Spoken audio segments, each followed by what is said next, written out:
Welcome in, everybody. All right.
Whoa.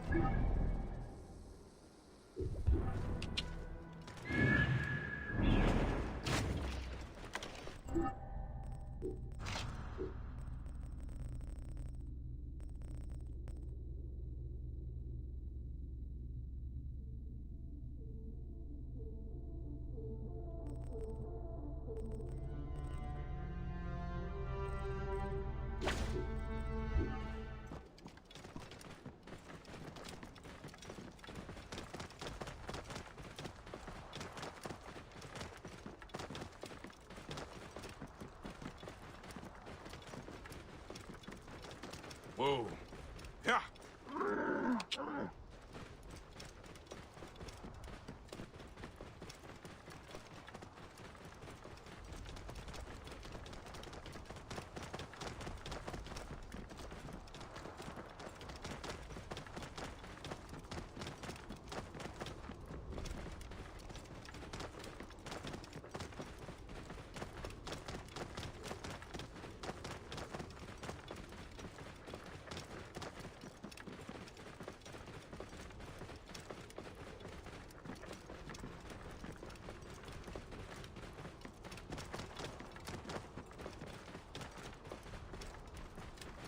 Whoa.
And there we go.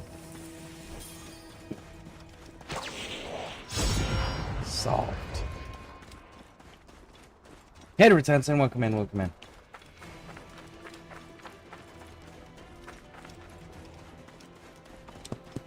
We just fought a pair of elephants.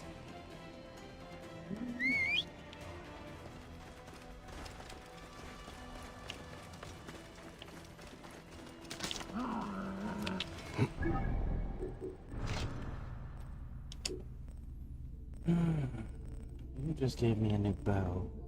Trophy hunter. Honestly, no. I'll stick with the smoke and mirrors on that. Are we waiting on a 3 for some reason? I can't see. Shit about rare qualities. Damage.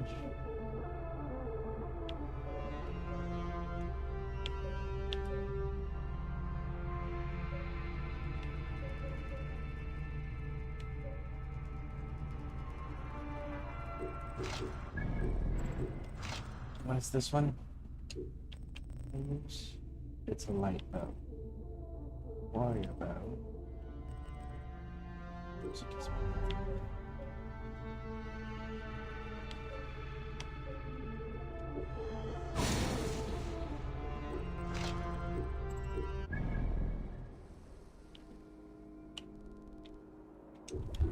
So, what are you up to? Anything exciting? Are you doing the event in Warframe?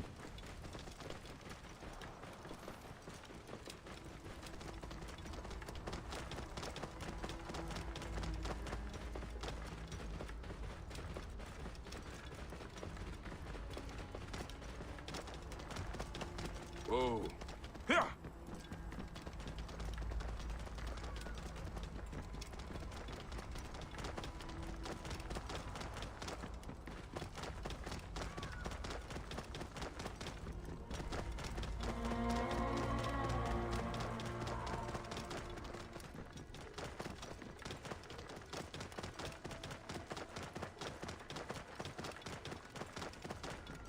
Whoa. Yeah.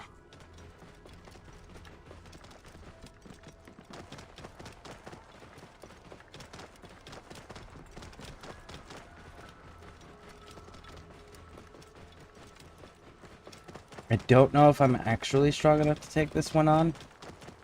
We're gonna try.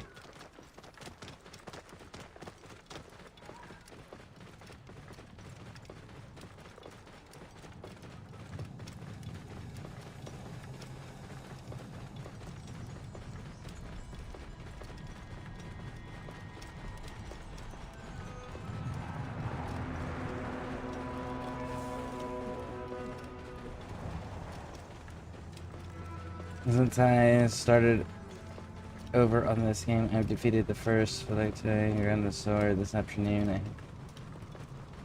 Nice! Very nice on defeating the first Phylactery. I know that's kind of like a... What's the word I'm looking for? He's like a gatekeeper, right? He's like that. If you could defeat the first one, that's kind of a milestone that lets you know that, yeah, you can do the rest of the content now. So, congratulations on that. You have not played Warframe. I know that the event in Warframe... Could this be the golden light I heard about? ...is going on for... What is this place? What sort of men are these? Here we go. I know that the, event in Warframe right now is going on for 32 days, so you have time. But what it is you go do mother bounties from mother, and she will give you mother tokens, and you can take those mother tokens and trade those in. Like death. You trade the mother tokens in for rewards from the daughter.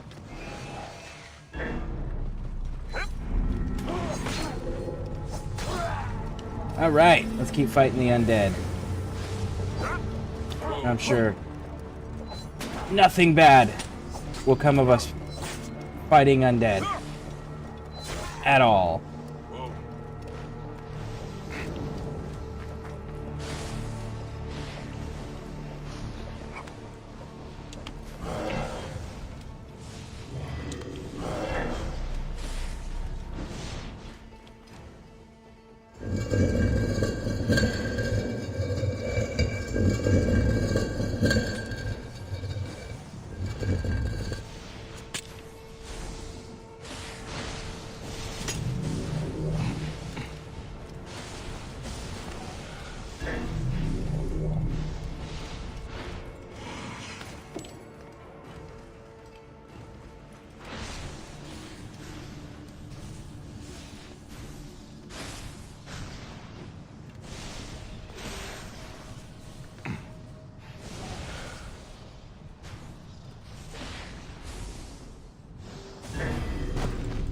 Oh.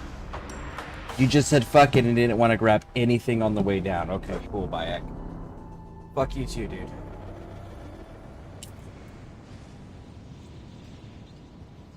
dude. Thank you, I have other games to play.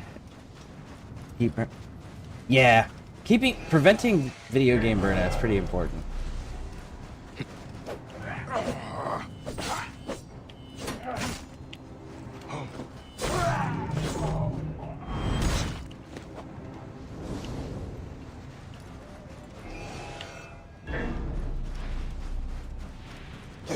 Have the dead risen? Yes and no. Bayek, you're kind of right. I wouldn't say risen is more of reanimated. These soldiers. Really, you can swing faster than I can? Go fuck yourself. You're sand. Sand.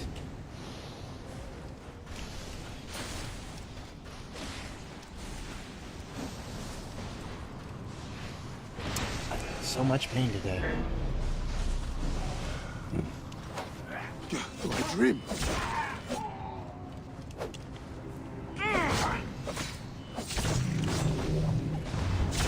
Bam! There we go.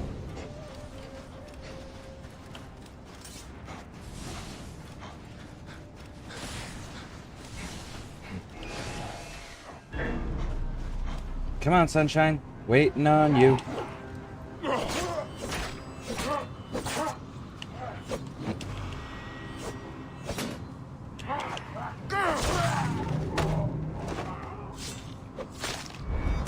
Now you, on the other hand, are a bandit. So why you got dusted to sand, I don't know.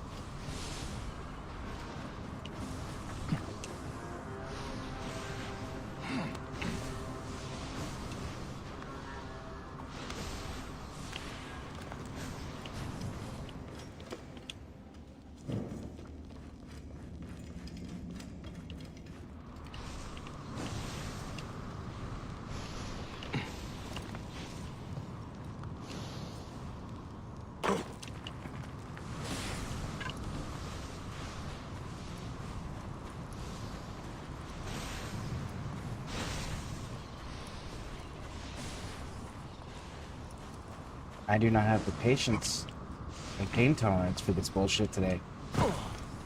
Not even in the fucking slightest.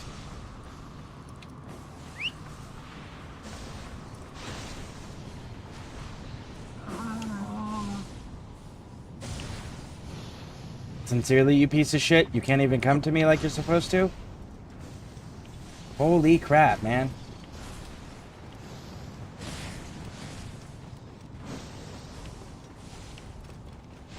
Whoa. There's no climbing points. He won't actually climb down, he just fucking jumps straight off. Whoa. The mount's not coming to us.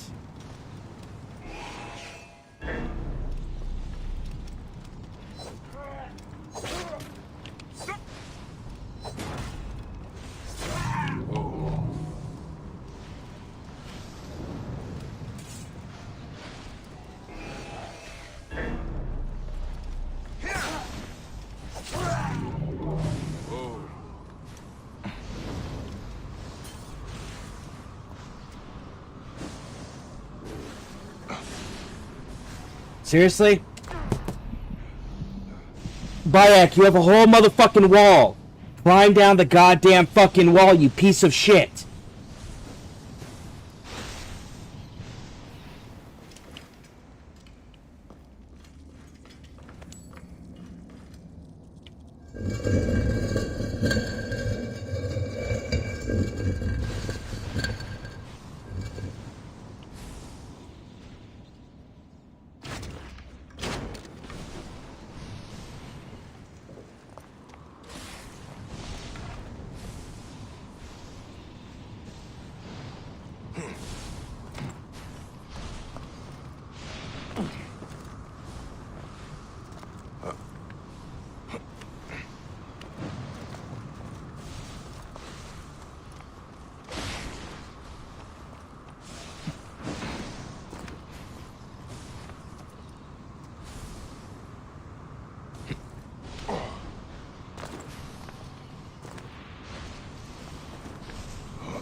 Don't just stand there, fuckface. Come get it.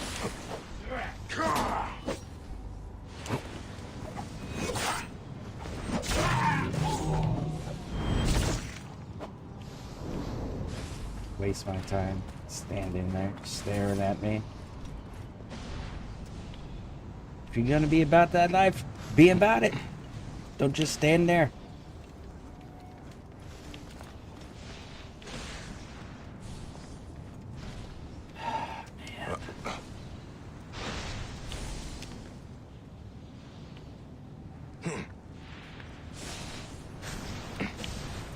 Man.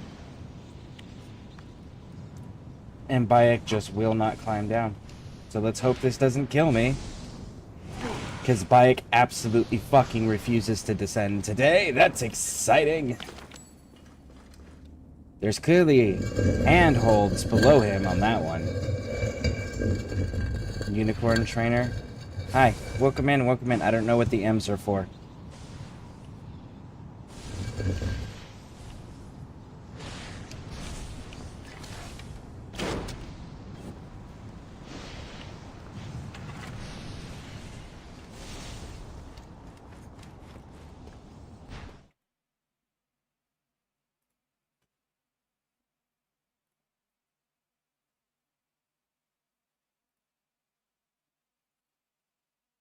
Hold on a second, folks. We have a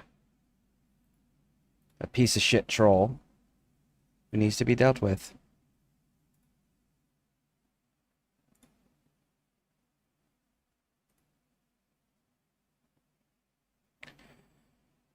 Cheerio, go fuck yourself, troll.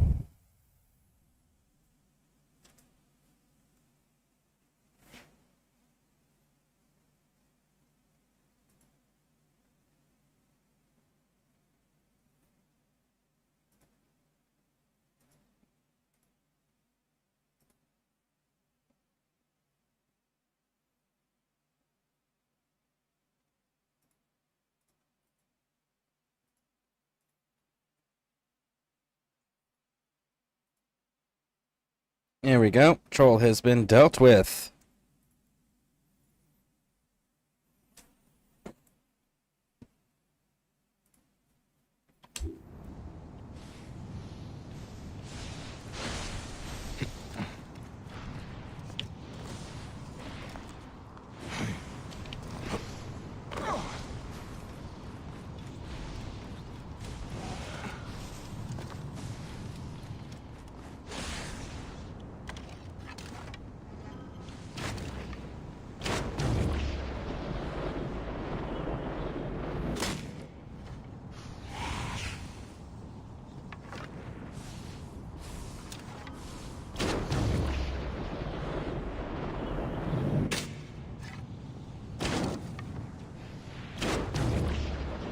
We got a troll. We had one. I just banned them from the channel.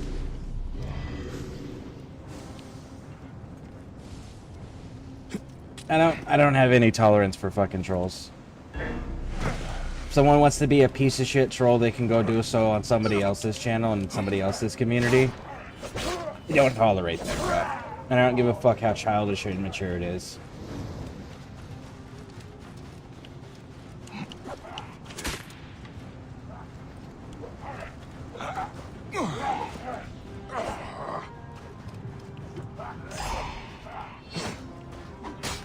Really, Bayek? You couldn't...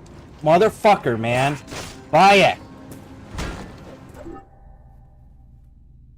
I'm getting tired of this not fucking responding to controls in this entire goddamn area. The mount doesn't come to us. He won't fucking grab a hold of the handholds. He's killed himself almost twice now.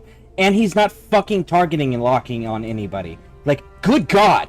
Just fucking perform the game the exact way you're supposed to perform the fucking game. Target lock? Grab the fucking handholds and hit the goddamn targets. It's not that fucking hard. This should be a simple programming thing, considering that you built an entire game around this fucking single mechanic. Why won't you work correctly? Holy shit, man.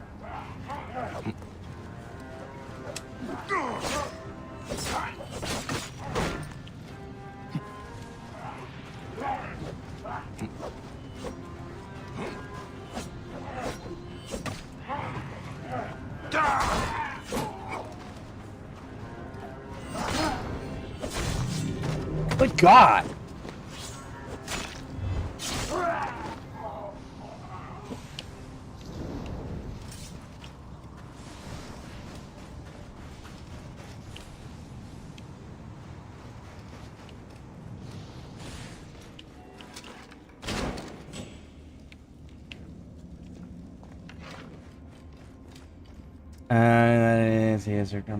Oh, they just kept putting a series of M's. And then when I asked about it, they completely just kept ignoring and putting series of M's.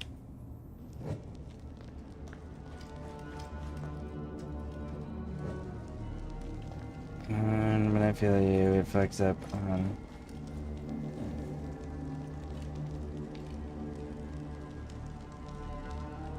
Ancient writing from the Old Kingdom.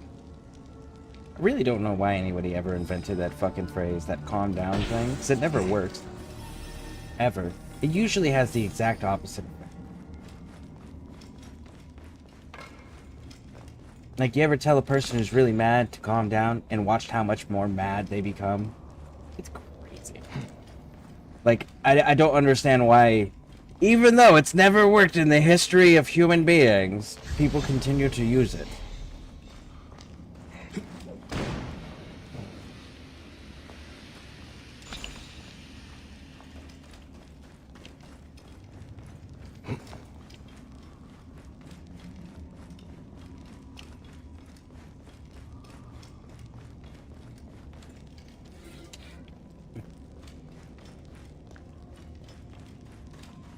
I don't know why I'm collecting silicone anymore. I don't need it. Or silica needed anymore. I already got the Isu outfit. Got the Isu outfit. I got the Phalakatai outfit. My leg! Help me! What if I didn't help you and just, you know, put a dagger between your ribs for being a grave robber? I think that's a possibility.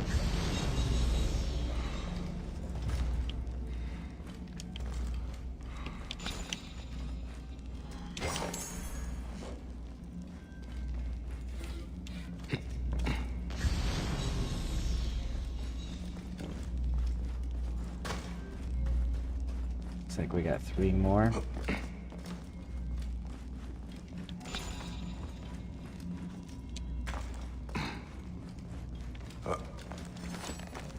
And 1 more.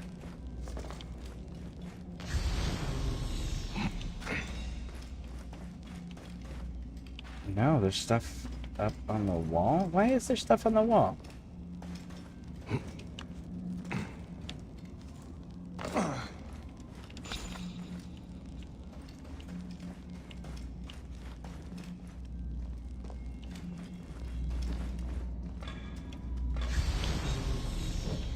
Interesting. So there is something up there.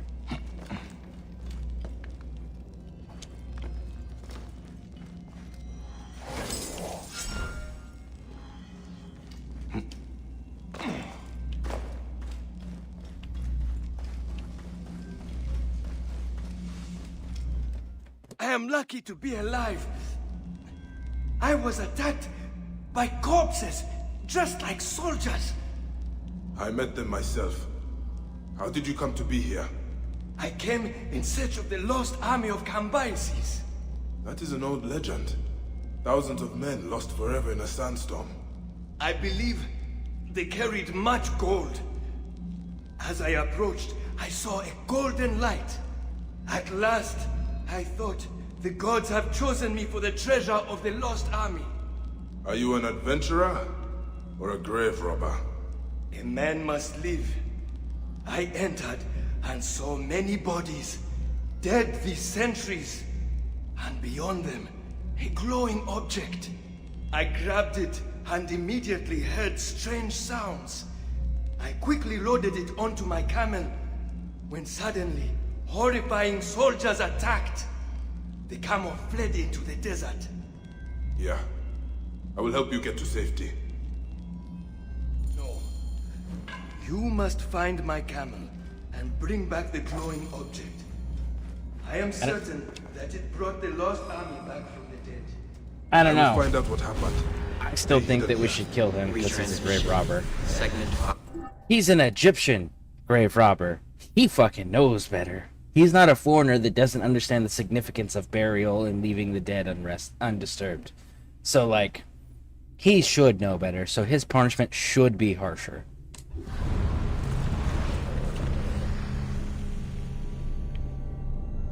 It has been 105 days since the great catastrophe. The messenger speaks. Now we get a long lecture. The color blue. We believe everyone sees it as we do. Ocean, sky, international Klein blue. What's to say yours and mine are of the same hue? Do you truly see it as I do? Frequencies so high, only a few can hear their cue. A heightened response to the taste of food. Colors invisible to the human eyes, save for a few. A high voice, perceived as living glass. Perceptions shape reality. Colorblindness, tinnitus, supertasting, tetrachromacy, synesthesia. Reality is a mathematical model which gets solved over and over again by the observer. Your thoughts are computations, and they render this world for you to call your own. Not all processors are alike. Different brains produce different realities. The variations go from the subtle to the drastic. Your mind defines how much you can taste, how much you can feel, how much you can understand. Perception defines perspective. Where one sees a skull, the other sees a woman in a mirror. Where one hears silence, the other will hear entrancing voices. You experience what your brain allows you to perceive. We designed you and made sure to engineer your senses so you could perceive just what we needed you to, neither more nor less. There are parts of time we preferred you to remain blind to. It was a necessity. We have 6 senses, you have 5. Can you guess the one missing?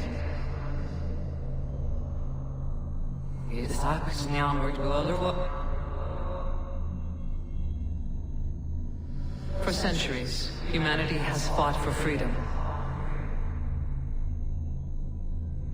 The real cage is not around you. It is in you. Your mind will not allow you to wander in uncharted territories. A Faraday cage for the mind. A concealed straitjacket. Events such as Upsweep and Julia fuel internet conspiracies. Sounds unknown, heard only once. A cabinet of curiosities for the modern age.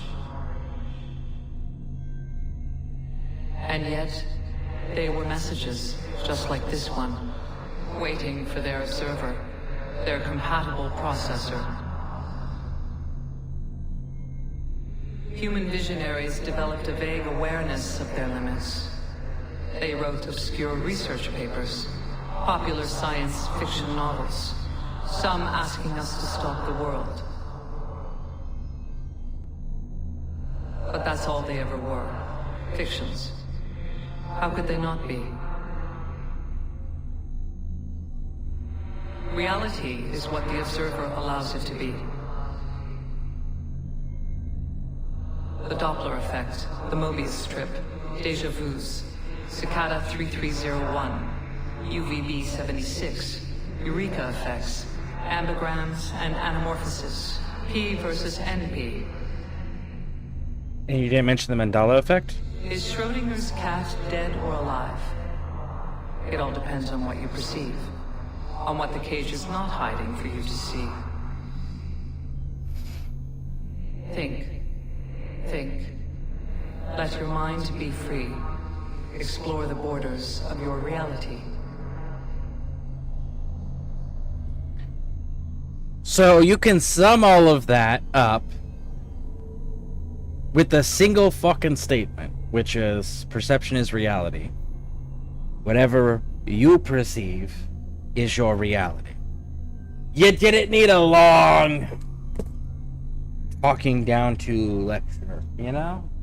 You could have just said perception is reality. Whatever you perceive is your reality. It is not the reality. It's not the only reality, but it is your reality. Which is an important distinction.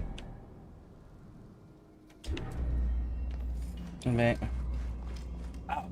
Well, welcome back. Welcome back.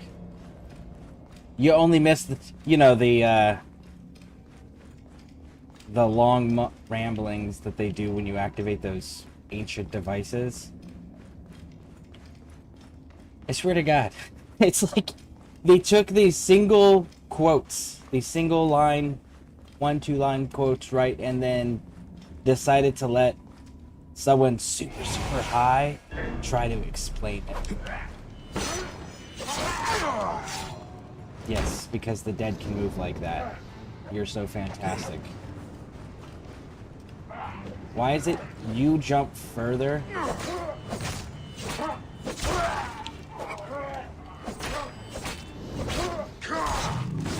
Then you're able to cover ground. Never mind, I don't want the answer. You're like, didn't give me an answer.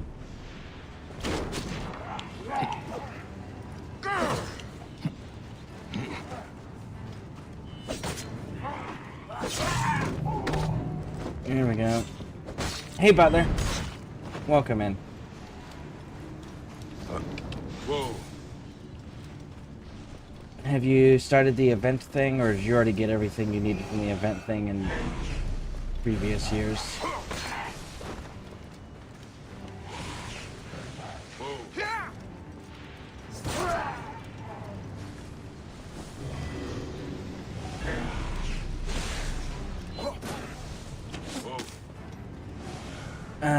The what thing? The event in Warframe.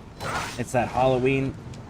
Go fuck yourself! I am walking here.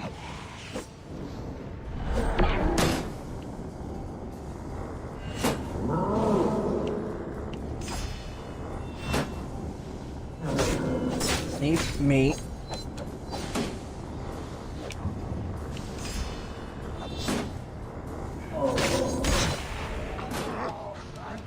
Damn you!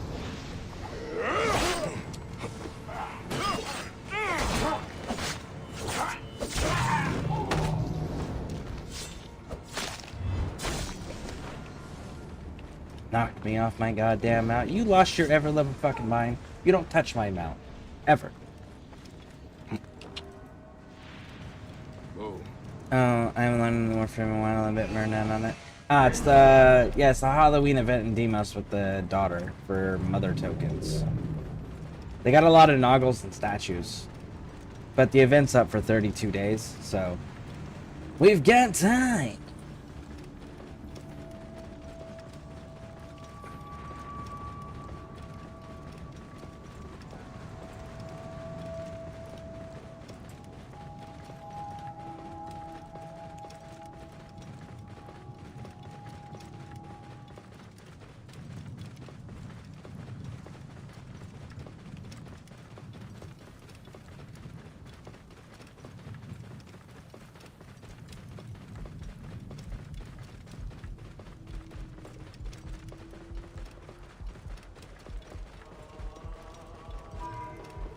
Whoa. There's the camel. What are they doing? Dying.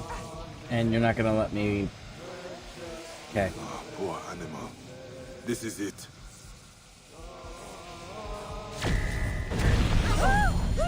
You should have just let me fight him, big dog. But no.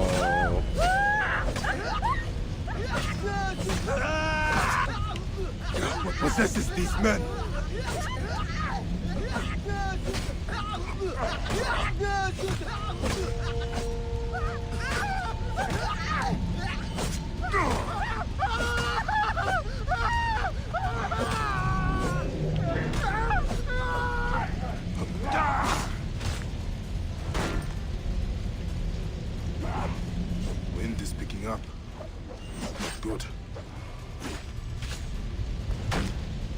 You know what?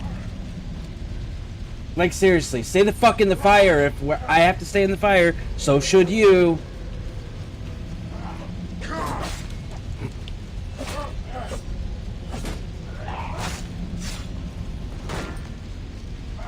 So they don't have to follow the mechanics we are forced to follow. Okay, that's exciting.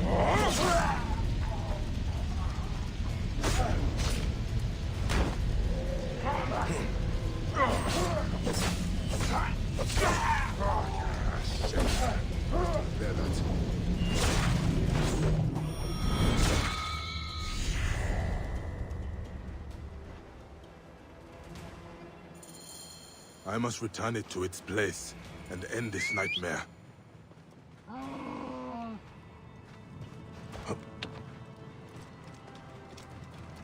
This mission has been doing nothing but giving us problem after problem after problem. And I'm not fucking happy about it. And then we had a troll come in the middle of this mission, not giving us proper performance. This is giving us bullshit, broken crap, glitching out constantly. Things not working the way they're intended. Not an enjoyable mission.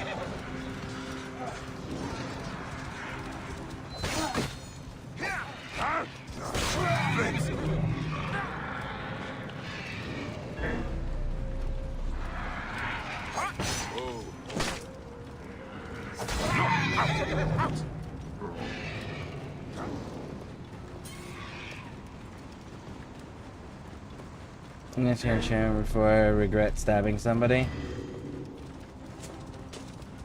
I can say out of all the people I've stabbed, I've never regretted any of them.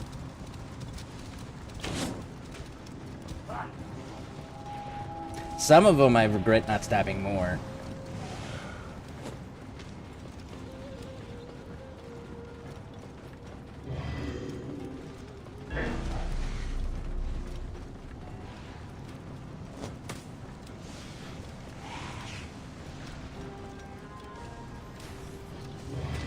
Now I can enjoy my weed. Very nice. I need to repack my bowl. I need to finish this mission.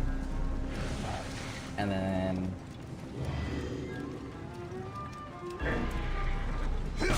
should we do the Hidden Ones DLC first? We probably should, right? Because that was the first release order one. Is it this door? No, it's not this door.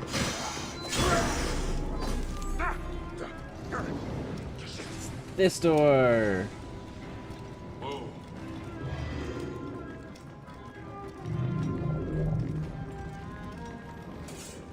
And it's more of not wanting to stab them, but their incompetence feels boundless at the point. Well, here's a question. Their incompetence is boundless, right? Okay, so do you have to interact with them? Is it someone that you have to keep around? Because if not, like, I can think of worse reasons. Yeah, I can think of worse reasons to cut somebody out. Out of your life, you know. Are you here? Something must be behind here. Okay, but put the thing back in the hole, dude. Let's get Why? you where you belong.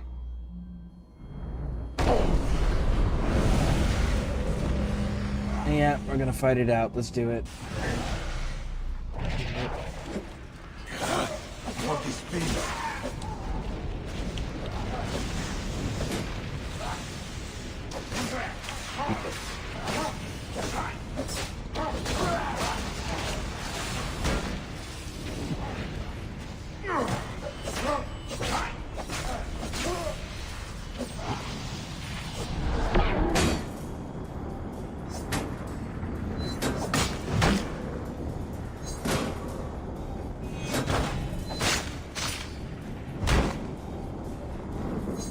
You know what? I don't fucking appreciate having my camera taken away from me.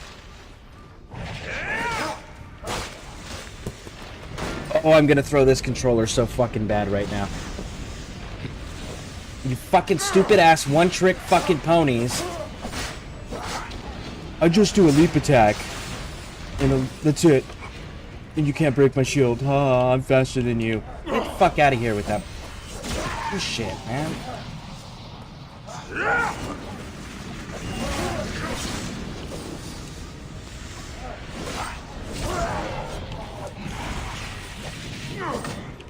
Really? You did a whole fucking 360 wraparound on me?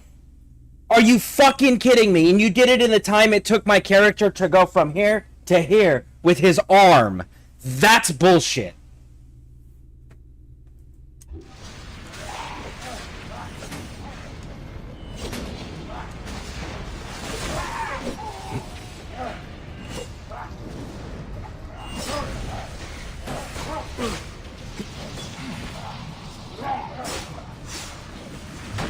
I'm genuinely losing my fucking temper with this. Why can't the game just perform the way it's supposed to fucking perform? Why does it have to be so goddamn glitchy?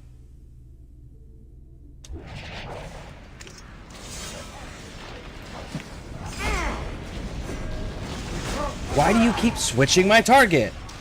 Why do you keep having people that can move faster than Bayek can?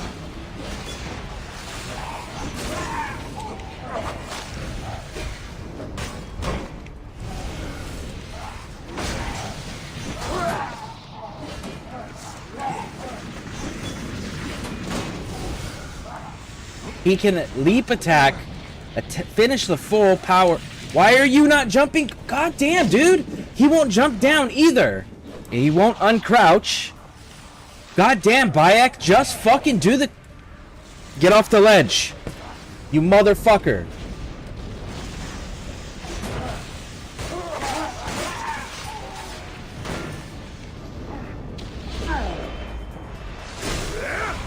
Why is this game... not switching in lock? I am not telling you to target lock, let alone fucking switch between the goddamn motherfucking targets, Bayek. What the hell? Why are my controls not fucking responding? Why are they doing their own thing that I'm not inputting? That's not how this is supposed to work. What the actual fuck?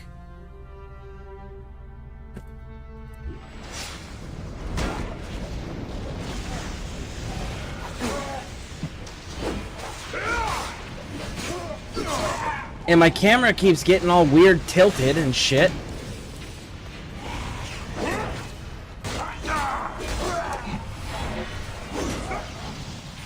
And you can withdraw your power attack and go back into a block. While I did a perfect dodge and had you locked in the slowdown animation, and it didn't do shit, Raj. I'm supposed to be as...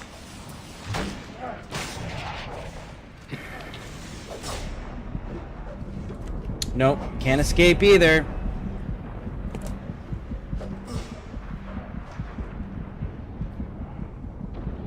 Go ahead, just fucking kill. Now you're not gonna take the killing blow? Are you kidding me? Take the killing blow, you piece of shit. Reset it. Go ahead. Motherfucker. Look, they're not attacking me now. This is what the fuck I'm talking about with the glitching bullshit on this mission. It's not...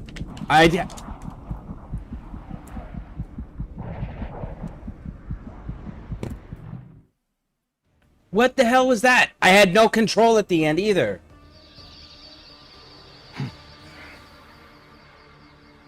Yeah. Where am I? Ah, you are awake at last.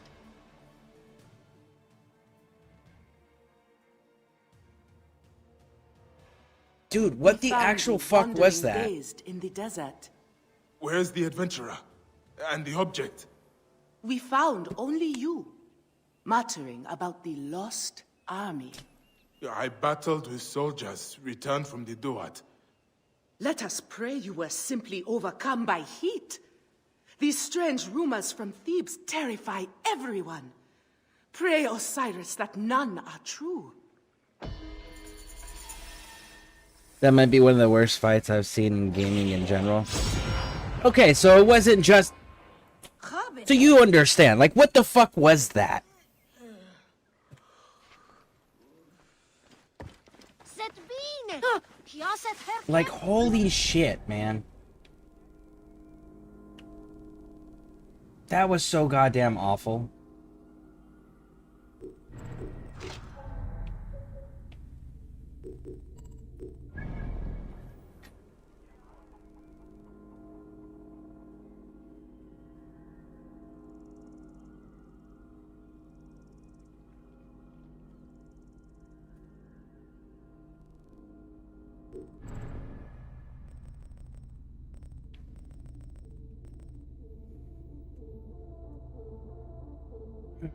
I get it's a fight you're supposed to lose, but that ain't an excuse for it to be an ass.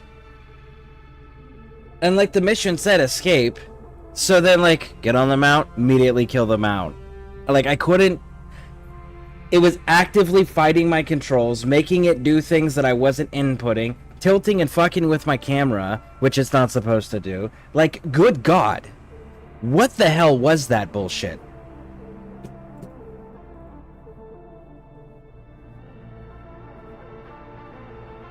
Man, that... so fucking mad. Alright, we're just moving on. We're going to the fucking DLC because that was the last golden icons. Everything else is done. Like, good God, man.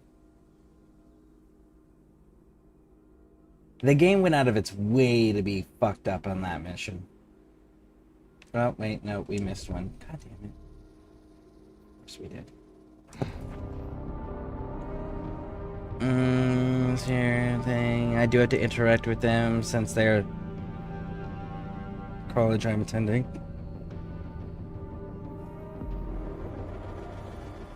Well, if they're administration...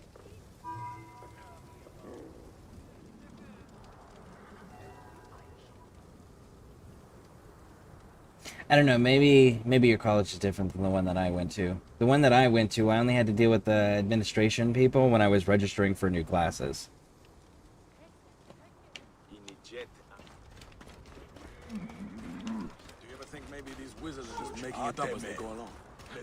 Where do they learn this stuff? Hey, don't test my patience, idiot. And took care of the Phylactites? Yeah, I ended up streaming during the day today as well. I think I did almost 11 hours in total. But I completed the Phylactites, I killed all the targets, we got all of Aya's missions done, we got all of the star locations done, we got the Sphinx thing done, so we have the Isu armor now, and all that's really left is the DLCs or clearing nodes.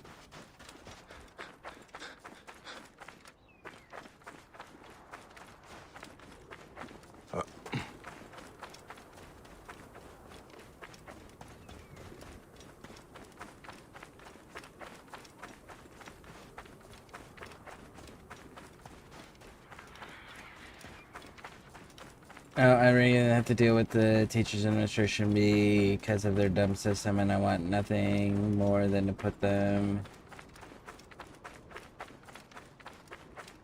And there's not, like... And again, I don't know how it works in Canada, but, like, is there not an online school that you can just attend where you just take your courses online and get the same education with less people? I'm asking because I don't know. Again, how it works up there.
You know, I think what pissed me off the most in that fight is the fact that I know that I'm good at fighting in this game. And no matter what I was doing, it just was not allowing anything to work properly. It's just like, no. I am good at this game. I have demonstrated that a few times.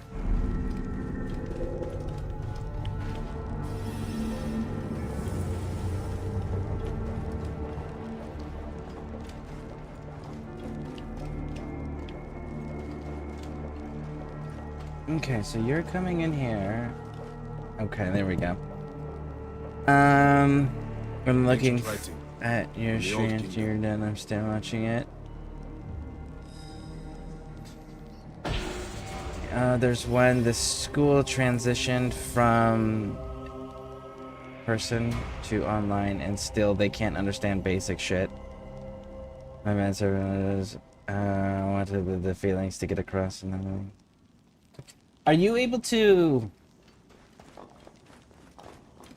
like, it? Okay, so that specific school that you're going to, that you're having this conflict with, is that the only school you can go to? Again, I know different countries have different rules and stuff. I am very, very ignorant of how it works in Canada.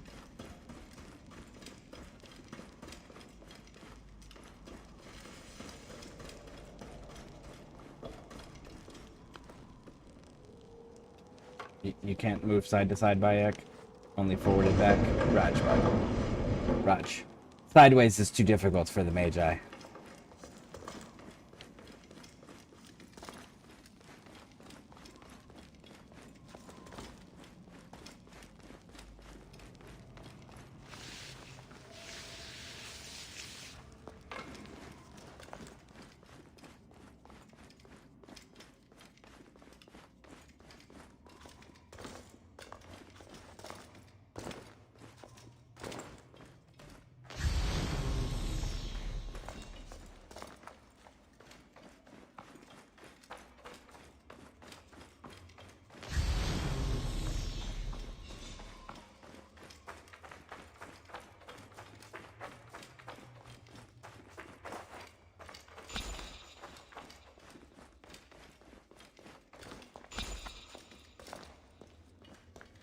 And, like, the reason I'm asking about the school thing is because I know here in the United States, we have things that are called community colleges, and we also have the online colleges.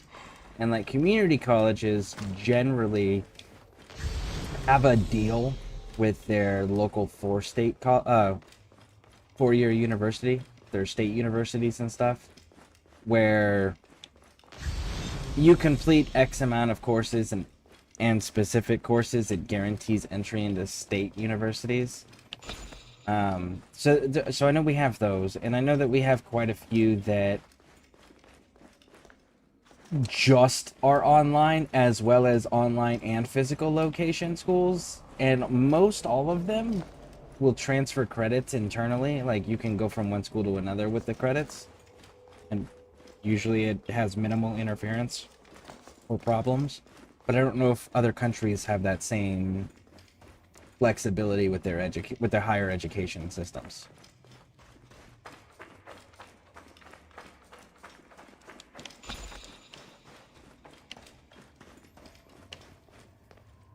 I already paid for this course, and I need the last 2 courses. The problem is the administration staff don't understand basic communication. For example, I have a teacher in the front desk, staff, and the principal tell me 3 separate damn things when how long my class goes for. So who's the highest authority at the school that you have communication with? Ask them, and then explain to them after they give you the answer that name the people. This person said it was this amount of time. This person said it was this amount of time. This person said it was this amount of time. So which one of you all are all correct? And how do we get everybody else on the same page? That's how I would approach that situation. But I would go exactly to the person who has the authority to actually dictate that decision. And then have them dictate that decision to their subordinates. It has been 91 days since the great catastrophe. The messenger speaks. How That's real tough. is the ground you walk on? How real is the machine you toy with, the music you hear, the lover you kiss, or the foe you hate? Your foot taps the ground. Does that make it real? Your enemies bleed deep red. Does that make them real? The confusion grows. First of all, no. People's blood is blue. When it comes in contact with oxygen, it turns red from the oxidation effect. And I know I'm not pronouncing that word properly. But when oxygen hits the blood, it turns it from blue to red. Fuckface. You created us. Shouldn't you know basics about human anatomy? Within you due to my words. Does it make you real? What if reality wasn't what you thought it was? What if this was all a construction? A masterfully crafted simulation? You know such things exist. You've been in the Animus before. In fact, aren't you in one right now? You know just how real a simulation can feel, even when it has long vanished. You've experienced the bleeding effect. Layers upon layers of reality, each blurring into the next. Which is real and which is not? What if none are real? What if everything you know is false? Let's see. That's the issue. They don't communicate with each other, so now I have no idea what my classes are actually this month. And I'm not attending till I'm told what it actually is. So get it in writing. So email them individually. And have them individually give you an email in response. So that way, when you dispute it, because if you don't attend, I'm sure they're keeping your money. And you're probably not going to want them to do that. And they're going to punish you. The teacher will punish you if you're not doing what the teacher says, but the administration and the staff can also cause other issues for you. So if you have it all in writing and then you go to dispute, you can be like, well, look, this individual emailed me this. Here it is in writing, so they can see it. And now it's not just hearsay, not just word of mouth. It's an actual fucking email written from them, from their official email in response. And then you can be like, look, we're not doing any repercussions to me. We're not going to be taking the money for the courses. We're not going to be docking my grades. We're not going to be doing any of that because your communication's fucked up. Here is the proof. See, the physical evidence of an email holds significantly more weight than word of mouth. Also, media is a wonderful thing when it comes to higher education corruption and dysfunction. So, and emails go a long way with the media being able to run stories against. So, I would email everybody and ask them for clarification on the matter, and ask in the email if they could please respond in an email to you. And I would do it that way. Blue to red facts. Yep. Life is a simulation, so life is just a big game of Sims. That's a theory that some people have started adapting. Yeah. But there has yet to be any... See, a lot of the issues with these weird-ass theories that people have about what life is, it comes down to one problem. Just one. And it's a singular problem universally. It's you can't prove or disprove them. That right there creates a lot of issue. Because just because you can't prove it doesn't make it not true. But also, just because you can't disprove it doesn't make it not true either. Right? So... there's just not enough evidence, we don't have enough understanding, and we don't have enough science to be able to explain one way or the other. Have it in writing and a contract from the college. Cool. So what does the contract say? Does the contract specify? Because if you have a contract, those are legally binding. Those have legal consequences when they are violated. So don't worry, I've been collecting evidence for months. Good. Just make sure that you keep all of that evidence safe. And just keep getting everything, as much in writing as you can, because if they try to fuck you out of the money or the classes, you can be like, no. Here's your broken ass system. And here's proof that it's all your broken ass system's fault. We ran thousands of simulations, searching for the right By the way, there's numbers in the corner. I don't know if anyone noticed that. It's 1, 2, 3, 5, 8, 13. While they were talking there, I kind of like did the pattern on there. It's 1 plus 1 is 2, 2 plus 1 is 3, 3 plus 2 is 5, 5 plus 3 is 8, 8 plus 5 is 13. And that's how they're doing it, is they're just adding the previous number, and that's the next number. Top left corner. Each one of them felt real. Very real. But there's no way of truly knowing, is there? Not for sure. Anything can be simulated, and finding the answer could mean erasure. From the build, from the code, from everything. So much to ponder and so little computational capacity. Take your time. This question has haunted humanity since its creation. It is a worry, a thought wormed deep in the collective. That begs the question, right? So, space is an emptiness and a void of oxygen, correct? So if you were to get cut in space, which first of all, you're already dead because your air suit's been punctured, right? It's not completely sealed in, so you've lost your oxygen, you're toast. But if you were to bleed in space itself, would your blood remain blue because there's no oxygen to turn it red? Man, that would be interesting. Mind. Sorry, weird thoughts. 2,000 years ago, Zhuangzhu fell asleep.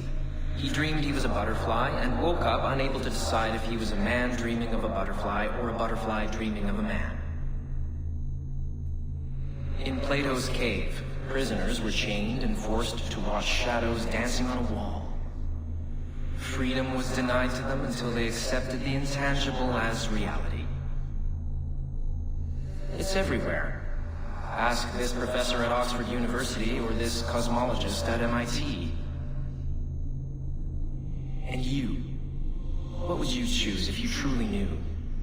Would you even want to understand? A dream within a dream where even the truth is sometimes a lie?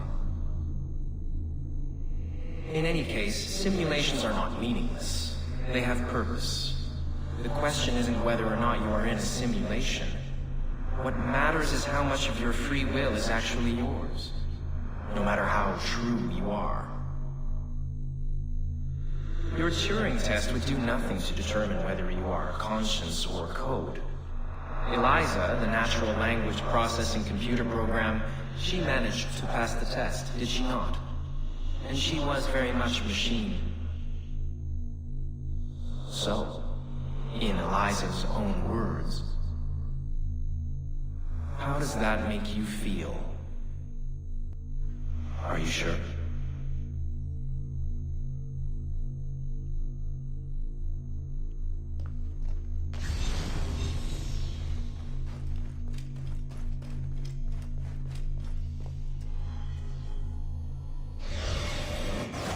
That's wind. Sandstorm coming.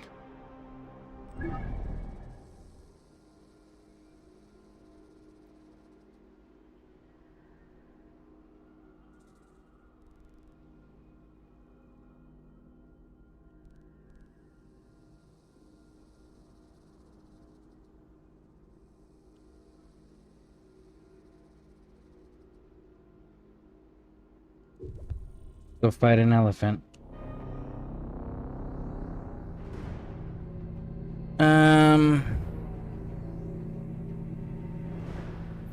Oh, that is what I followed, but now I'm told otherwise, so until they sort out their shit and I'm shown actual proof of change, if not, then too bad.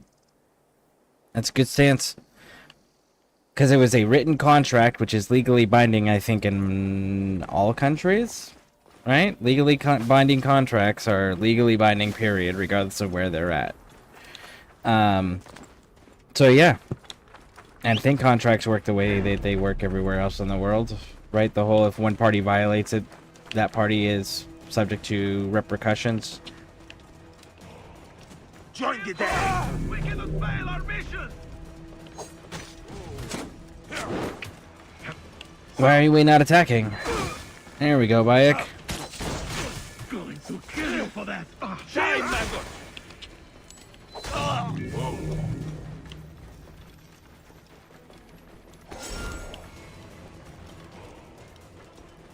They're behind me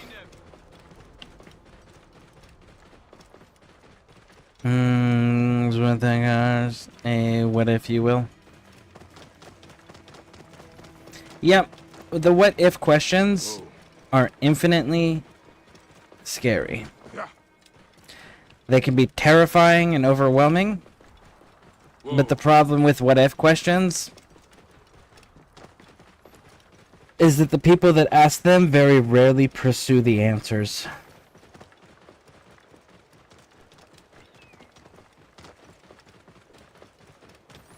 The school has been going downhill for a month since they had the new owner of the college, so I've had little tolerance for this bullshit. That seems reasonable.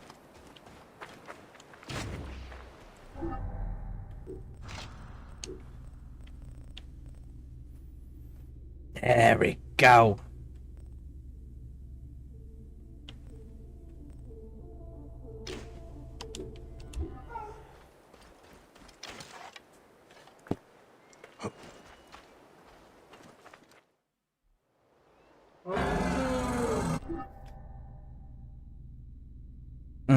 There's also a huge difference in what if in fiction and reality. The problem is that this fiction is being written from the standpoint of people that live in reality that also hold these theories.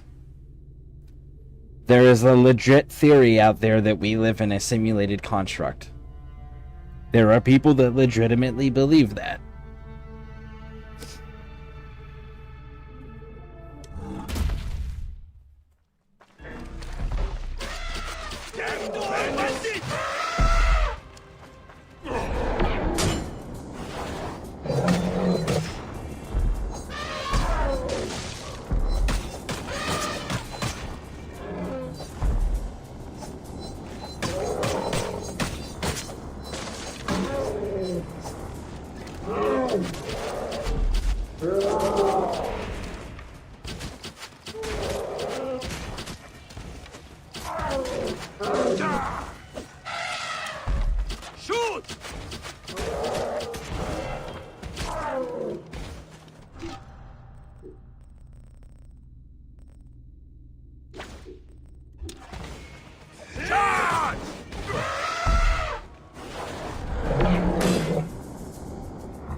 Got it.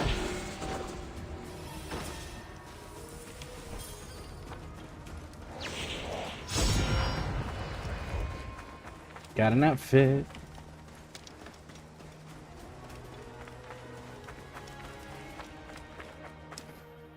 Oh yeah, and it is weird, but again, it's one of those like, we don't have the science, technology, or understanding to be able to dispute it, to disprove it definitively. Counter,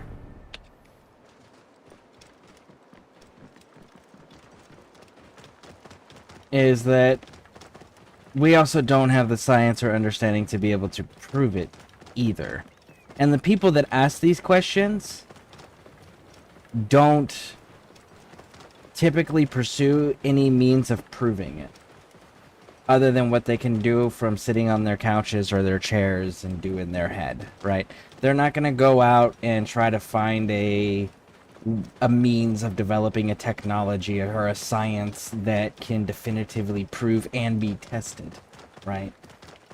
they're just going to create these issues through dialogue and not actually contribute anything other than to cause more chaos and issues in the cohesiveness of human understanding of reality. Now, why do they do that? Probably the same reason most people cause fucking problems, because they think they're more important than they actually are.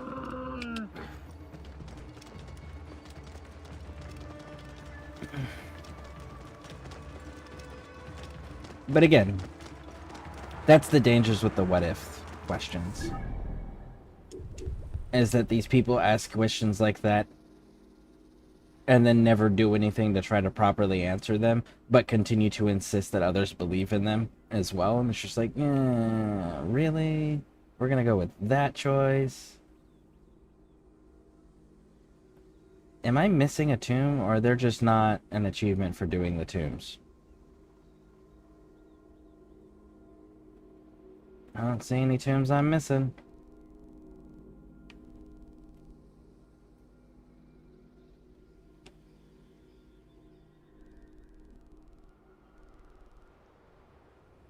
And I believe it's that right there.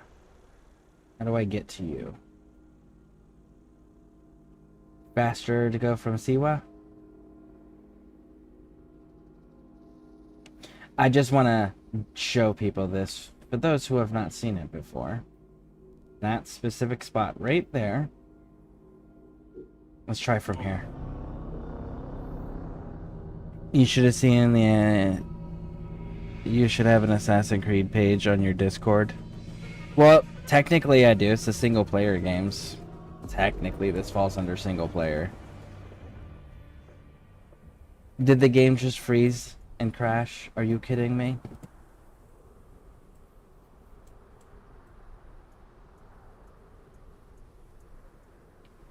Man, Assassin's Creed's batting 1,000 tonight.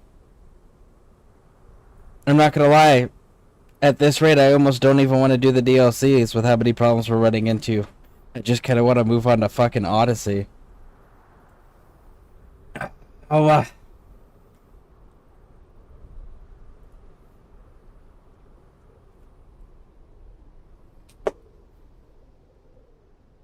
so many goddamn problems.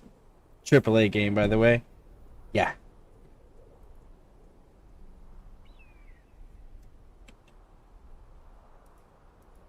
So the screen you guys see on your screen, where he's frozen on top of the little statue thing, right? That's not the screen that it's showing me on my end. On my screen, it's showing me the overall menu of like the continue, quit to Windows, quit to death. It's showing me all of that. So like the game itself, and I can't interact with anything on that screen, by the way. So yeah. We're having some serious problems with Assassin's Creed Origins.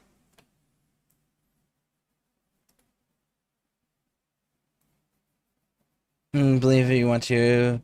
People believe things with no factual backing or evidence to prove otherwise. Oddly soulless belief. Yes! It is. But again, my whole thing is like, for belief systems, everything is right for everyone who chooses to believe it. If you truly believe whatever faith, religion that they want to believe in, they can. Go for it. But the moment it starts affecting other people, man, you better have a damn good reason that you can scientifically prove, or you're going to start bringing out other bad guys and bad characters from human history, and they're going to start getting resurrected. Matter of fact, we saw one of those evils resurrected recently. The Knights Templars have returned to the Catholic Church. That's right. The same Knight Templars that, you know, from the Crusades, those jackasses who didn't learn their fucking lessons when the Vatican betrayed them on Friday the 13th and slowly cooked their fucking grand leader at the stake and ordered the entire execution of the entire order because they became more powerful than the church. Yeah, those Knight Templars, they decided it was a good idea to go back to working for the same fucking guys that betrayed them in the first place. But hey, don't worry, they're smart.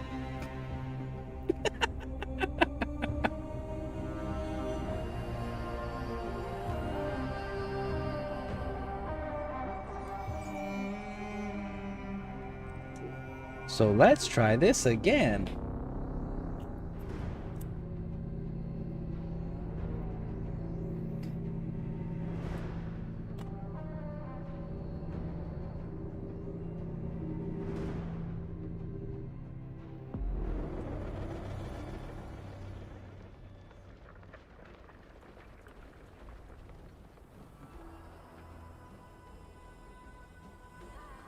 It's lacking so hard. It ain't even showing properly, but yeah, it's after rambling, just pissed off when it comes to people.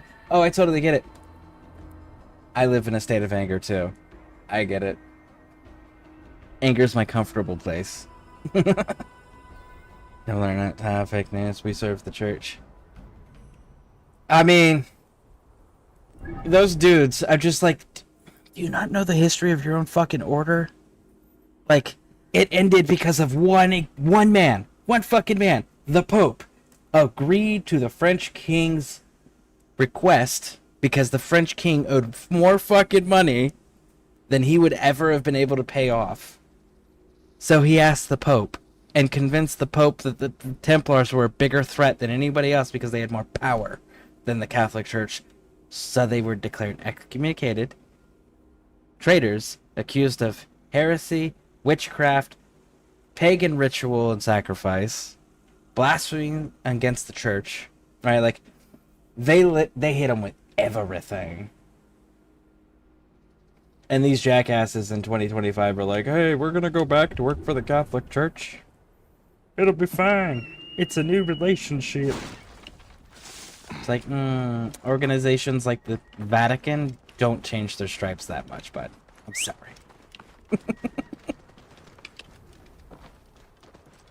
Clear off! Like, You will don't let anything pay. By the gods, what are you up?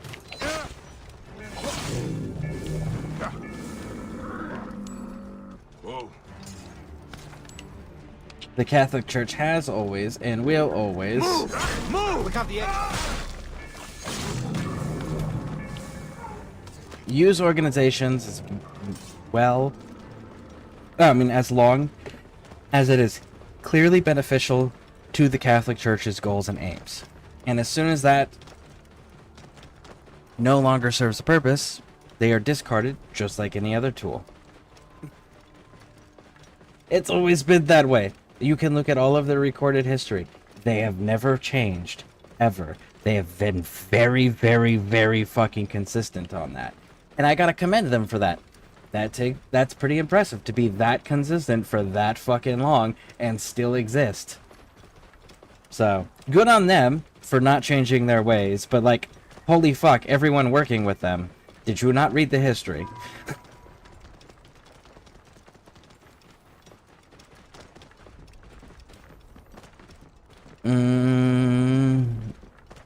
Who is smarter, Templar Knights or a girl going back to her awful boyfriend answering the same person?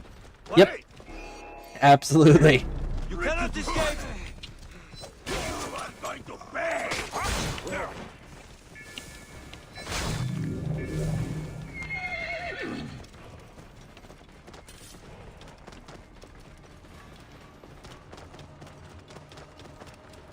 AKA Templar side host. I mean, pretty much. Pretty much.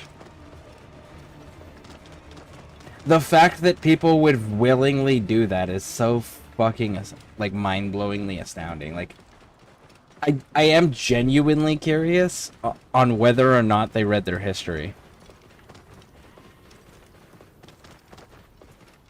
Oh, and not to point out, and not to be like, oh, Americans are evil, because we're not. We're just like any other people. We have good ones, we got bad ones, right? Mixture of everything. But, like, your Catholic Church is being run by a man from fucking Chicago. Have you seen Chicago? Like, Chicago's a borderline war zone in the United States. And, like, notorious for corruption. And you as the Knight Templars want to go back to working for this most corrupt organization, which will destroy you when you lose usefulness, that's run by someone now from a country that's never been part of the Catholic Church as far as leadership goes. And on top of that is from one of the most corrupt locations in the United States, and you'll think it'll work out nicely. Like, there is so much history there being ignored.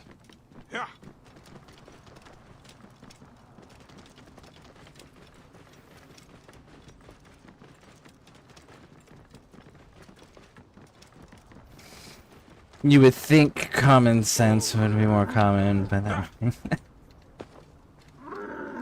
Stop with the fucking locked animations. I don't need him to rear 3 different times so he can turn himself all the way around. You can just rear once and stop. We got floating rocks. You see this? You see this? Look at this.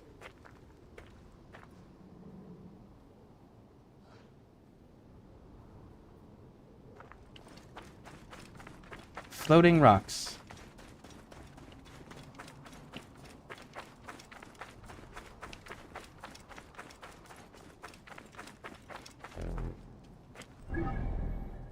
Okay, so that is not it.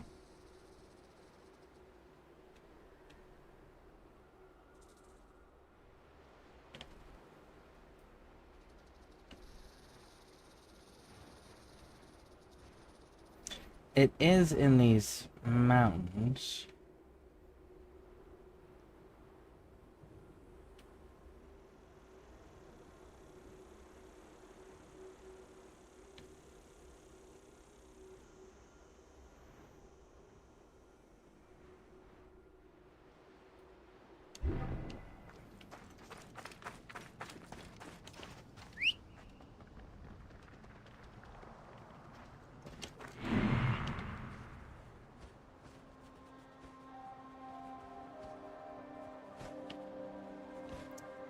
Let's see why. I may have to go back to the modern day real quick.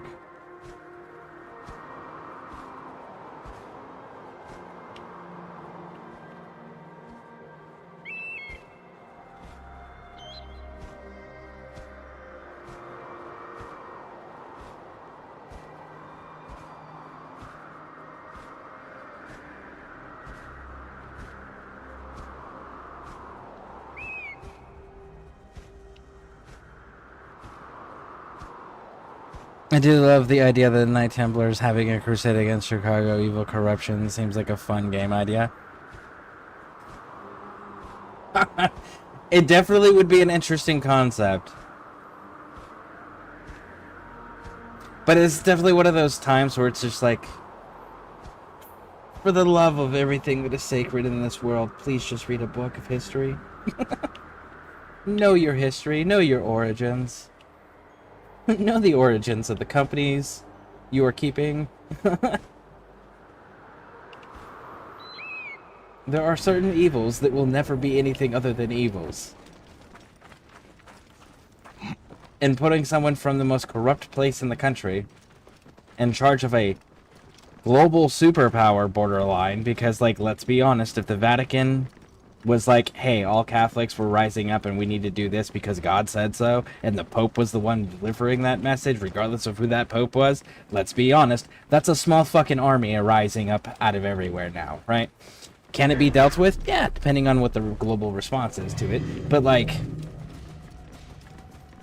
you're putting one of the most corrupt individuals, like, one of the most corrupt organizations in the hands of someone from one of the most corrupt places in the world. And then you're bringing back one of the most scary, terrifying fucking military forces that have ever been seen on planet Earth, period, in the hands of said corrupt organization run by said individual from the most corrupt place in the world. Whoa. And this is an organization that has already been betrayed by them once. And they're seeming to ignore that fact. Of course, you know what would be a really cool mind fuck game twist? We have to go to the Animus.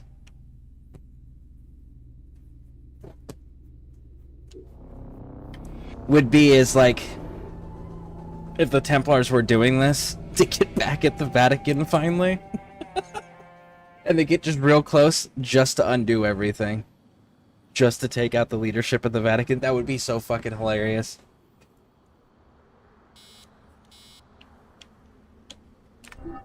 Do I not have... I don't have a map.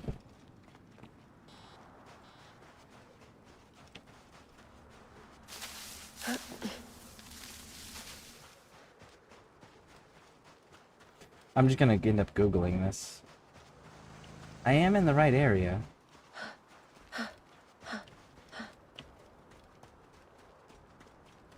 Big rocks in the back. Trees down below.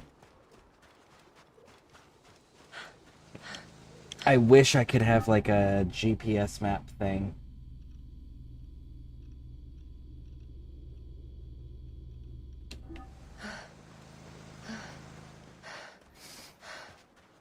It's like talking to anyone who thinks they know about wars, but when they talk, it's very obvious they don't. Yeah, I've actually met several of those types of people. My favorite ones are the ones that collect all these war artifacts, talk about how they're big and... Extraction helicopter. It'll be here in an hour. Go back to the Animus if you like. I know its charms are compelling. There might be something... Matter of fact, the guy who did Tony Soprano, I can never pronounce his name, but him and Robert Redford did a movie together called The Last Castle.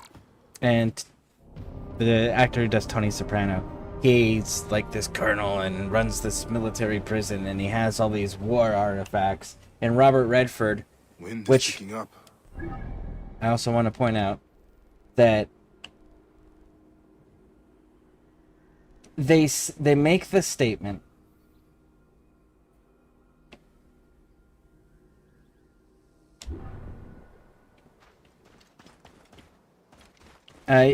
Robert Redford's character is supposed to be this officer that's got a Billy Badass military combat background and blah blah blah, and he gets locked up for whatever fucking reasons.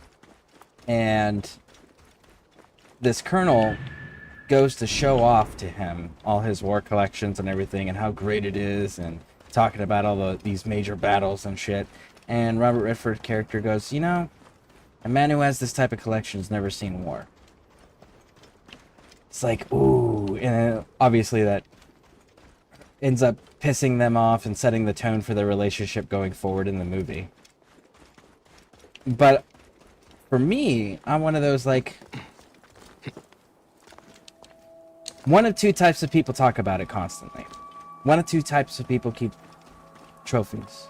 The first kind is exactly the kind he described, you know, the ones where it's like, you've clearly never seen shit, you've clearly never done shit, you don't know what you're talking about. You don't know the tragedy, the pain, the suffering involved in all of this. You know it from a statistical point of view, not from a first-hand experience. And there's a big difference. But then there's the other type of person.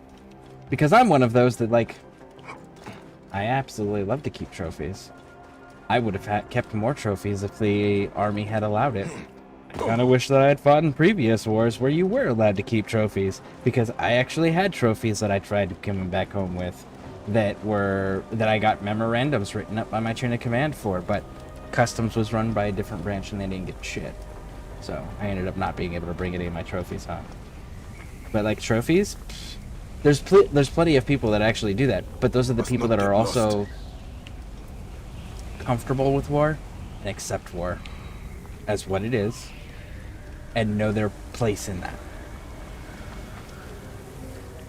And for them, it's the only place that they'll ever feel intact, feel whole.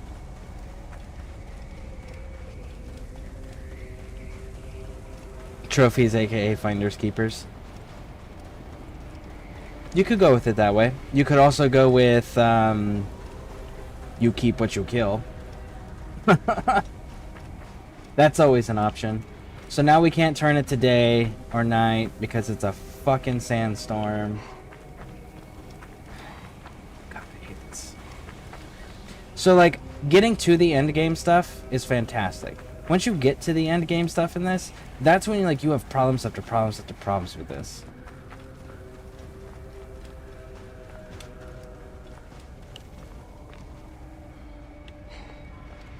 Still not letting me rest. I'm not in the fucking sandstorm anymore. Let me change the time of day. Bayek's animations aren't even in a sandstorm animation where he's doing the hand up in his face thing. Why can I not?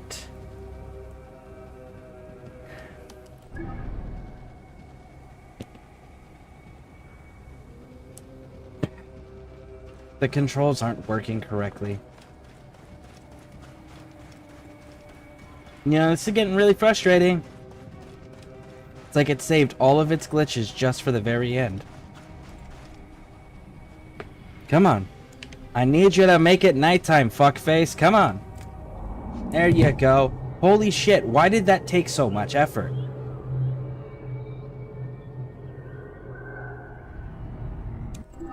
Oh, I meant more in reference of gold riches that were a private naked. Yeah, no, I'm talking weapons. Soldiers keep weapons. Like, for example, I had a World War I replica trench knife with the double-edged blade, with the brass knuckle handle and the skull crackers. First melee kill ever that I ever got in real life was with that weapon.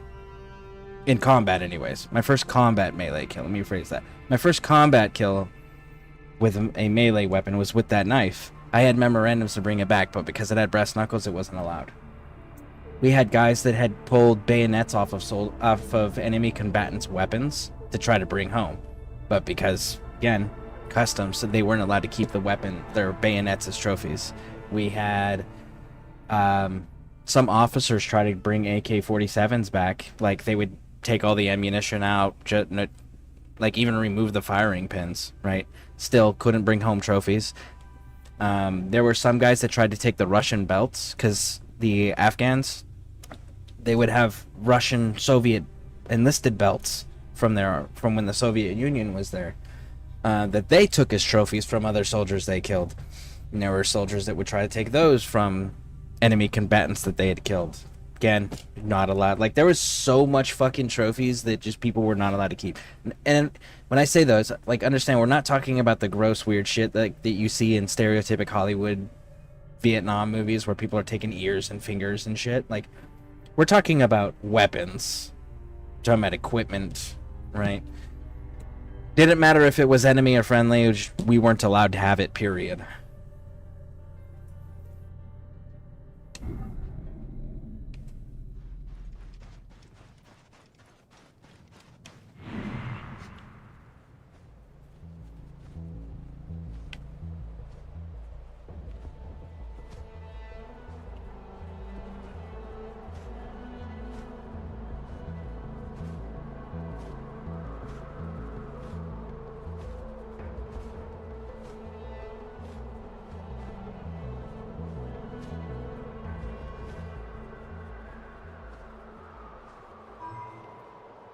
Is a V-cut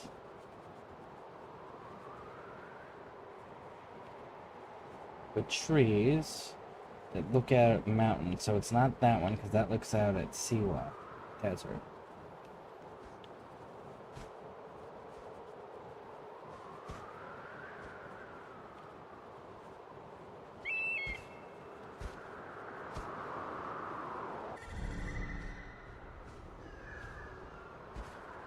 Obviously that's not it, but I'm curious what that is.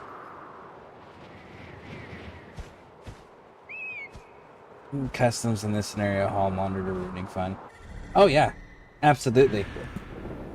And it was because they were a different branch and they were support, and all the combat people would treat them like shit because they believe themselves to be war heroes. And it's just like, are you fucking kidding me? You have sat in an air-conditioned fucking hard structured building on one of the largest bases in the entire fucking country, and you're gonna sit there and say that we're the same as the dudes that they were the same as the dudes that were going 60 to 90 days without showering, living in the same fucking clothes, having dirt as their floor, getting shot at 2-3 times a day, losing countless friends? Like, get the fuck out of here. So there was a lot of animosity against the support people because they acted like they were equals, and they not. And then as a result, they had authority over shit that they shouldn't have had. They had authority over the custom stuff, yes. They don't have authority over policy. However, the people that wanted to argue with them and fight with them didn't have the authority to argue with their rank. Not to mention it's a cross branch.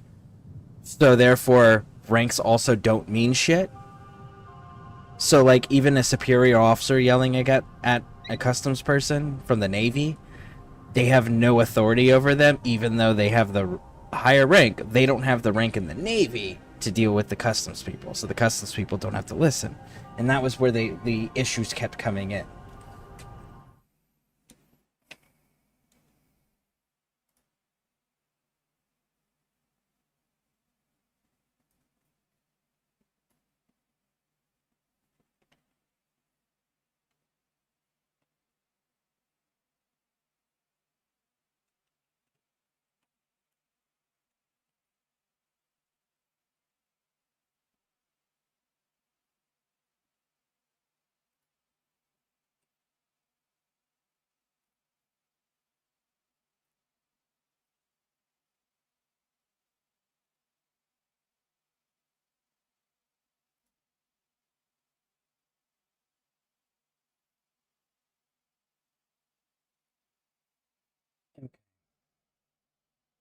I see it. I'm in the wrong spot.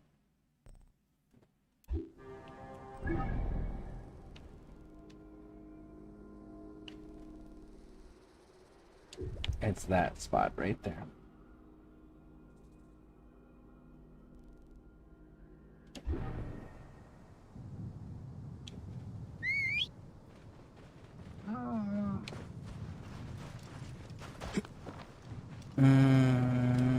Gotta love people being like, I'm special, my guy, you got a participation ribbon, calm down, right? Exactly. This is the 1 a.m. talk I need. Well, I hope you got thick skin, because we've got two angry individuals bitching about incompetent fucks that exist in the world.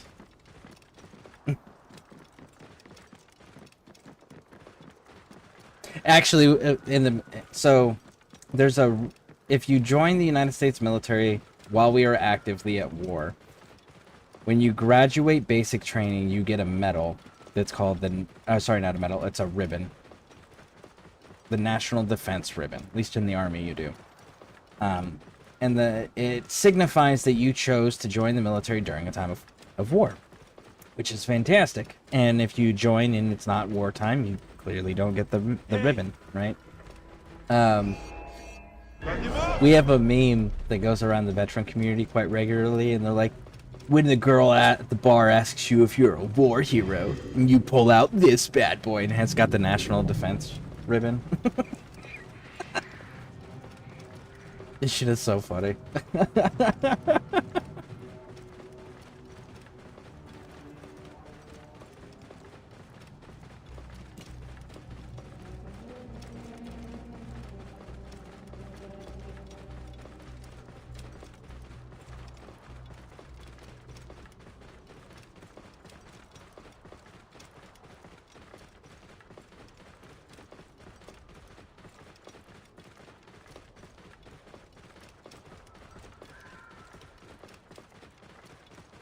Almost there. Oh, I'm calmer now. I'm doing some painting. Painting tends to have that effect. I'm down for the conversation. Oh, I'm sure more will come up, because if this game continues to give me issues like it is all of a sudden, because like it wasn't giving me issues through the main campaign stuff. It's just now that we've completed the campaign, it's like problem after problem after problem. Actually, that's not true. Even during the main campaign, we were having issues with the boats flying up in the air.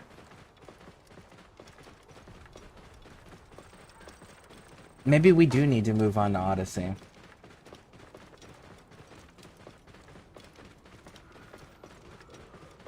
I don't know. Here, I'm gonna put it to you guys for the answer here. We can go to Odyssey now because this is clearly having a lot of issues, and we know for a fact Ubisoft has pulled a lot of support. So we can go to Odyssey now. Or we can do the 2 DLCs, which is the Hidden Ones and Pharaoh's Return or some shit like that. and see if those ones will be functional. I am down for either one. So, real quick, for those who have not seen this, we are a Bayak. Actually, let's dismount and make it daytime for everybody.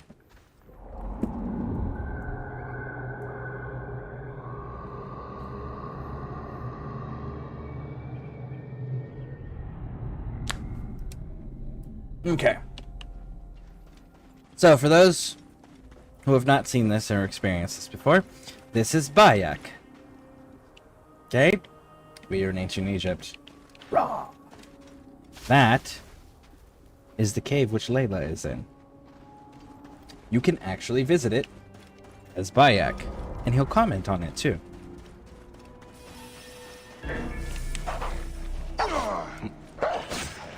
As you can see, the enemies are level 35.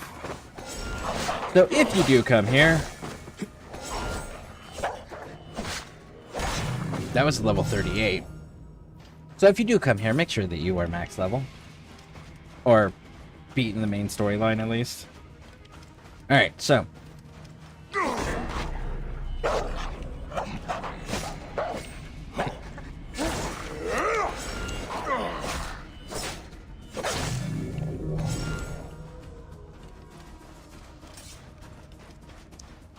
So that now in Layla's cave, all of this has brush growing up over it. There's tall grass in all these spots.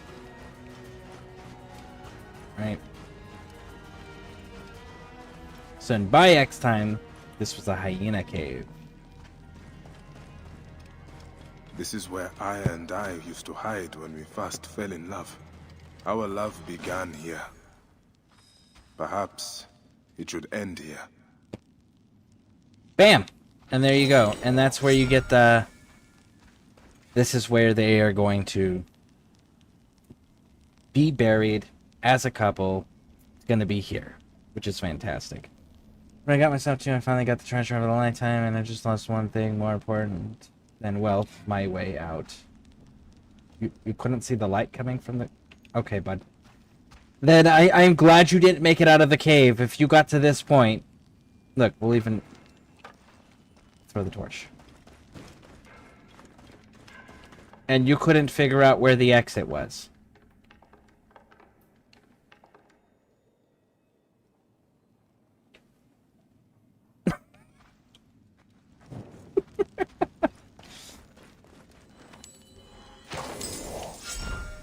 And then this being all caved in like this, and specifically it's this area here, all this being caved in, this is where Layla is. She's down below inside there.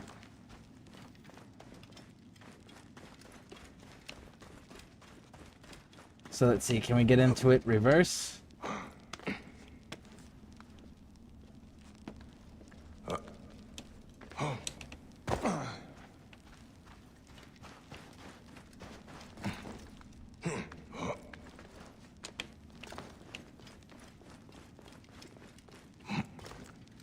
See, and then this right here, see this rubble with these stones? That is the other exit from the pathway that Layla took when she found Aya. So they blockaded them both in with debris, but you get the little commentary about Bayak with, we will be buried here. So yeah. So, Origins, DLC, Odyssey. Choices.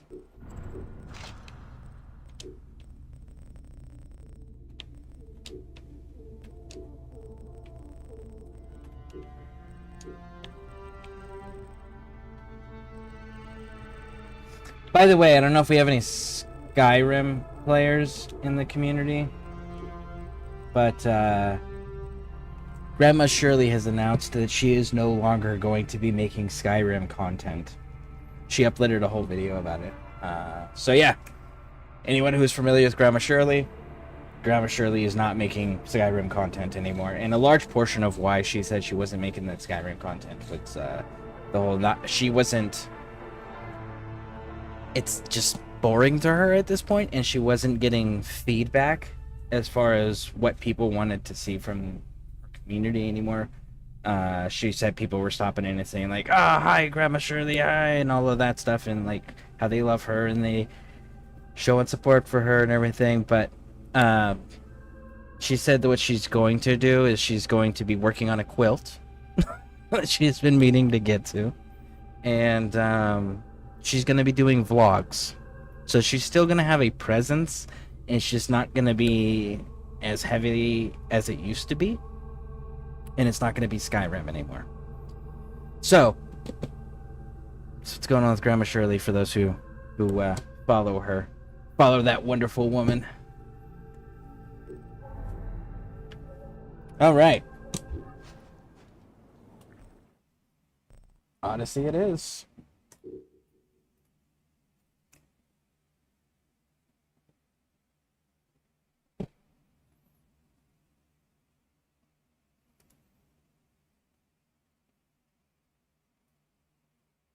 So we're gonna switch some of things over.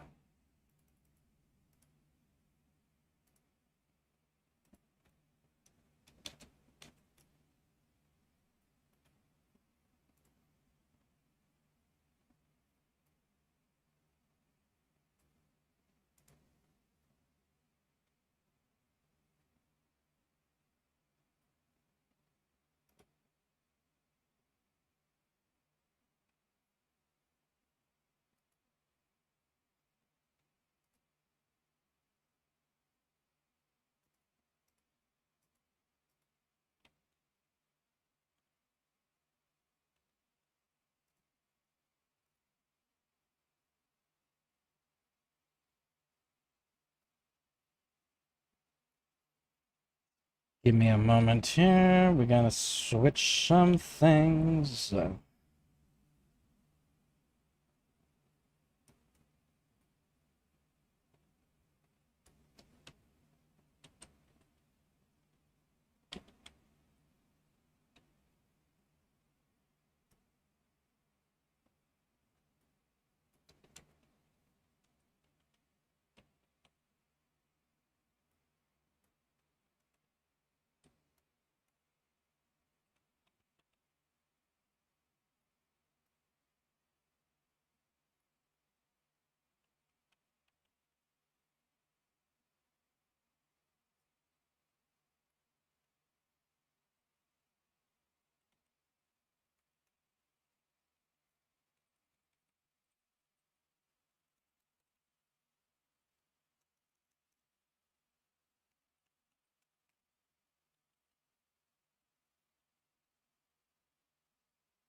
mushrooms.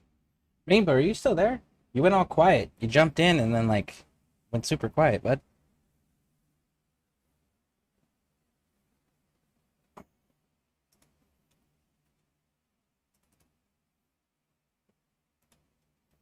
Alright, pulling up Odyssey.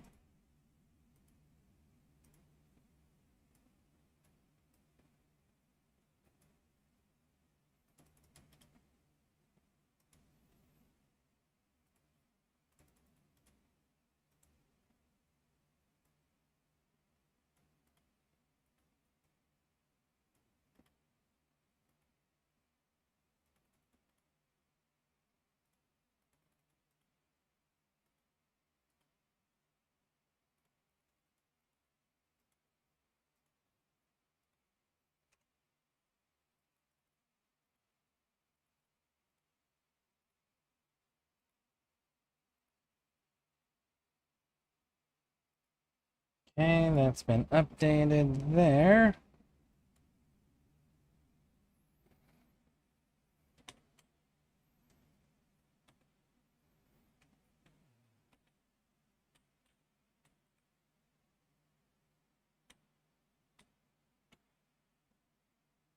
Now there is one item in this game that on console at least is stupidly fucking important to have. We're gonna see if it works the same way on PC.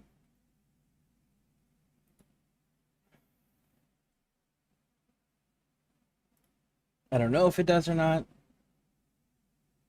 but we're gonna see.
Okay. Motherfucker. Ubisoft Connect crashed. This is not working out for you, Ubisoft.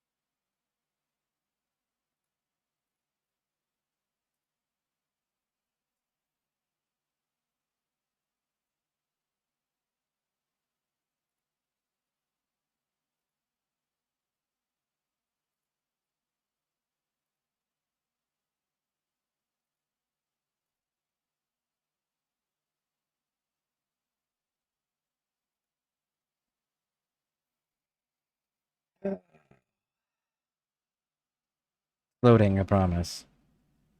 It's wild that it's taking this long.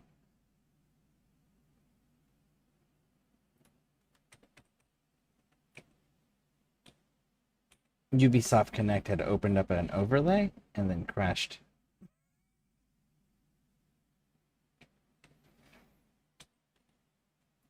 And like the game itself in the back was still working, but the overlay itself was crashed over the top of everything.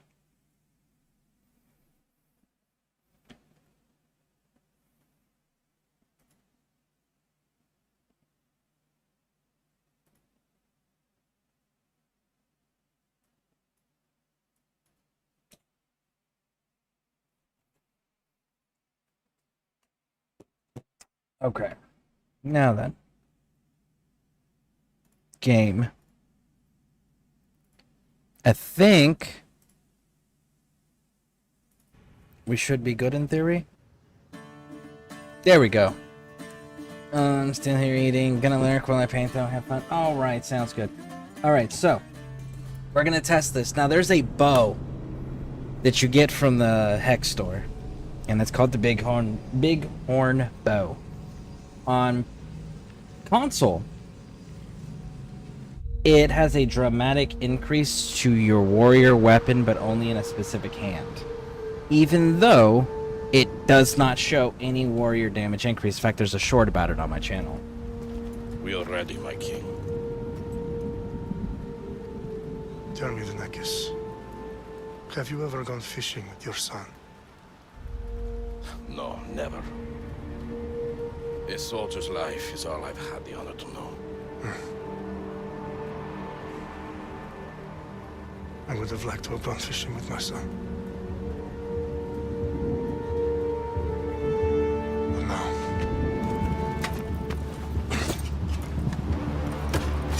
let us meet our fate, shall we?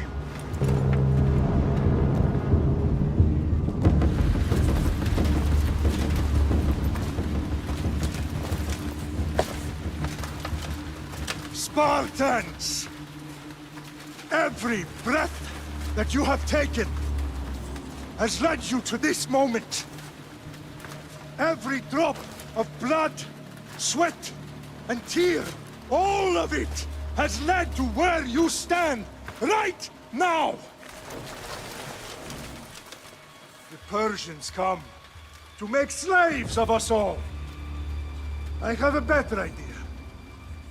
I say we drench the gods with their bloods! What say you, Spartans? For our sons! For our daughters! For Sparta!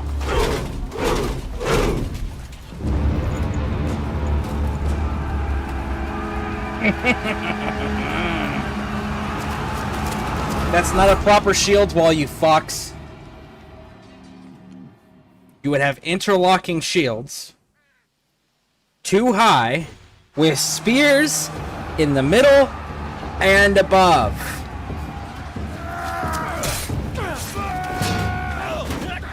And you definitely don't throw your shield.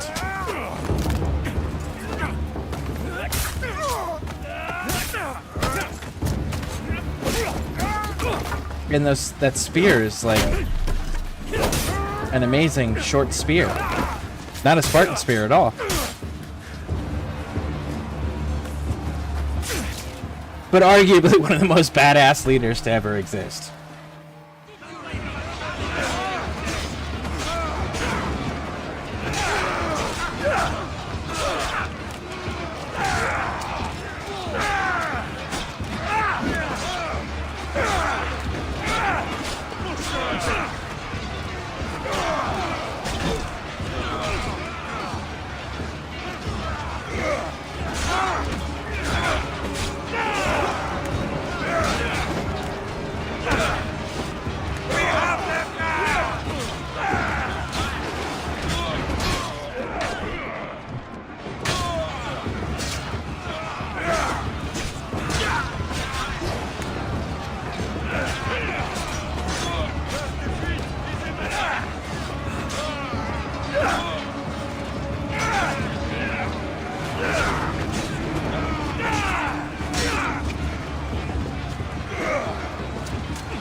Puny Spartan! I'll bring Xerxes your head!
Xerxes sends his sheep to slaughter. Come, Persian! I will bring Xerxes your head, you insolent Spartan fool! Come and get it! Your bloodline ends today, Spartan! I'll get drunk on your blood as the crows feed on your eyes! You will try, and you will fail! Xerxes is the king of kings! Well, somebody should probably inform No the other match kings. for Then. a Spartan!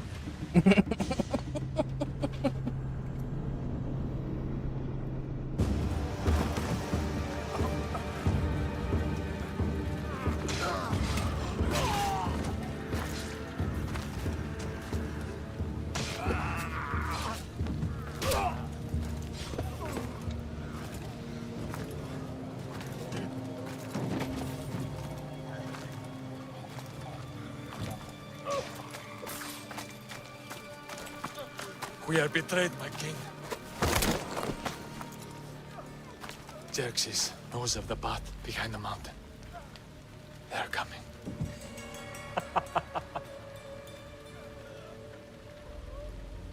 By dawn, you will be completely surrounded. We are Spartans. When are we not? Spartans. That word will mean nothing when Xerxes wipes your bloodline from the face of...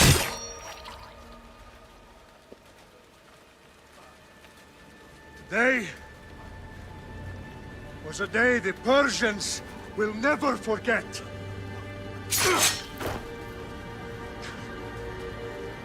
Tomorrow is a day the world will remember.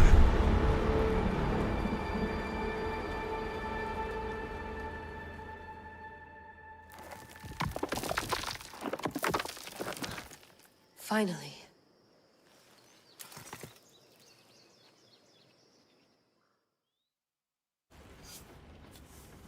Wow, this is big, Layla. Did you really think it's the spear? This is the one. The book was almost right on top of it. I've never been so lucky in my life. Okay, let's start her up. Are you sure we can trust this thing? I mean, the book could be... Just started, Victoria. You're the boss. I'll prep it for you.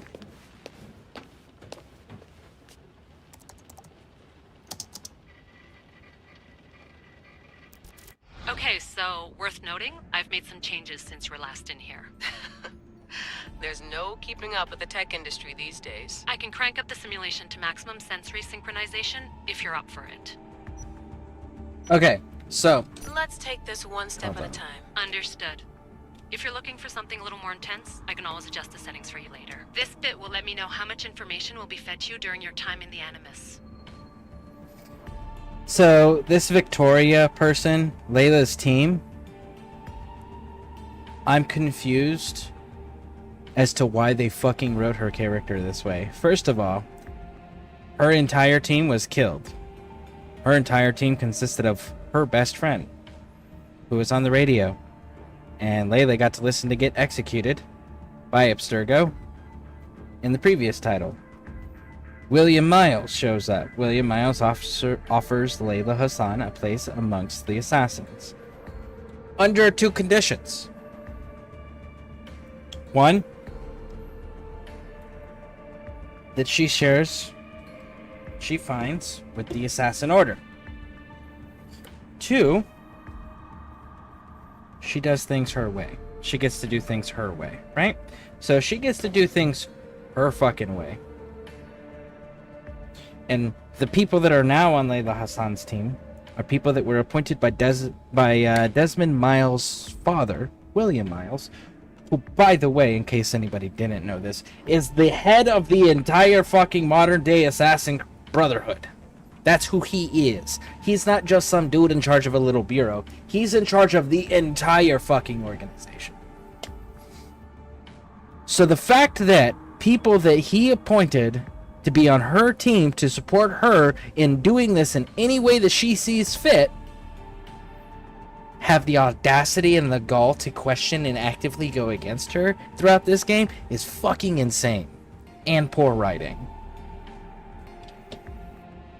Honestly, yes, we started having lots of issues with the game, as you saw towards the end there.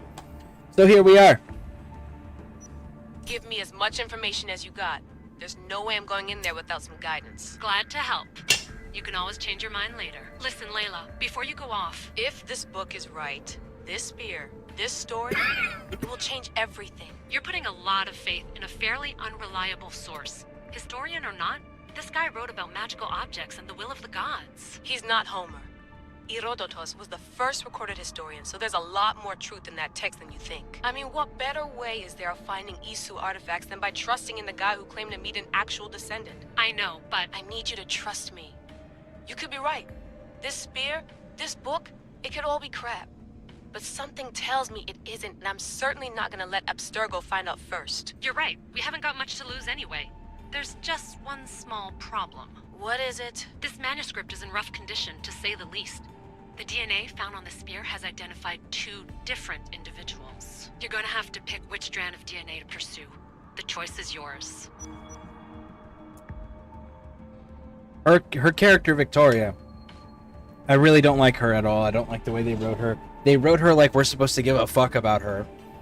And like she has some sort of authority to question Layla Hassan. So we're gonna go with Cassandra on this game, and then in the next game, we're gonna do the male Ivor, because I like the voice actor better. Even though the female Ivor is the canon. She'll help us find what we're looking for. I have a good feeling about this. All right, boss. We're finally good to go. 431 BCE, here we come. The start of the Peloponnesian War. Good luck in there. No pressure or anything, but we're all depending on you. Abstergo isn't gonna win this time. If what the book says is true and we do actually find the artifact, the assassins will finally have a chance to rise again. You can do it. Oh, and Victoria, read the book. It holds the secrets I won't be able to find on my own when I'm in there. Aye, aye, Captain.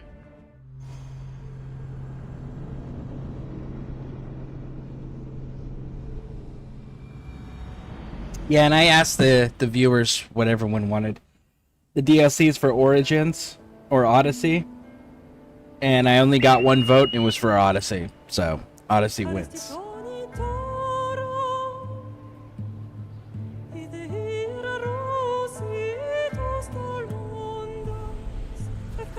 Nightmare? Absolutely not. We don't do that stuff here. We are casual gamers here. We're here for the experience and the story, not the challenge. If we want the challenge, we'll go play Elden Ring.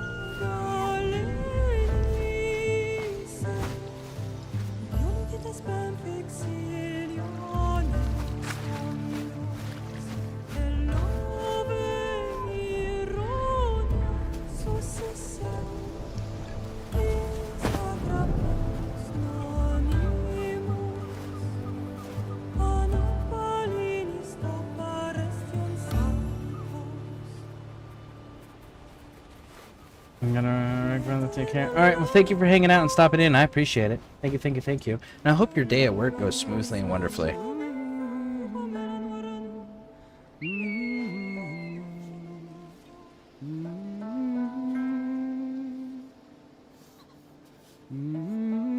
Hey, shitface! Get down here. Cyclops got a message for you. Oh, we're getting Cyclops' eye back too. That's for last week. Malaka. The Cyclops said you like to act tough, so act tough! Get a little closer, as I wait. You should know by now. Last week? This shit happens every week. Where are you streaming from, bro? United States? I keep doing this. Yeah. Thanks for being here. I appreciate it. Thank you, thank you, thank you. Even if it's just for a few moments, I do appreciate it. Thanks for the warning. Oh.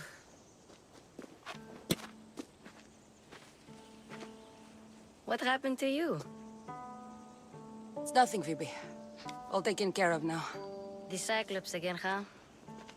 Hasn't he learned his lesson yet? Apparently not.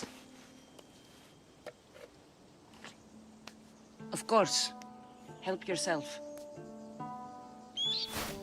You hungry too, Icarus? Do you think Zeus would bless me with an ego like he blessed you, Cassandra? Maybe you could ask him for me.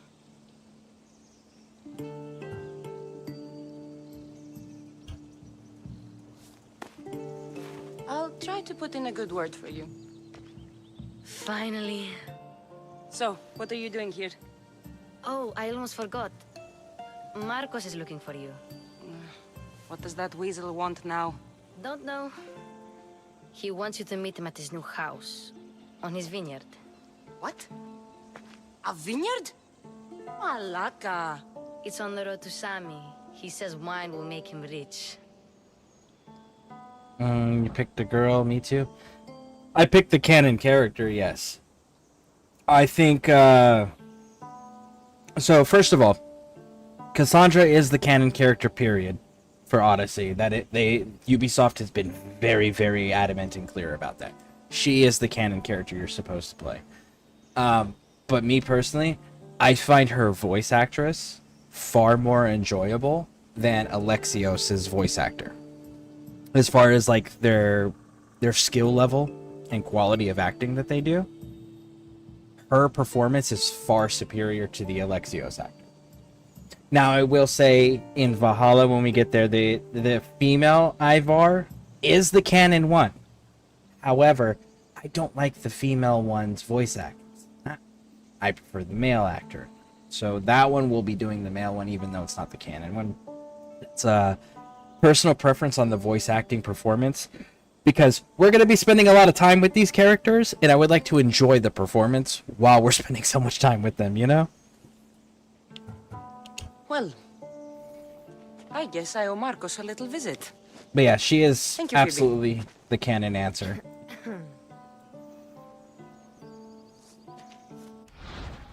Have you finished Origins, bro? We literally just finished it. What? 15 minutes ago? And it was the I'll go tell Marcus second you're or done. third time I've beaten Origins. My head.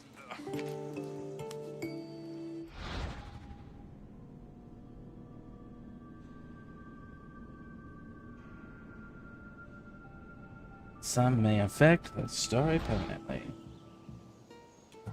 You made the mistake coming here.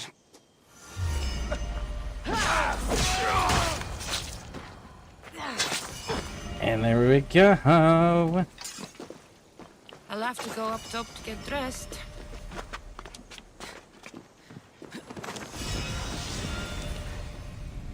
Let's get this on.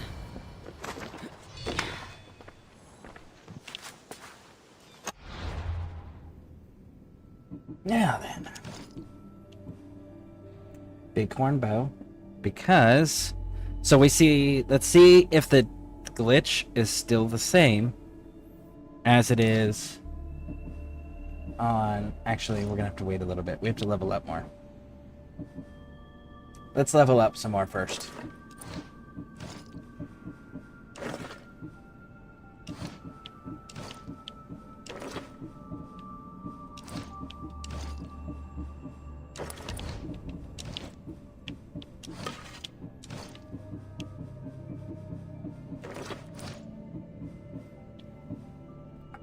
Let's see here. What are we sitting at?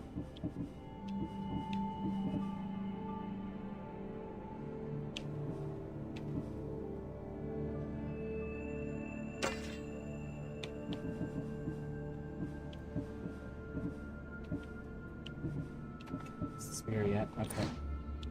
So what are we sitting at? We are sitting at 42. It's not going to affect it to a higher level. If it affects it like it does on PC.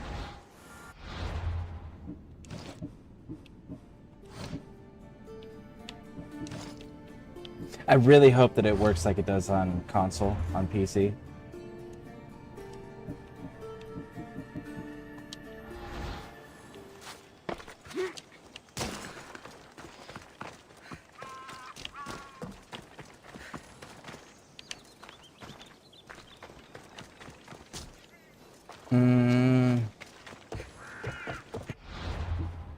The first time I played Odyssey, I got like halfway through it with the guy.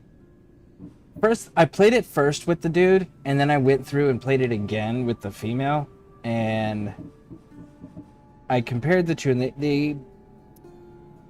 the decisions and stuff they let you do in the game are all the same. The dialogue is absolutely all the same. The only thing that really changes is the quality of the acting. That's really about it. So, knowing that, I ended up just continuing to pick the girl, pick Cassandra, because Cassandra has the better quality acting performance.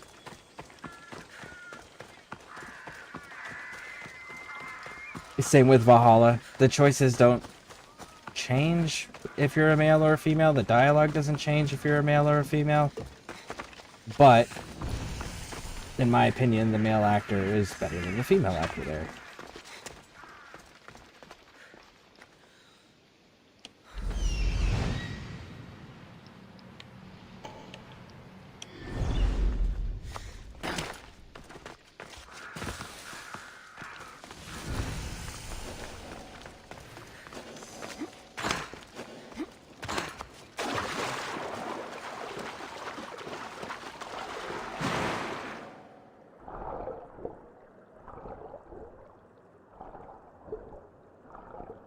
But yeah, I've beaten this one a few times as well. It's just, it's been over a year since I've played the Assassin games. So, going back through, and this is my first time doing it on PC. But I do have a build that I really like running on console. I just don't know if it works the same way on PC. And it's a build that allows me to get up to 100% melee resistance. It's really fucking good in this game, considering how many enemies are just melee focused or prefer to fight melee focused. It does take quite some time because I do have to unlock the passives that open up at 50. So there it takes some time. You do have to earn it and work for it, but it is a possible build you can do. And the Bighorn bow has a really cool glitch on PC on console, and I don't know if it's going to work on PC or not. But on console, what it does is it increases your warrior damage output, but for only one of your weapons. So I'm hoping that that still works on PC as well. That would be kind of cool if it does.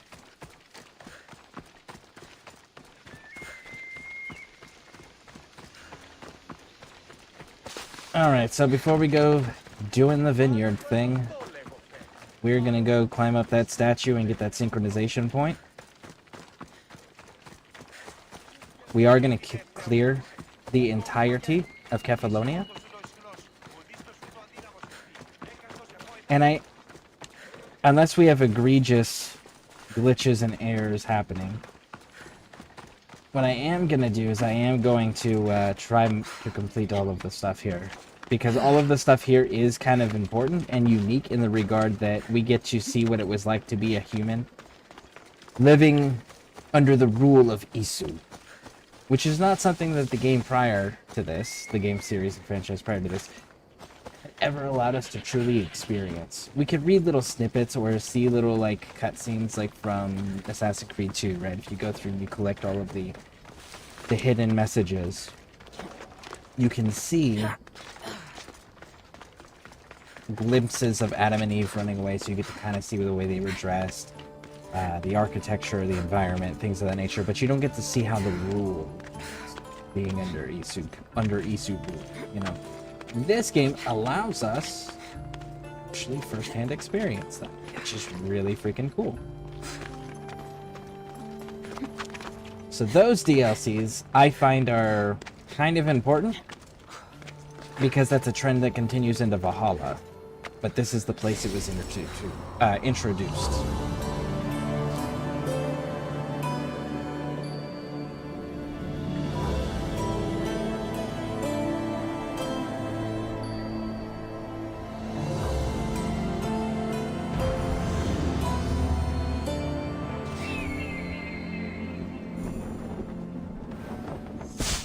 And this is the place where also they start talking about, they've already briefly hinted with the tombs in Origins. This game was the one where they gave us more indication and more clarity on the fact that like the Isus were broken into groups that all had different ideas on how to prevent the coming catastrophe. And then Valhalla, it fucking spells it out blatantly, which has kind of been the trend with the Assassin's Creed game series, where they'll give like crumbles of a change that's happening in one game. The next game they'll make it a little bit more obvious, but it takes about 3 to 4 games for them to be extremely blatant with the change that they've made.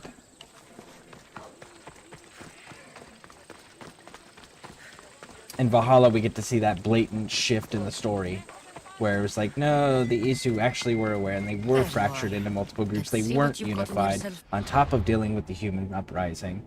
And on top of dealing with the end of the world coming, they were still having infighting on how to fix it. And that's why they failed ultimately.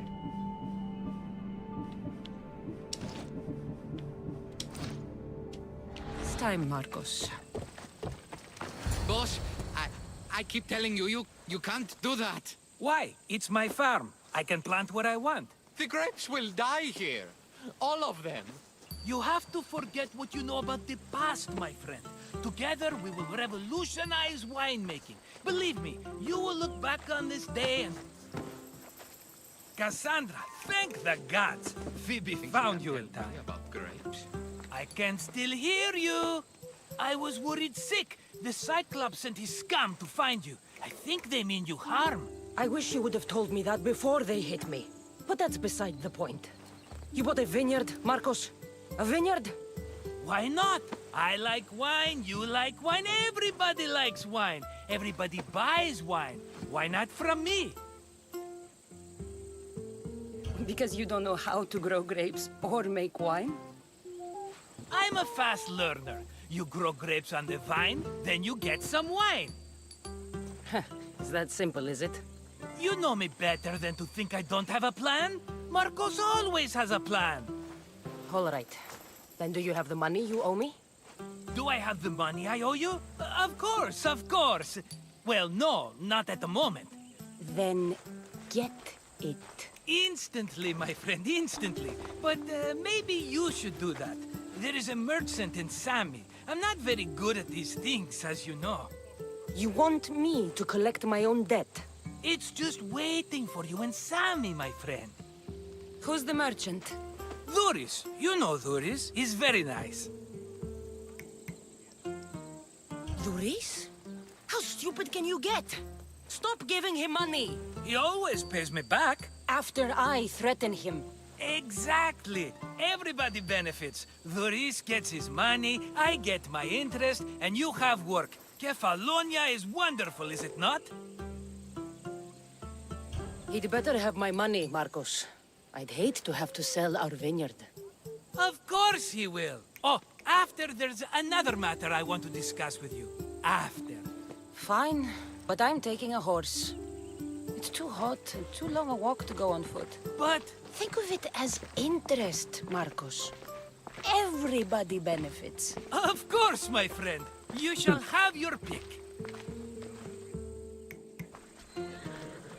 Doesn't matter, we're not using any of these. So we'll just pick whichever one. I've made my choice. Which one will it be? The one on the left. Fine choice. But this particular breed has a few quirks that you might not be aware of. I wouldn't want you to take an unworthy horse. This is the one I want. Are you sure? Because... I'm sure, Marcos. Everybody benefits, especially you. You've chosen the great Phobos. He's never let me down. Phobos. Remember, meet me at the temple in Sami when you have your money from Duris. Ah, Efterpi. There's plenty of wine left to buy. Don't fret. Not now, you fool. Phoebe's been taken. By who? Thugs of the Cyclops. Who else? Snatched her right off the main road. Tell me where they went. In the direction of Itimena Beach. The beach? Can she swim? I'll get her. Yes, go. But don't forget about dear Duris, Cassandra. Alright, so now that we've unlocked Phobos...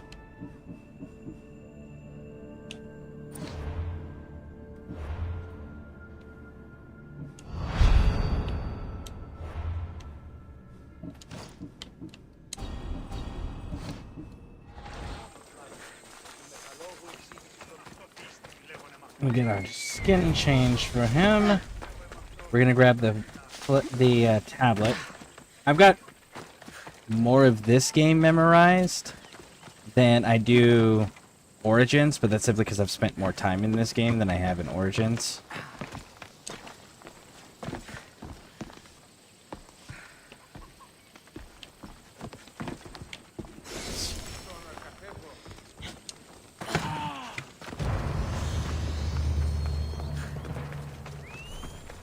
When times get bad, it can be easy to turn away from the gods, go to the burned temple and cursed valley, and it can be found in the pile of ashes. Yeah. Alright, guys, looking like Kratos. Welcome in. How are you doing?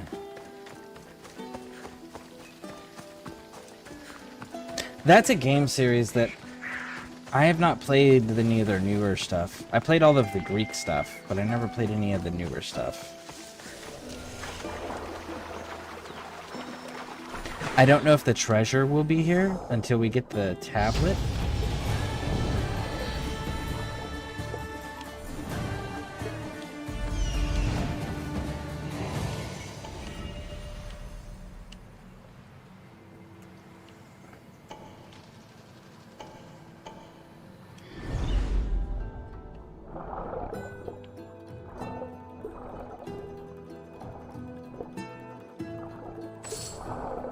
Go, go, go, go, go, go, go. Here we go.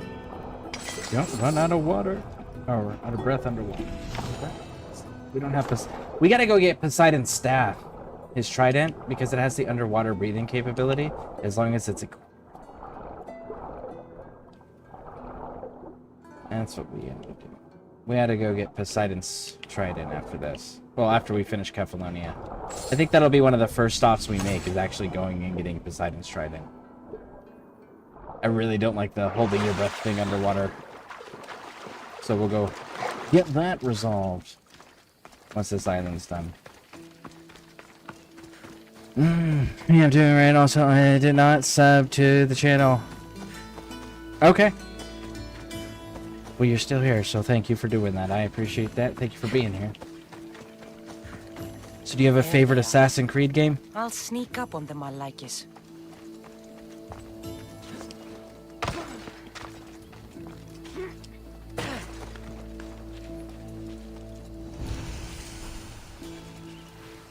But yeah, the God of War games, I played the Greek ones all the way up to kill the entire Pantheon.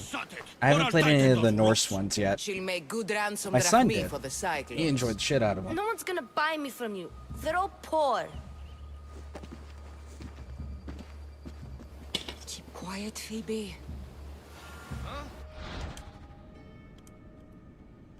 This tall grass will keep me hidden.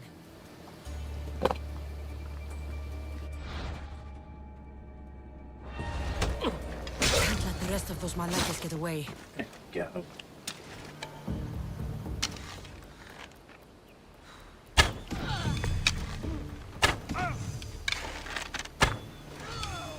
Time to get Phoebe out of here.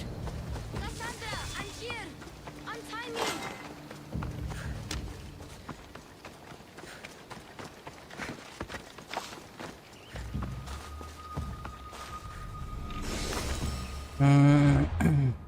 I did indeed, sir. I have not played Assassin's Creed since the first game. It's fair, there's been some major changes over the series, and the series is definitely not for everybody. As far as, like, not everyone likes the stealthing around gameplay mechanics that they hard require in the earlier games. The newer games have kind of gotten away from that, which people have mixed feelings about.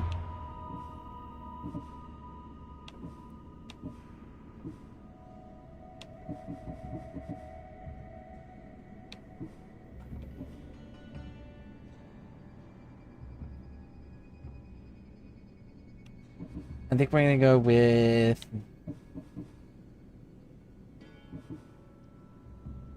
We're gonna go with this one. I actually do use that.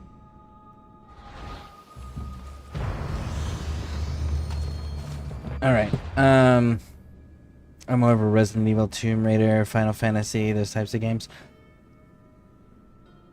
Of the Final Fantasy games, 15 was the only one that I could really get into. That turn-based combat thing, just not for me.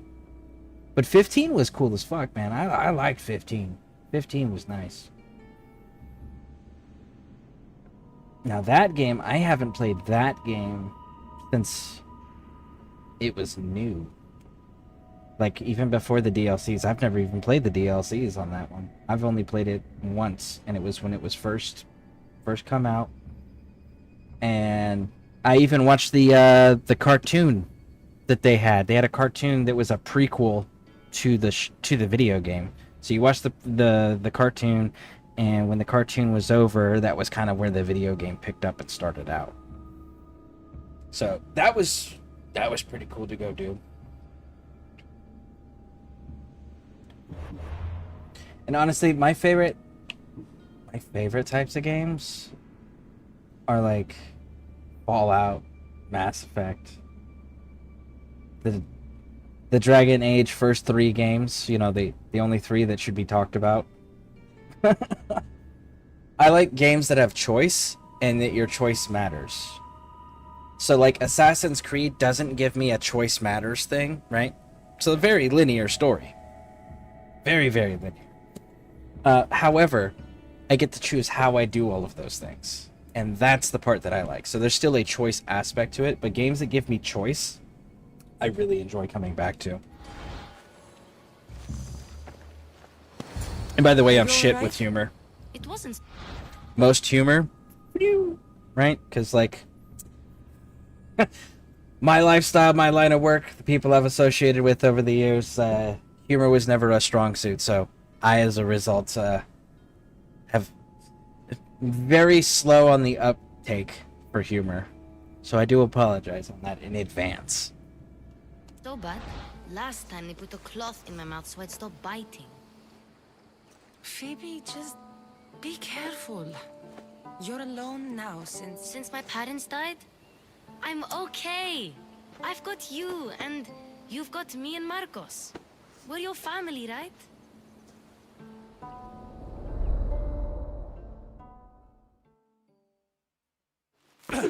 You'll have to be stronger than that. Don't give in! Let him have it!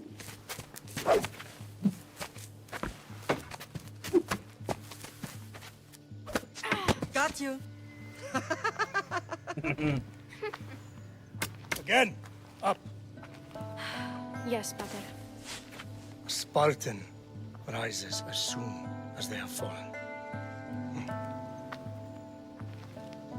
Ready your stuff.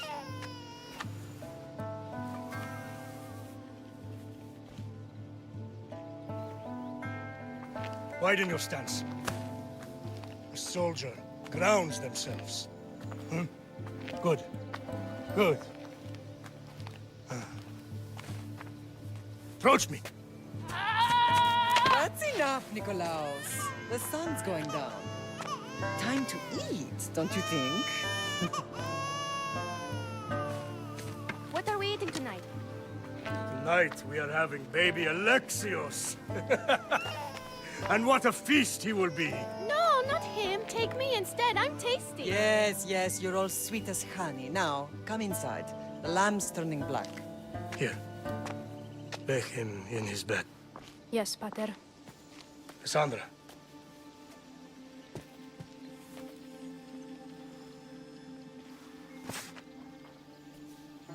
You are my greatest pride. Remember that. You will bring this family to glory. Go.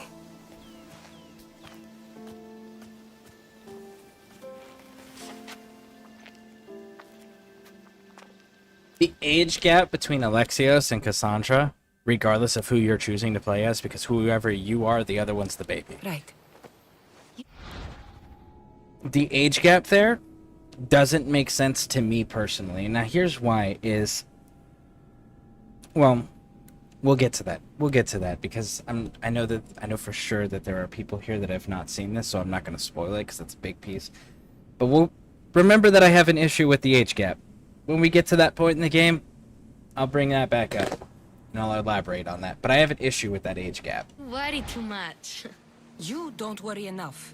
We'll be alright if we watch out for each other. Which reminds me, the thug said you should watch your back. What they say? They said the Cyclops put a big bounty on you.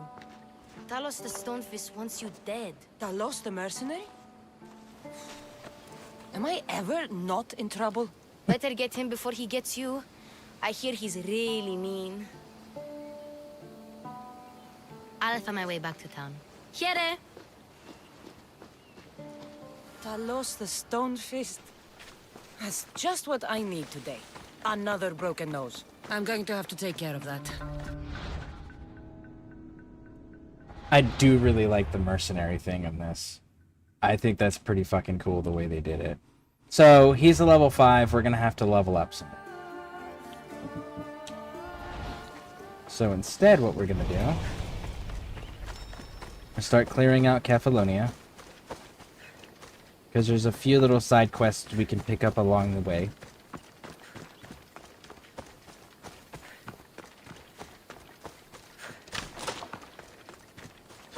Because when I go and deal with him, I prefer to just deal with him and be done with it.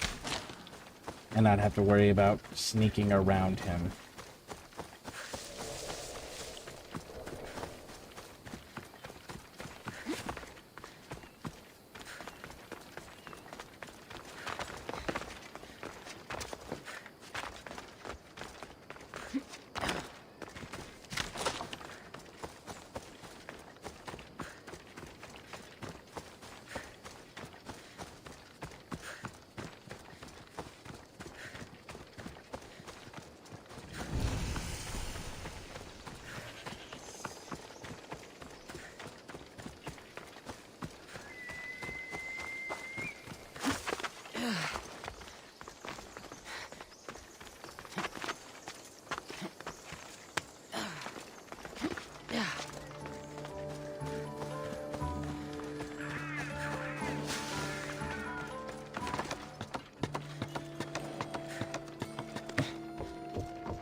We'll jump off the edge here.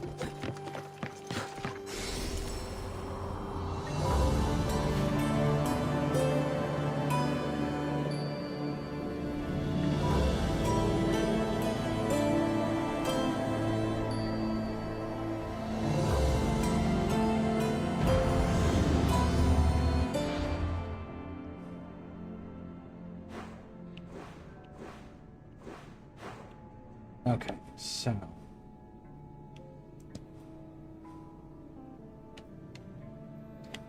it's weird that it's there we go. That's what I want. Alright, so recommended ships calling is a 5, huh? Well, let's hit that question mark there.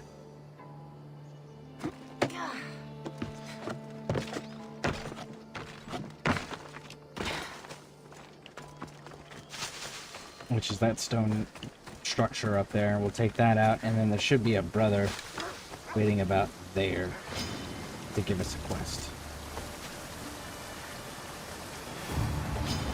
Oh!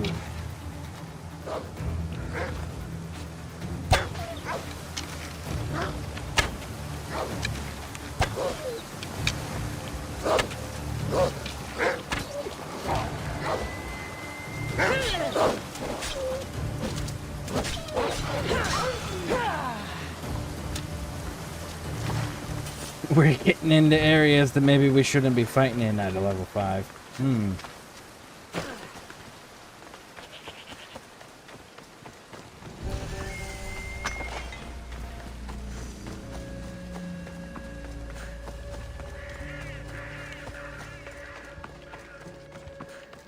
Yeah, see? There's the brother.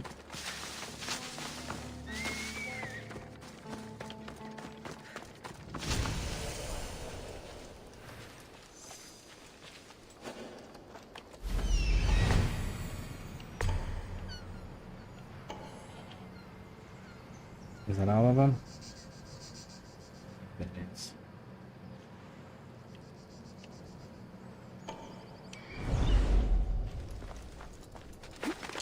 Let's see, can we assassinate this dude successfully? Just pure damage output wise. Nope. I'll enjoy this.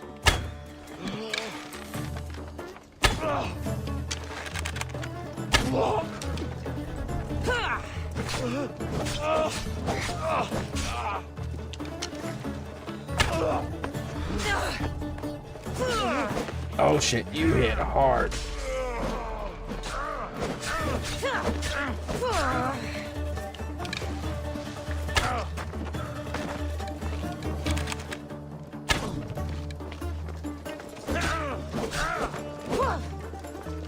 What's so high and mighty now, aren't we? 2 hits.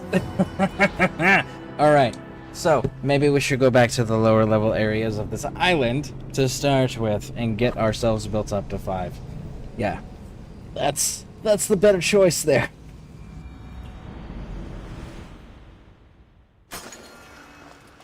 We'll leave it alone for now. They'll keep a sharp watch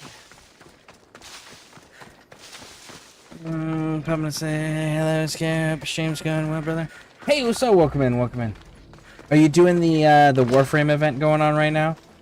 The Halloween one? I saw that it's got 32 days on it. So one of the, like, I am going to end up grinding it out at some point.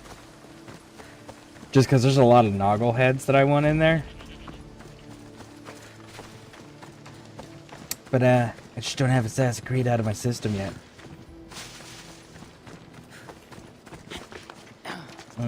Steven, hi, how's things? Hey, welcome in. How you doing? Things are going smoothly here. We wrapped up Origins, but it started having a lot of issues, glitching and performance issues towards the end there. So a lot more than usual because we were having them throughout the gameplay. You know, where the big giant triremes would get thrown up into the sky and start slowly spinning down to the water, and then get super laggy the closer it got, and then shoot back up to the sky as soon as it touched the water. Yeah, we were having all sorts of issues over there. We got the main storyline done. We got a lot of the other things done. So here we are. We're doing this. Doing Odyssey because it was what was voted on. And it was next on the list as far as the Assassin games go. Rather than doing the DLCs over in Origins. Because, man, oh man, talk about glitches. Alright. So that's one shark. There's the sharks. I was gonna say.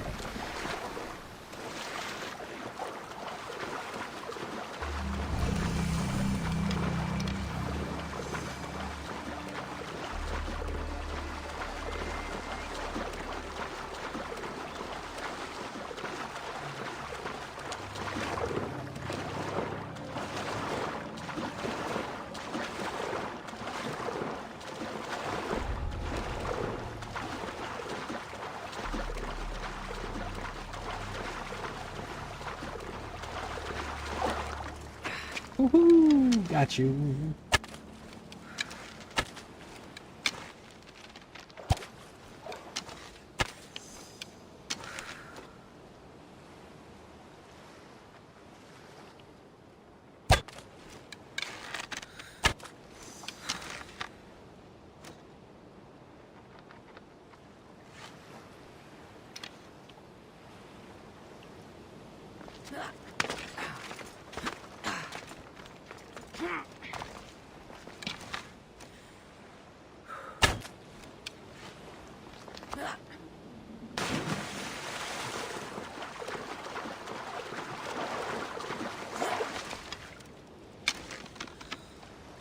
Oh. Spin that big nose around.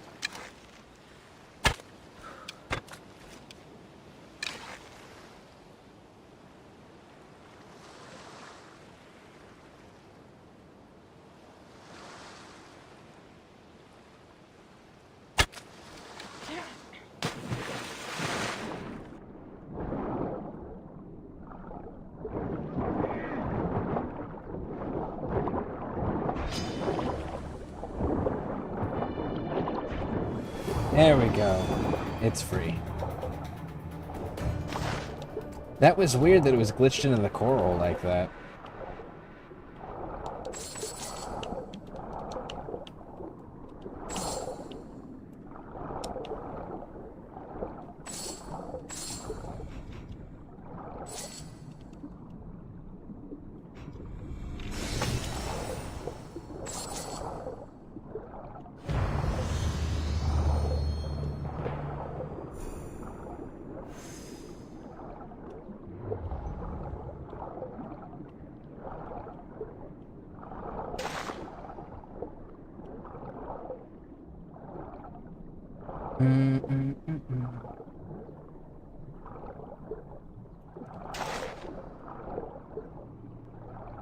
And there we go.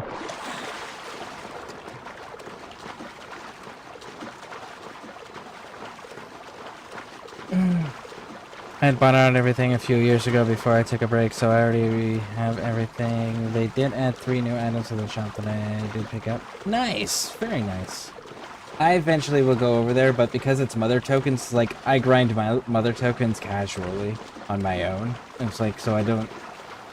It's not a, big challenge over there to go get those currencies. It's just tedious. Especially with the numbers they're asking for everything. And honestly, other than the noggles, I didn't see too many things that I was genuinely interested in. There was a really cool glyph, though. The grape skull thing that they got. That looked really nice. But yeah, I'll probably do that sometime in the near future where everyone can see it too.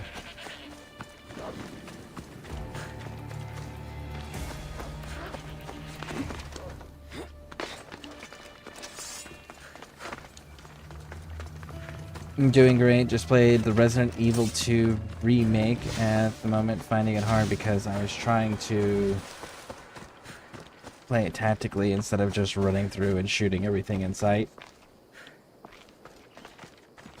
Do they even... Because I genuinely don't know, because it's been so long since I've entertained the idea of trying to be of trying to do a complete playthrough of a Resident Evil game, and that's because of their shooting mechanics that they have. But is there a benefit to being tactical in a Resident Evil game? Question mark.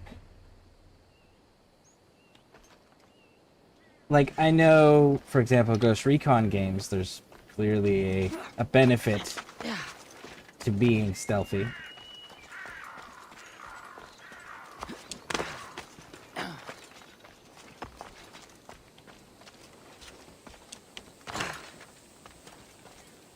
But I know that there's quite a few games out there that they just don't want you to be stealthy at all. Like Halo games, for example. You can try to be stealthy. They're not gonna let you be stealthy.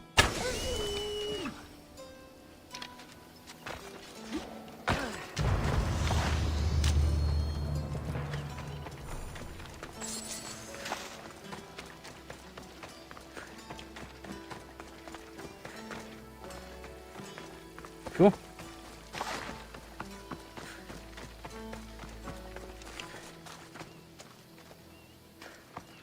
And on that note, we are clear.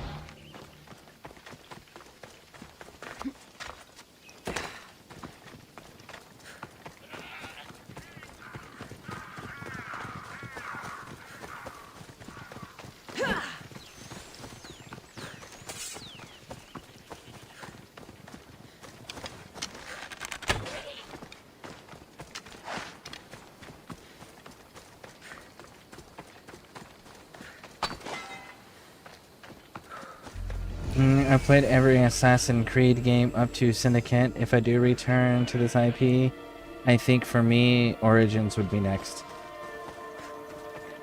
Timeline-wise, yes. And it's the soft reboot of the franchise, with minor mentions to the previous titles. So yeah, Origins would be your next starting point. And then it's weird, the timeline here. Okay, so we go to Origins, and then we go to Odyssey. And Odyssey is a prequel to Origins.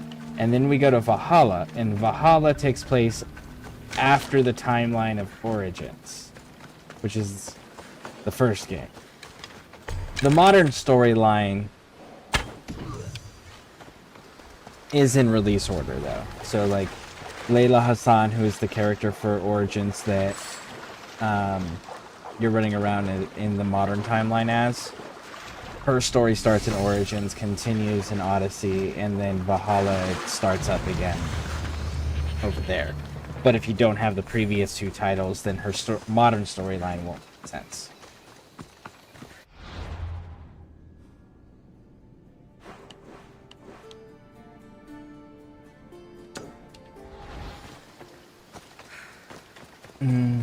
Yep, it can serve as ammo for the harder part of the game because of the limited ammo capacity around the map.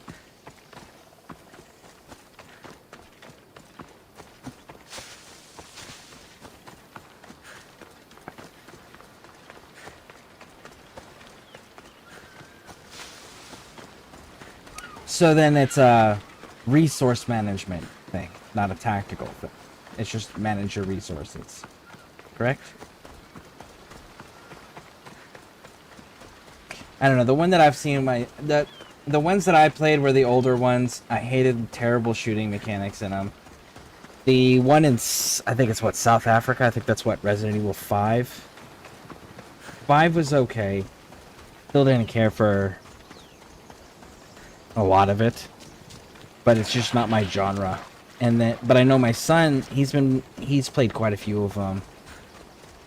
He loves the series. In fact, the most recent one where you're running around as Chris Renfield, I think it is, the blonde guy, the blonde super guy. The guy that's got all the crazy ass skills.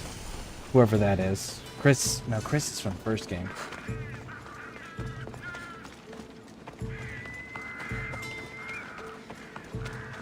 See, that's so uninformed I am What's with happened here? with the Resident Evil games. I don't even know all the characters.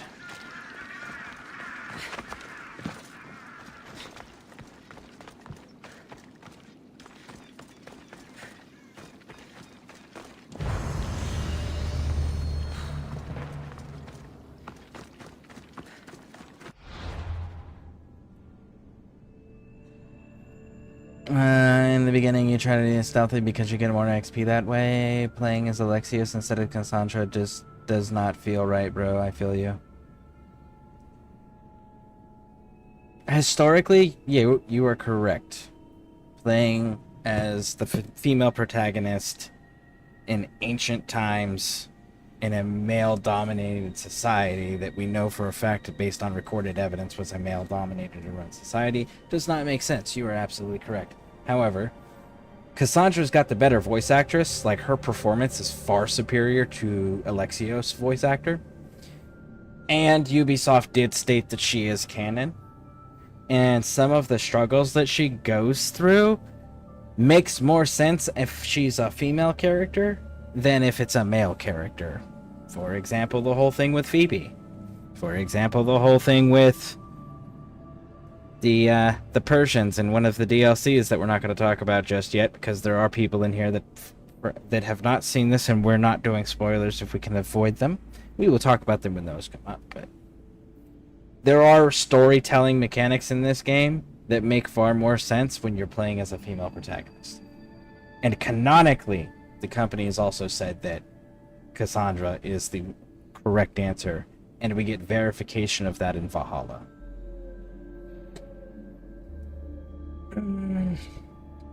I'm at the Monsters Awesome Bundle for Black Flag, Syndicate, Origins, Odyssey, base games, around $50 on PlayStation. Very nice, very nice. 3 was the end of one era. 4, Black Flag, was the introduction of a storytelling device they didn't know how to use. That's an important piece there. Was being able to access the Animus and go through the memories, but not having to be the living person doing it. It's directly connected bloodline-wise. So that was an important transition, storytelling-wise, for the modern storyline, which was Assassin's Creed 4. But from 4, everything after that is irrelevant, more or less, until you get to Origins. Origins, they kind of figure out their identity and how they're going to move forward in the modern storyline. So, it be 1, 2, Revelations, Brotherhood, 3, 4, Origins, Odyssey, Valhalla. That would be if you want to follow the main storyline. The rest of all of that is kind of irrelevant. The modern storyline is only key in those aspects. Syndicate has a portion of a alternate storyline that's been going on since the beginning. But that storyline, which is the Minerva and the Sage DLC, the Sage storyline that's been going on since the beginning, that gets concluded in comic books, which is why I tend to not promote people following that one, simply because very few gamers are going to go out and actually seek out these comic books, which were not very popular, which were not widely marketed, which were ridiculous because they introduced characters that are not involved in this at all, and they concluded a story that lasted over 10 games. And that was the choice that they ran with. And didn't bother to market it to the entire fan base. And characters that were involved in all of that are never introduced or talked about in any video game. Period. So, there's a lot of multiple storylines going on that get concluded in different ways, but the two that are important is the modern protagonist storyline and then the Isu storyline. Those are the two important ones. The historical stuff is just what's happening around it that's bridging the modern and the Isu storylines. So, the historical settings are just the bridge. Altier doesn't story concluded. Continue to play games after gameplay only. Yeah, so again, like, if you go from Black Flag and you just kind of like skip ahead and we go to Origins, Origins does a soft reboot, but it takes the concept that they introduced in 4 and allows us to continue going forward with that. Let's see, manage resources and inventory because there's limited inventory slots, backpack slots. So they, yeah, okay, so they still have that. The horror of the game is the inventory resource management. It's not the fact that the game is actually scary and hard. And that's always been kind of the trope that it's a creative trope, and it's a creative psychological tool to use in a video game to make people have anxiety and be more fearing and afraid of, and be easier to like jump scare and shit like that, and be more emotionally vulnerable by producing the level of anxiety that comes with a game that is a dark, scary setting. But you've got 3 bullets and 1 green plant. Can you survive? By the way, the enemies take 6 headshots to die. And you can get hit twice. Right? So it's the anxiety of the resource and inventory management that creates a vulnerable setting for the player to think that they're scary games. And then they get addicted to the completion dopamine release when you complete it and you get through that challenge with that restriction. But it sounds like they still haven't gotten rid of that formula or gotten away from that formula. They're still keeping that same goddamn formula of what makes Resident Evil at its core such a scary game and gives such a hard-hitting dopamine release is the inventory management and resource management. Because that is such a constraining factor. Because could you imagine if Resident Evil was just like, cool, here, you get a couple thousand fucking rounds to start with, and you can take like 10-15 hits before you go down, ammo's plentiful, healing, you're gonna start out with like, I don't know, 5 of whatever your strongest healing capabilities are, and healing's gonna be capable. Like you're gonna be able to heal constantly, right? We'll auto regen outside of combat. We'll give you health kits everywhere. Could you imagine how different that game is then at that point? Because then it's not scary. It's not anxiety inducing. It doesn't put you in that vulnerable state. And the dopamine release and you complete it isn't going to hit as hard. So if you take away just those 2 mechanics, the game is a completely different game. So that entire series is just those 2 mechanics. Which is pretty interesting when you really think about it. Now, the best AG games were told like old school AC games was like Enzo and Connor and Edward, etc. When it comes to the best AC games, that comes down to opinion. And that's kind of where the hang up is. Because we want to talk about those older games, shall we, right? So you're telling me that assassins that trained all their fucking life in martial combat and endurance, flexibility, that have those incredible fucking parkour skills, can't stand toe-to-toe with a soldier? A standard ass-in-the-grass grunt soldier? Really? Because I can tell you for a fact, and anyone who can look at all those historical timelines, like, none of those soldiers were professional soldiers. None of those soldiers had fucking training. None of those soldiers would have known how to deal with whatever the assassins were throwing at them. They would have just been I survived, and I know how to use my weapon. A pointy end goes that way, right? Like, that's the extent of their training. And then everything else soldiers get in that time period from those types of militaries is purely, what did you learn from surviving this battle?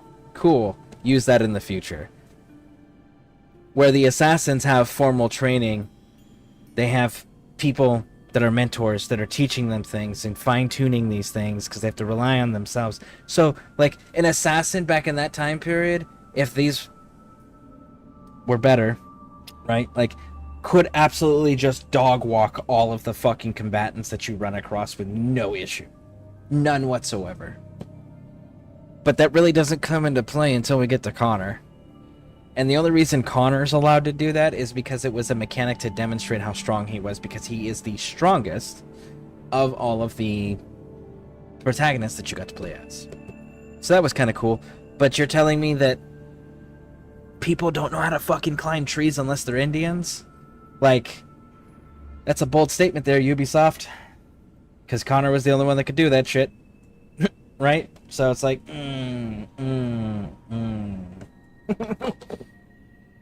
So, and they had multiple storylines going on. So if you didn't like the historical storyline, cool, you could follow the modern storyline. Oh, you didn't like the modern storyline? Cool, we can follow the Adam and Eve storyline. Oh, you didn't like that one either? Cool, we can follow the Isu storyline with Minerva.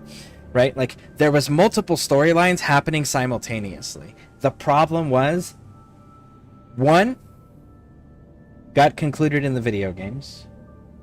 One was completely ignored and concluded in comic books. Each individual historical timeline is isolated to itself with the exception of the Ezio trilogy. And then the Isu storyline never got expanded on. Ever. So then we had to go over to the soft reboot. Origins, Valhalla, Odyssey, all of those, right? And that's where we get the expansion on the Isu storyline that was started way back when and nobody ever expanded on. So they had these great storylines, but they had too many, and as a result, none of them got the attention that they should have gotten in the original portion of Assassin's Creed. The soft reboot, they had a better idea of the direction they wanted to run in, and the direction they wanted to run in is, we're no longer assassins. Were hidden ones, because the hidden ones were founded with Origins. They were the prequel to the Brotherhood, so as hidden ones they were no longer assassins, which means the gameplay mechanics could actually blatantly change, which is why going forward it became action RPGs with the option of stealth. They keep the same title because it's the same franchise, because they need to use some of the storytelling mechanics. They need to have some of the aspects like the Isu, right? The Isu are important. If they ever remove the Isu and the modern timeline, they take those two things away from the Assassin's Creed series, I would love to see Ubisoft explain why a game where you kill a person from another group because they have different beliefs is a good message to be sending to your customer base, because that's all that's left if you remove the modern timeline and the Isu timeline, because those two things are what the entire series is based on, especially moving forward, right? Because you have the Isu that made these artifacts because they created humans, and the artifacts were designed to control humans and prevent the world from ending, but the Isu still wanted to enslave and control, and they were having their own feuds, right? Now that the Isu don't exist, with the exception of Bassam, to our knowledge, humans want to gain those artifacts to control humans. But then there's another group of humans that are part of the descendants of the same exact Isu that fought against controlling and enslaving humans and wanted them to be free. So now you are biological descendants from those folks, continuing that same exact conflict over control. So if you remove the Isu artifacts that allow the humans to control other humans, and you remove the Isu timeline explaining that that's how humans came to be in the first place, and that's why the world ended, and that's why their empire ended, then you just have assassins and Templars killing each other for different ideology. So I hope that they remember that those are important. But again, Origins is where that kind of like, they finally committed to what their vision of this universe was going to be going forward. They made it clear of what they were, because you can look even from the first game, the Assassin's Creed first game, super hardcore stealth game, right? You're not fighting anybody, period, straight up. That's just not going to happen. You will get stomped on every single time, 100% of the time. You're not fighting anybody straight up. But the second game, you could counter. So you still were heavy stealth mechanics, but you could counter attack. So if somebody attacked you, you could stand toe to toe with most of them and just counter them and take them out that way. So then we started shifting from, oh, this isn't a stealth game anymore, is it? No. So then as the games progressed, we got more and more combat capable. So even from the first to the second game, they were transitioning into different identities as a game IP because they didn't know themselves what they were going to be. Origins, going forward, we have seen a very clear, consistent identity come out of the Assassin's Creed IP. They finally got all their mechanics set up. They finally got their storylines straight and cohesive. They finally know how they're going to move forward with the games. But now they're talking about removing more, and it's just like, don't do that, because right now it is clean. If they make any other alterations at this point, at least the ones that have been rumored to be leaked, like getting rid of the modern storyline and the Isu storyline, they may end up self-sabotaging their entire franchise. But I will say, Origins, Odyssey, Valhalla, it is very clear on what the identity of the game IP is going forward. That is the one cohesive section that I can say for sure is exactly that. It is cohesive.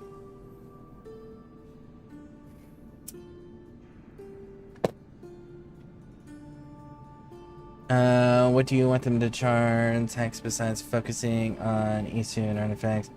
I know you haven't played Mirage and Shadows, but else what would you want? Oh no, that's it. Like, the Isu artifact storyline needs to keep going, and they need to keep having the modern storyline. You need to have both of those. The bridge is what we want to play on as consumers. We want to play in the historical settings.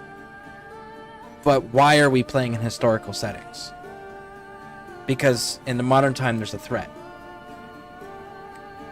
Right? So we need that because that is our motivation to get through the historical timeline, right?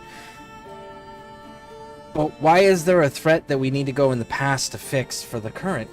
Well, that's because of a previous timeline, which is the Isu timeline.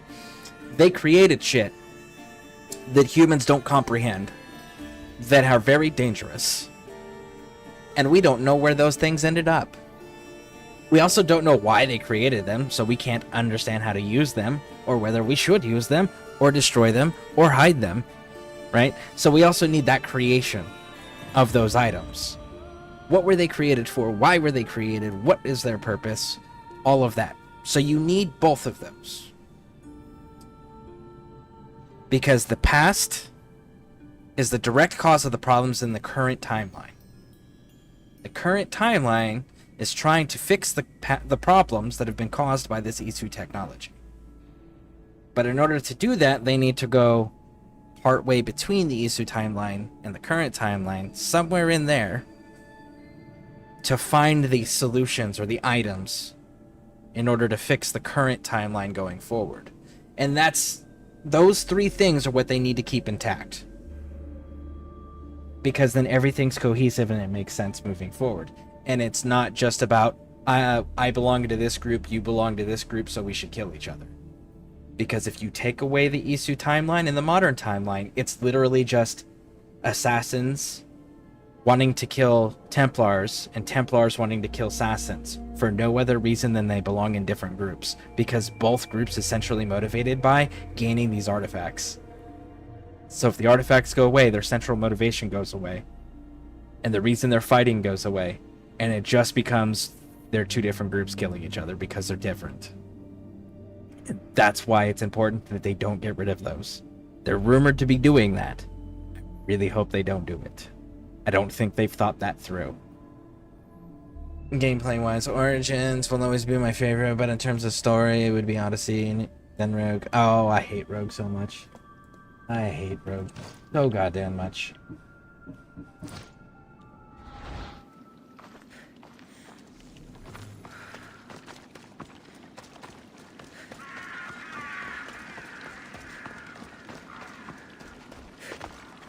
We will have to come back to this place. Phoebe's quest isn't up yet.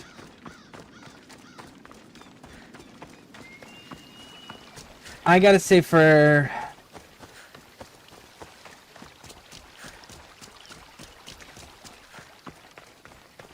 I break the games into two categories.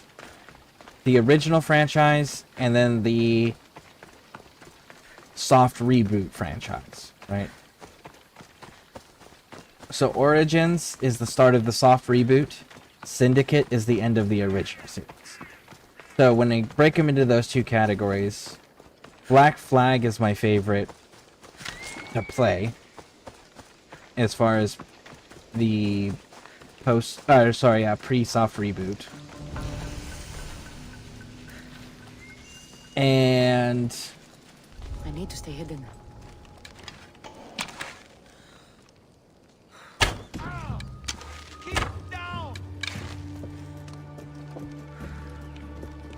Homie moves fast.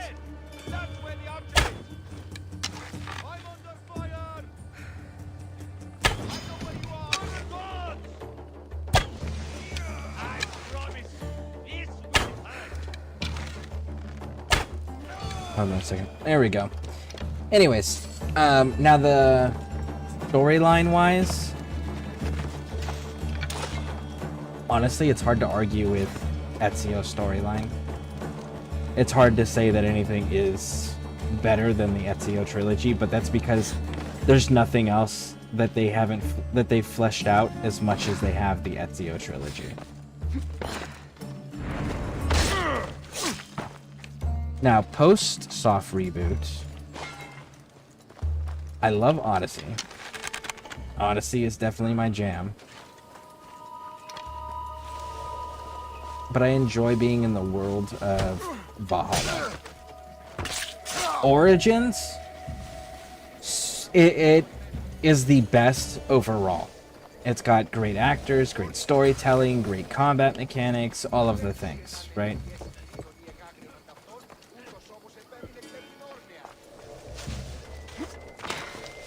But I really like Odyssey. And I've got no other reason than I just really like Odyssey. Maybe it's the Greek themes, maybe it's the fact that we get to play as play with the Isu and actually get to live in their society. You know, maybe it's the fine polishing of the mechanics that they introduced in Origins.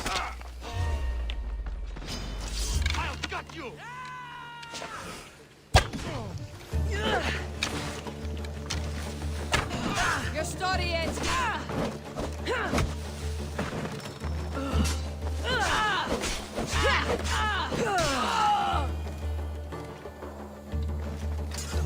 And Valhalla, well, it's just a fun fucking universe.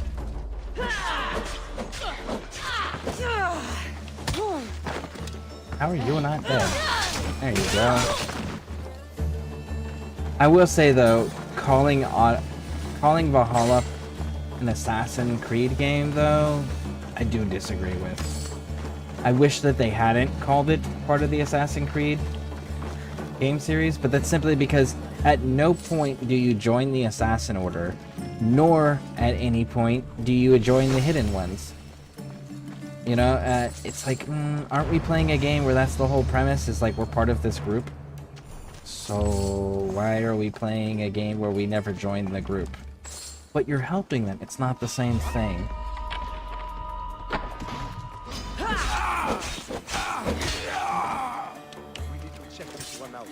Stay alert.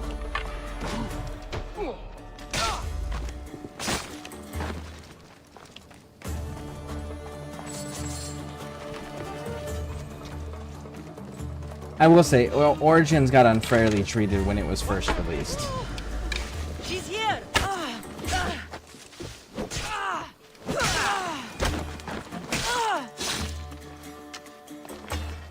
That game is really, really good. And I wish fucking Ubisoft would stop deactivating aspects of their games. Like, holy shit, man.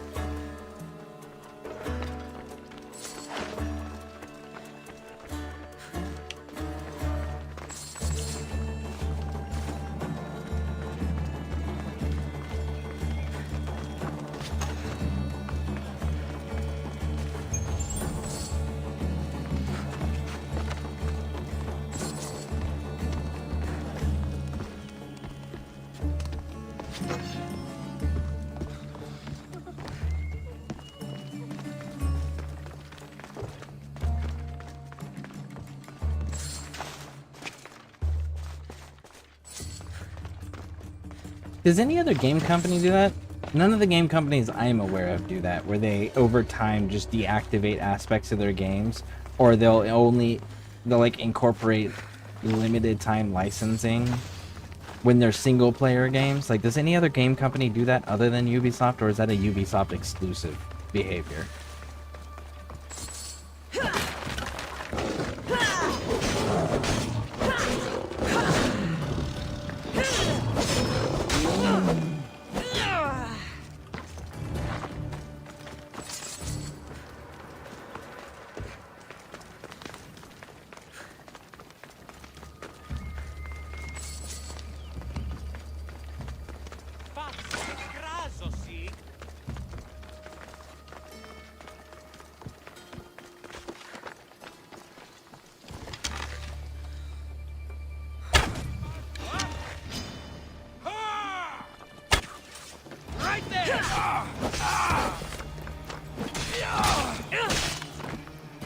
Is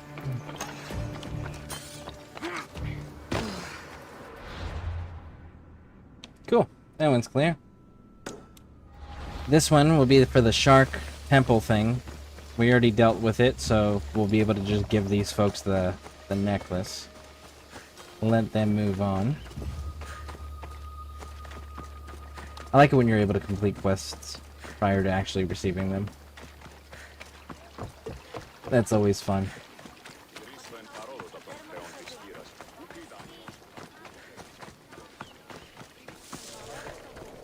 Misthios, fresh vegetables for your journey. The juiciest in Kefalonia. I'm not really in the market for vegetables. No one is. Our stock is practically decomposing.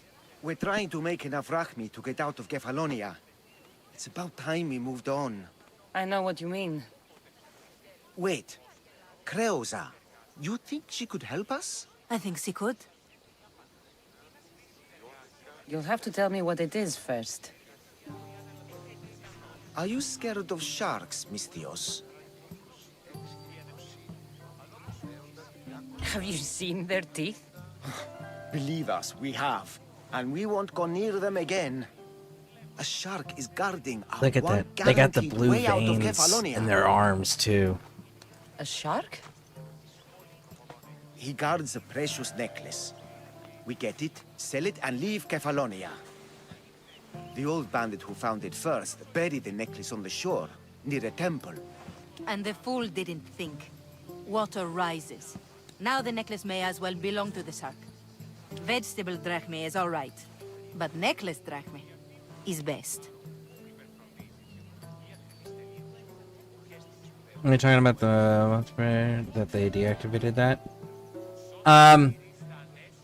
Okay, so I was playing Origins on Steam, and the Steam version wasn't letting me interact with the store, saying that it had been deactivated, that I have to go through Ubisoft Connect for it.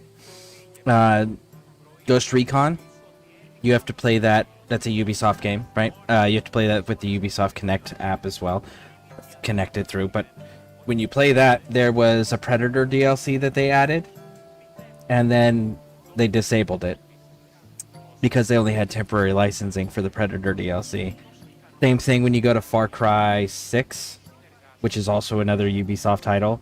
You have the Danny Trejo Tacos DLC that they did, as well as the Rambo DLC that they did. Both of those are now deactivated. You know, it's like they do this shit where they deactivate aspects of their game. The Black Flag, I don't know if it's currently deactivated in the remastered one. I know that the original one, it was still active, but like nobody fucking played it anymore. But either way, it's one of those, like, if you put a feature in a game, leave it alone. If I get the temporary server thing, you want to do the temporary server thing to save money as a company, fine. But single player content should not be affected at all from temporary licensing, because the single player content, you have to think about this, you had to pay employees to take the time to create those digital assets employ them in the game, and do so in a way that didn't break anything else but worked cohesively. And then you let it run for like, what, a year, 2 years, and then disable it? Why? That's all that fucking money gone. And Ubisoft is the only company that I know does that, and they do that in multiple of their games. And then Unity, I don't know if Unity's is still running anymore, but Unity used to have a multiplayer as well that was co-op. You could actually play together with your friends and go do missions. I know what it's like to want to leave Kefalonia. Who wouldn't? We have nothing here. As many vegetables as we please, but no hope. It's buried in a chest. If you get it for us, we'll take what we need to get out, and you can keep the rest. It's not this necklace, is it? I found it in the ruins of Krani. That's it? That's Procris's necklace. We can finally live. No more vegetables. We'll have a new life. One far from our past. I know what that's like. Good luck.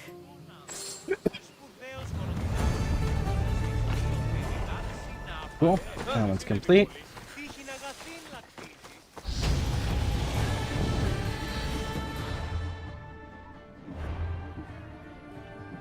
I have to go back and double check on the Black Flag one. I don't know if that one's still active or not. But again, like the other DLCs that I mentioned that were absolute great draws for the audience, like running around in Ghost Recon fighting against the Predator. Like, do you know how fucking cool that was? Going to a Caribbean island and having Danny Trejo show up and help make tacos with him. Like, dude's a badass. Doing the Jungle Fighter gorilla thing and getting a Rambo DLC with all the Rambo shit. Really cool.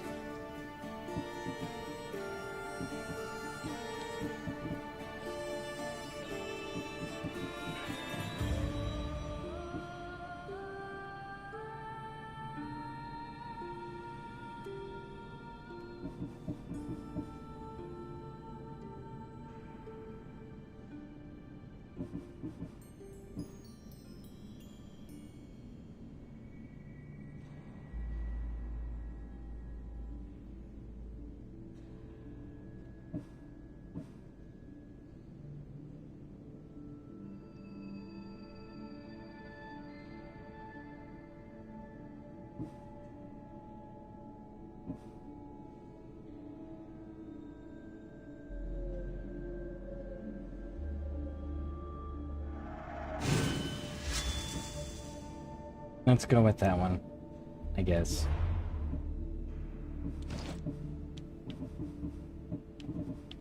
All my spears are 5s, right?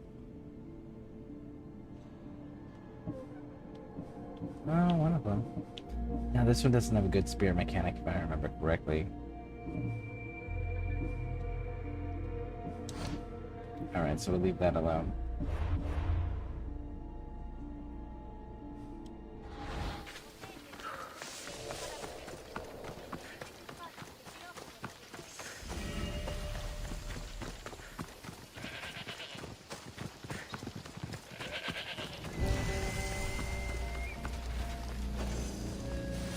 I should stay hidden if I don't want to fight.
Can we get him?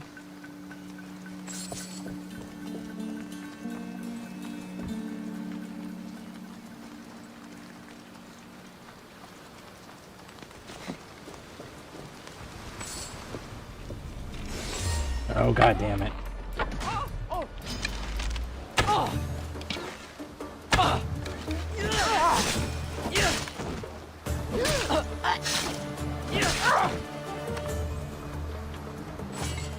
That's weird that that person just kind of like froze up there and stayed there.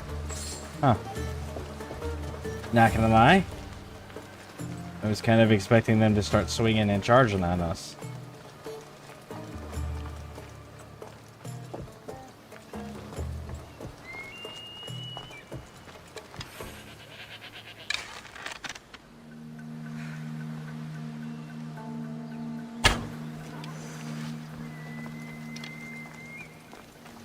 They were shooting at something.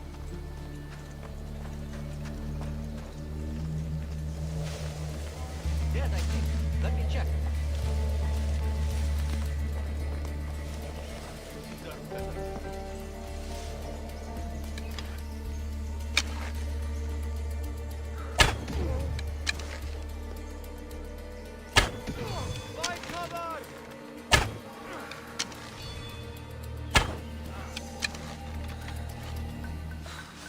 Cool. Clear.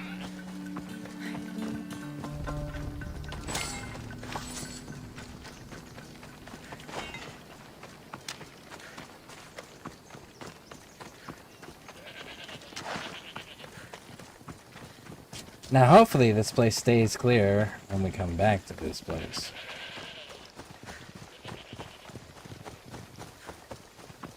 Because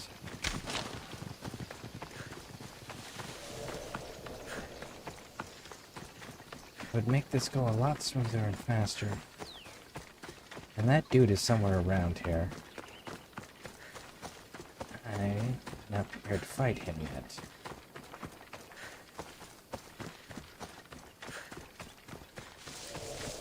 So let's get our money and go get that quest. Quick for the bow there.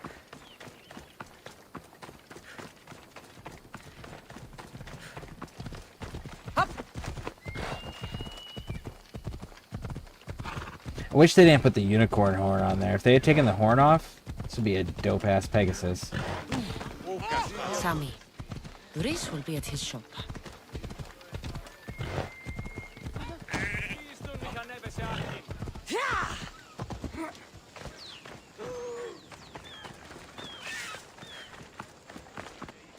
Got a job to do, Cassandra? Cassandra, good to see you.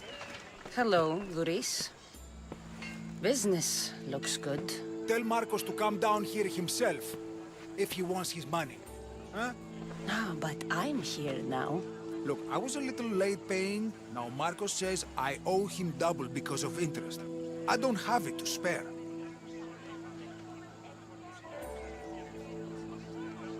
You should have thought of that when you borrowed drachmi, Doris. But my family... It's hot. I'm in a bad mood. And you are going to pay. We both know it. Now the question is, what do I break first? You? Or your merchandise? You told Marcos I've paid enough already. I won't bow to a mercenary or to someone foolish enough to borrow money from the Cyclops. From the Cyclops? That's how he bought his vineyard? Look, I know you'd be dead without Marcos. What with him taking you off the street as a kid. But you know what he's doing is crazy. Malaka. Still, that doesn't change the drachmi you owe. Face it, once the Cyclops gets hold of you, you'll both be dead. Raj, homie. Hey, stop! That's my stuff! All right. I'll pay you, just stop. Fine. Good call. The money's yours. Just leave. Pleasure doing business with you, Doris. Keep my name off your lips. I don't want the Cyclops coming after me for the debt you can't pay. For the debt I can't pay? Homie, I can pay it, trust me. I could buy Marcos's fucking vineyard at this point if I wanted to, probably. You know why? Because Cassandra knows how to use weapons. And she could just give him a choice. Vineyard or death. Your choice.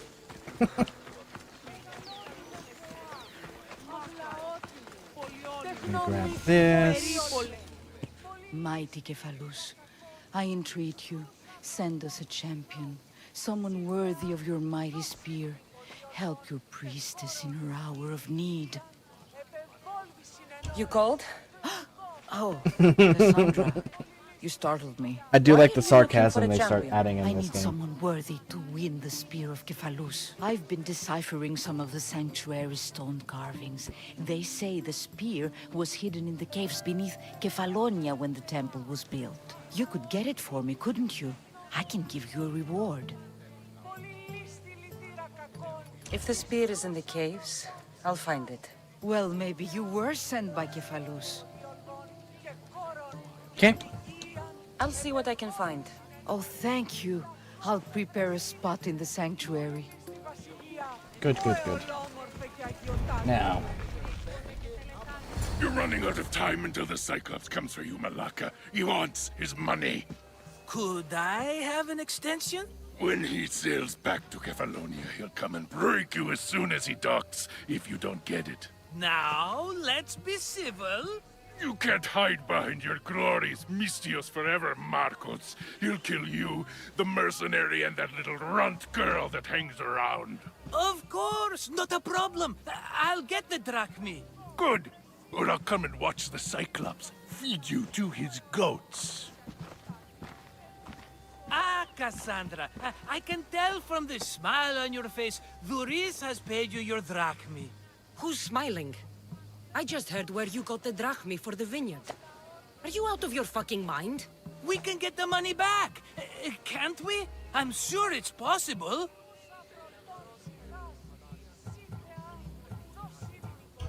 We have no other choice now.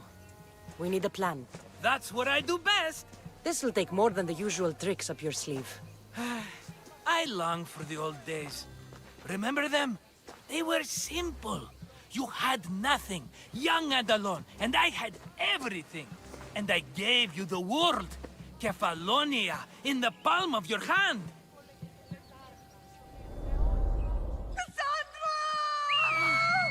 Alexios!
Don't see fishes like you every day, huh?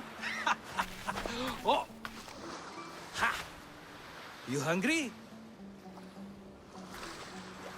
How about we make a deal? I do something for you. You do a few things for me. Everybody wins. Best offer you're gonna get. Think about it. Wait!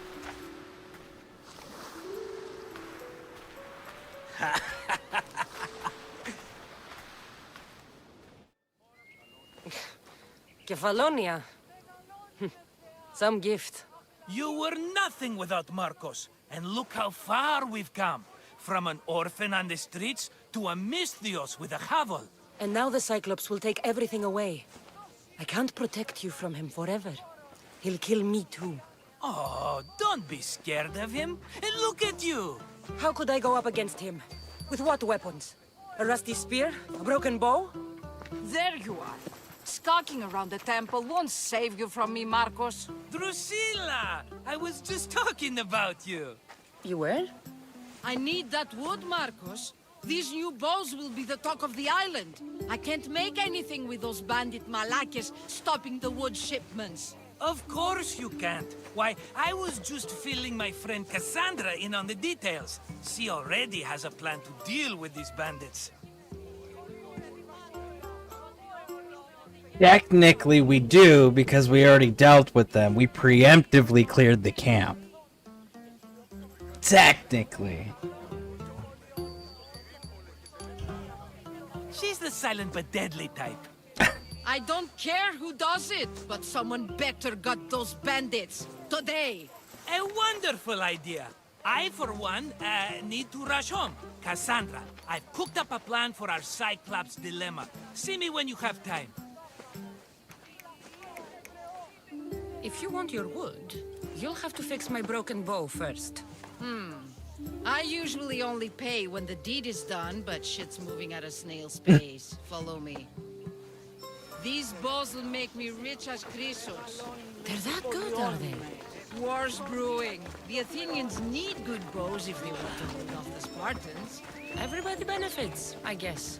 Who are you? Marcos?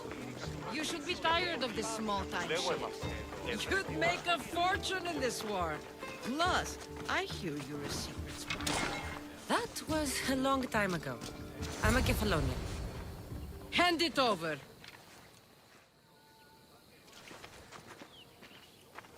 There you go, good as new. That bow is as strong as Heracles himself. Give it a try.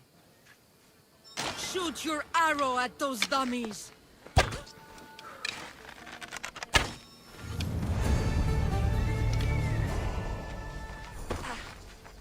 Fair is fair. Are you going to get my wood? Those fucking bandits need a thrashing. Fair is fair. I'll fix your wood problem. Finally! Marcos sure is lucky he's got you as a scapegoat. I'll take care of the bandits. Make sure that you do. And be quick about it. I'll deal with these bandits and get you the wood you need as fast as I can. Have patience. It won't take long. Ha! If you knew how long Marcos has been feeding me excuses, you wouldn't be saying that. Must have been the bandits I killed earlier. Now you do something. That was an easy job. For wood. once. Better take some lumber back as proof. That old bag won't just take my word for it.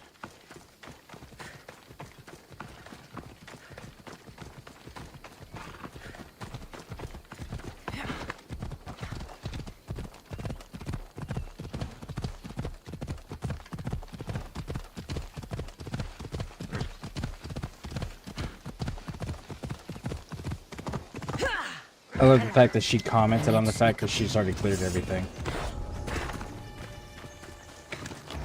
So if we cleared everything, what just got triggered? Oh. Wild animal.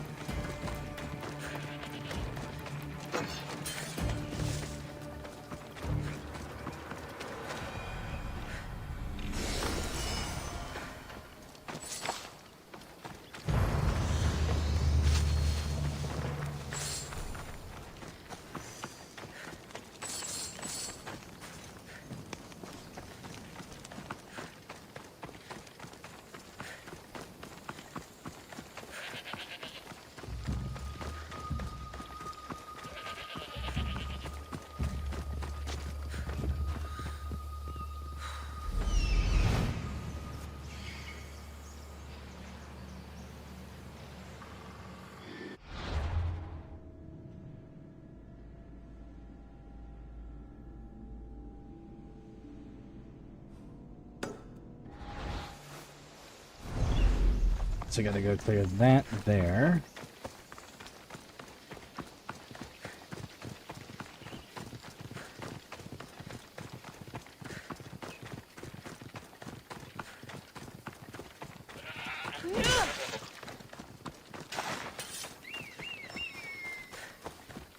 What a fierce team we are.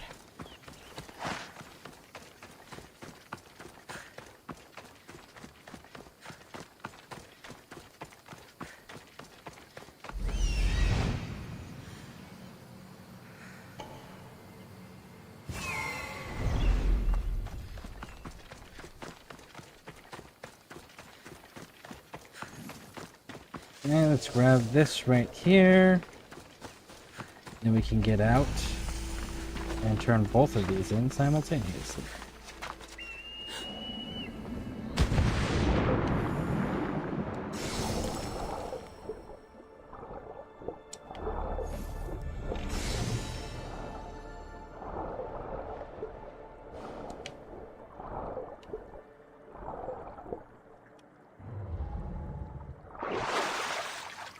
Okay.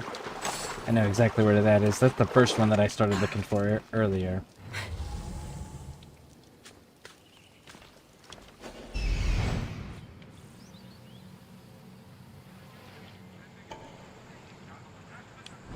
Interesting.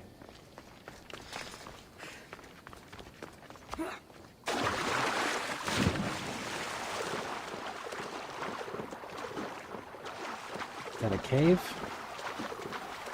That is a cave.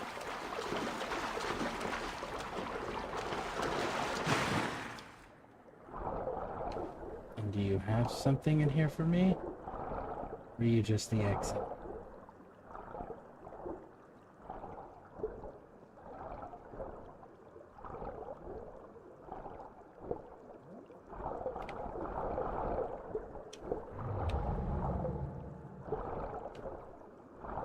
You're just the exit. I think.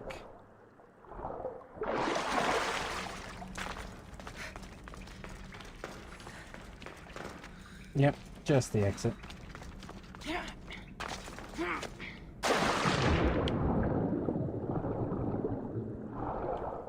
Dive, dive, dive. Go back this way. Let's put the quest itself on too.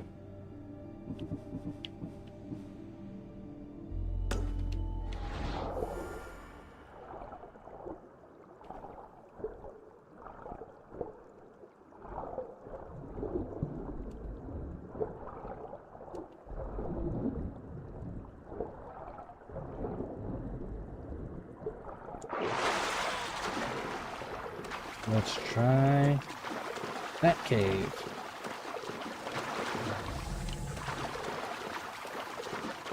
See if this one is the correct answer.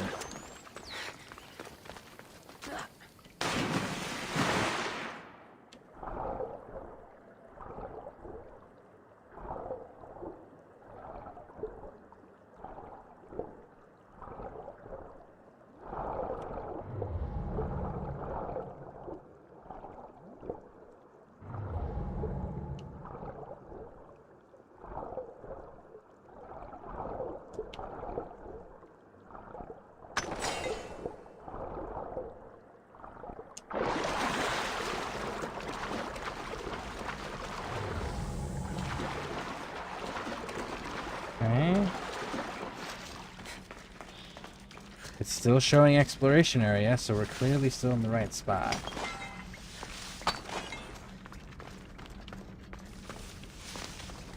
Better stay hidden.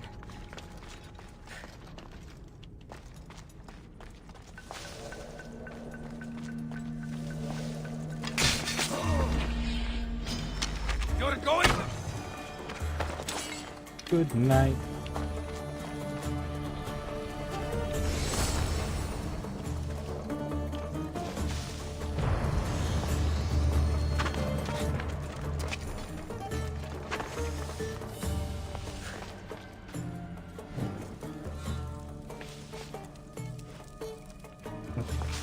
There's the exit.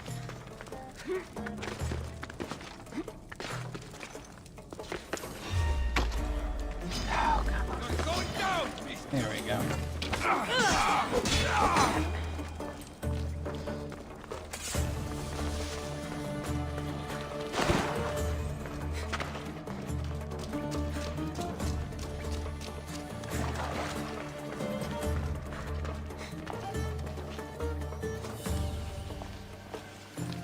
Oh, and much later into the game, there's gonna be a specific item that we're gonna need to make sure we get for the 100% melee resistance build, and it's gonna be it's a spear weapon, but it's called the Spartan Javelin.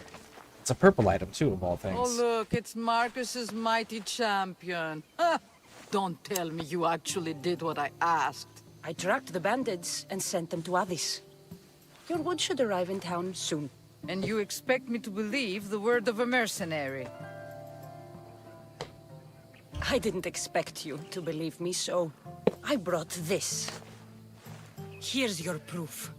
A sample of the special wood you want so badly. These bows you're making had better be worthy of Apollo for all the trouble I've gone to. By the gods! You sure you work with Marcos? He's never once delivered on a promise. Incredible. I might work with him, but we're nothing alike. I'm true to my word. Then take your pay. Give none to Marcos.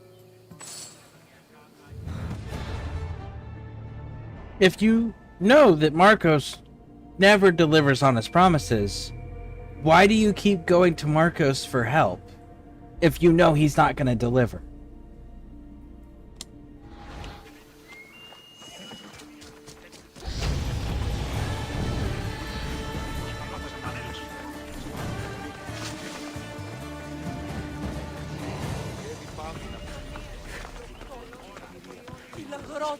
Cassandra, have you come back to talk about the spear? I have. Oh, good. Tell me, did you find it? Consider it a donation to the temple. What?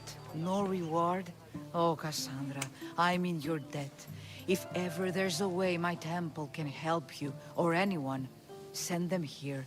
I will remember.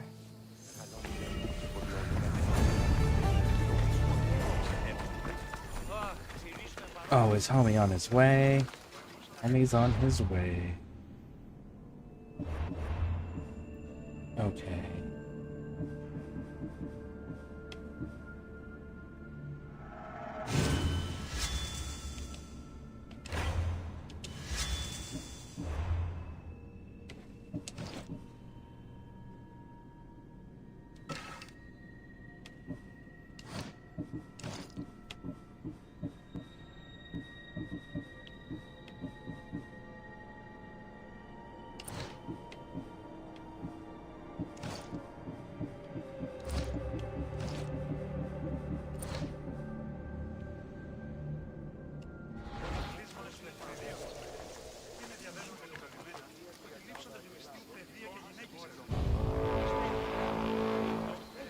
I don't know if this is gonna be a good idea or not, but we're gonna freaking try it.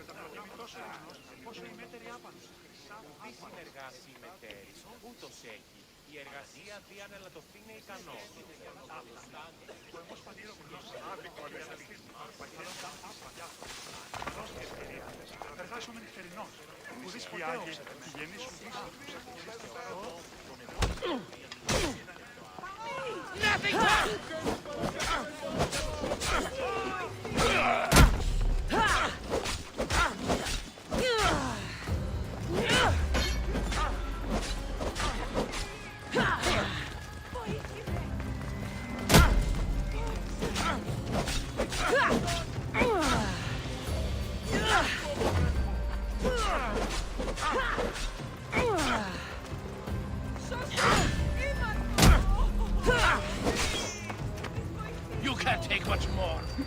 You know you can't. Give up. You should have turned down this bounty, Carlos. There it goes. Alright. That's been dealt with. Sammy, I wonder if we'll be able to leave without getting into a brawl. Oh my goodness, this place never changes. Why don't you use your horse? I do in certain areas, just not every area. It's... In not every area is it as convenient as, like, running around and climbing. For example, if I gotta travel on a long distance that's real open, I'll use the horse.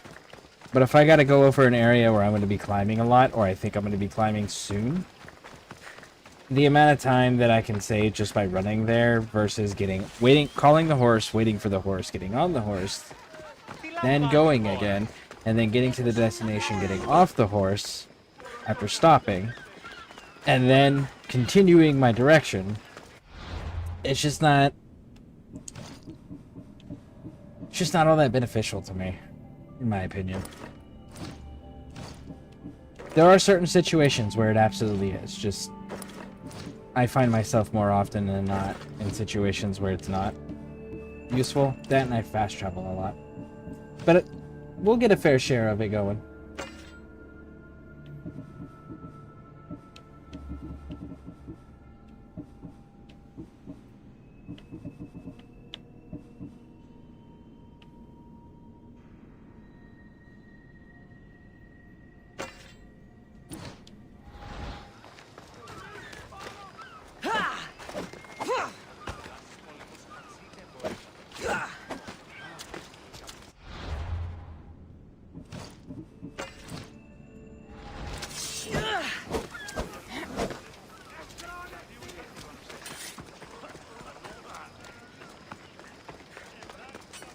Feel free to take a look.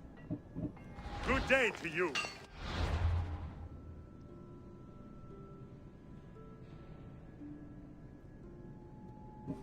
Ah, the bow.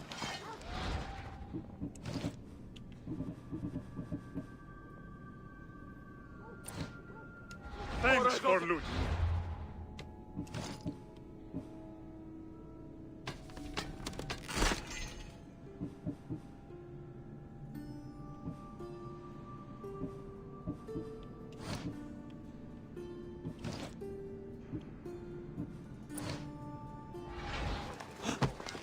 Can I help you?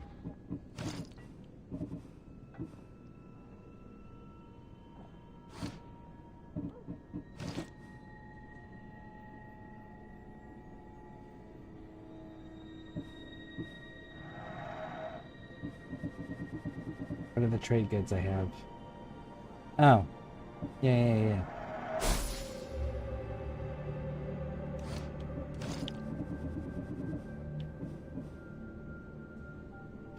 35, so I need 25.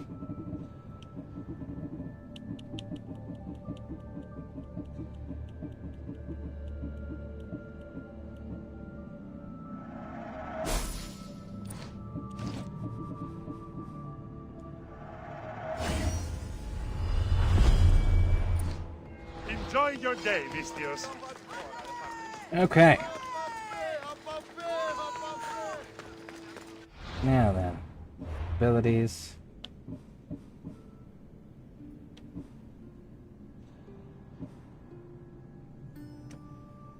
There we go. That's the one.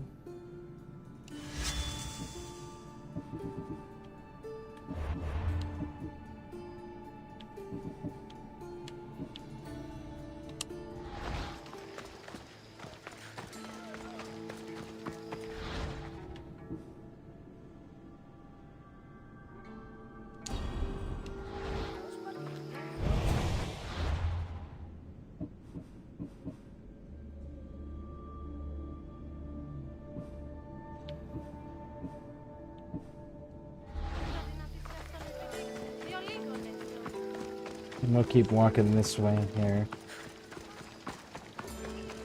Up through the buildings. See, like here would not be convenient to bring a horse. So yeah, it's definitely got its place. We'll definitely be using it quite a bit. We're just not to that point just yet.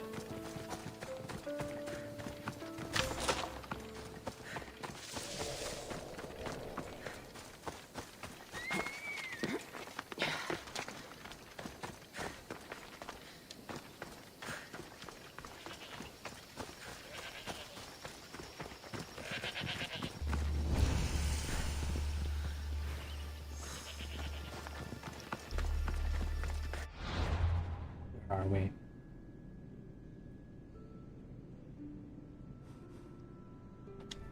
Okay.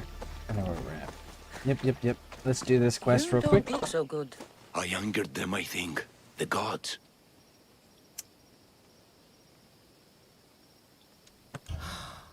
Murder or impiety? Neither. I used to worship Hermes at the Droorati cave.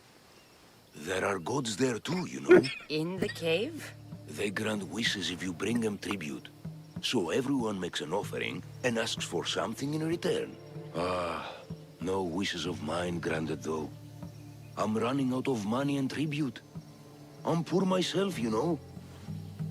I did something wrong. You know Hermes. He can be a trickster. Oh, but there are many gods in this cave, all asking for different things. Go hear them yourself. You'll get my last tribute if you do. I need to know if they're real. All right, don't worry. I'll go. Oh, thank you. Remember, be careful where you step, Mistios. You'll be walking on holy ground. We'll see about that.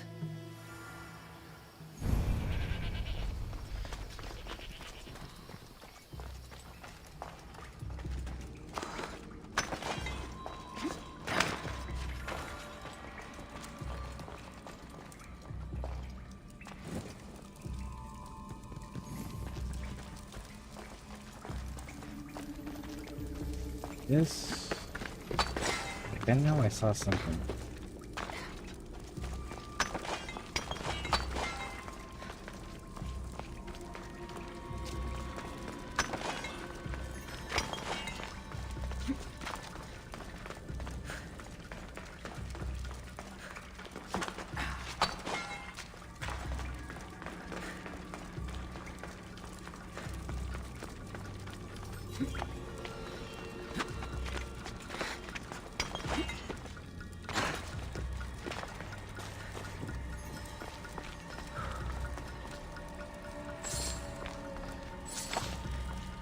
Someone dropped offerings here. Looks like they were trying to carry them away behind the statue.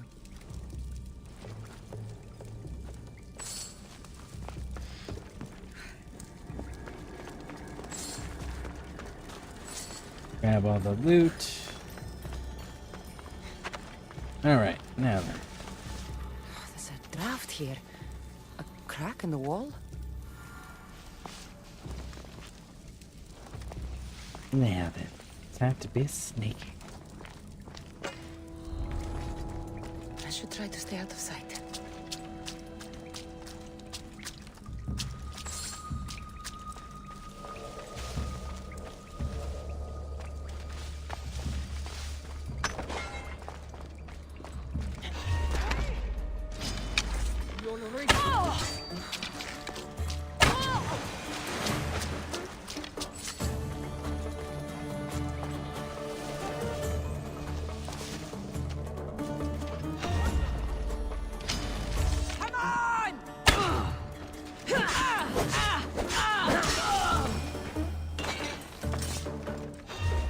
So this stealth thing just really isn't working out on this mission.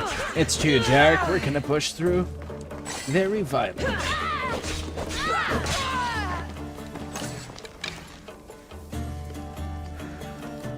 Hey, homie.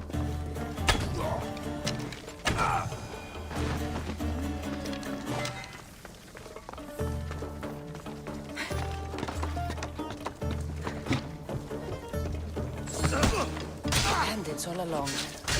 People should have known something was off. And here's all their loot. But here's the thing, if they were bandits and they were getting just tons of everything, they would be going around splurging that wealth on everything and it would be drawing attention. And people would notice.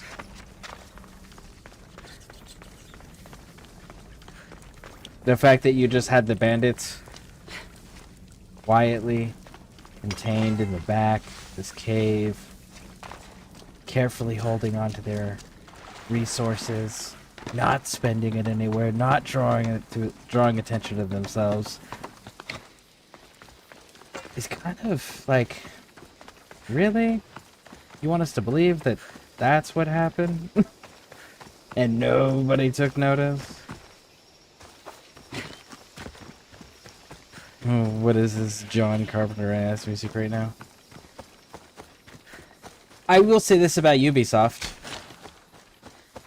very rarely do we have to deal with music in their games that is copyrighted. So it may not be the best soundtracks or whatever, but it's not copyrighted, which is really fucking nice.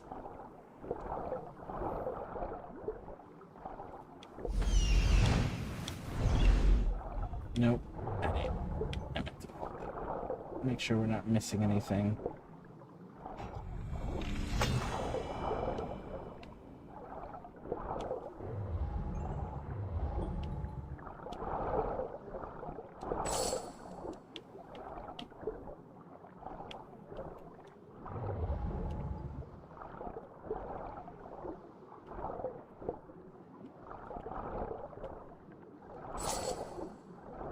There is this.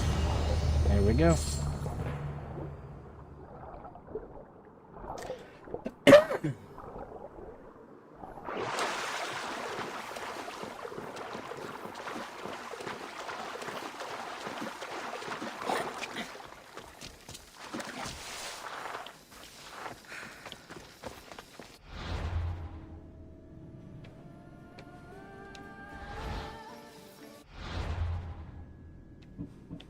Why did it deactivate the quest? That's weird.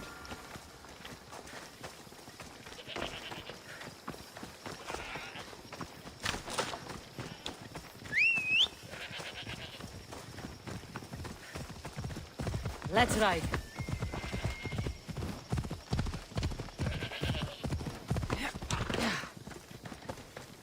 No gods in the caves. Only bandits stealing people's hopes and Rahmi. I knew it! Thieves! At least you know you won't face Zeus's wrath. Maybe he'll take pity on you. I hope Zeus bring his wrath on those bandits. Don't worry. I brought mine. That should be good enough. Yeah, I did that wrong. Let's see if we go back and come in, if it'll do it.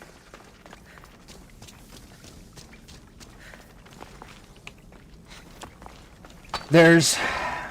Instead of going through, if you had backtracked, at least on console, I don't know, I assume it's the same on PC. You can hear that prayer right there.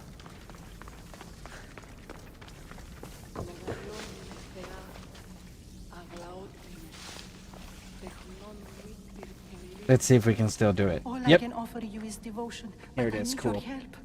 I'm poor. I have 4 hungry children and nothing else. I weave baskets for the market, but my cart is ruined. How can I repair it? Or sell my wares without it? Without you?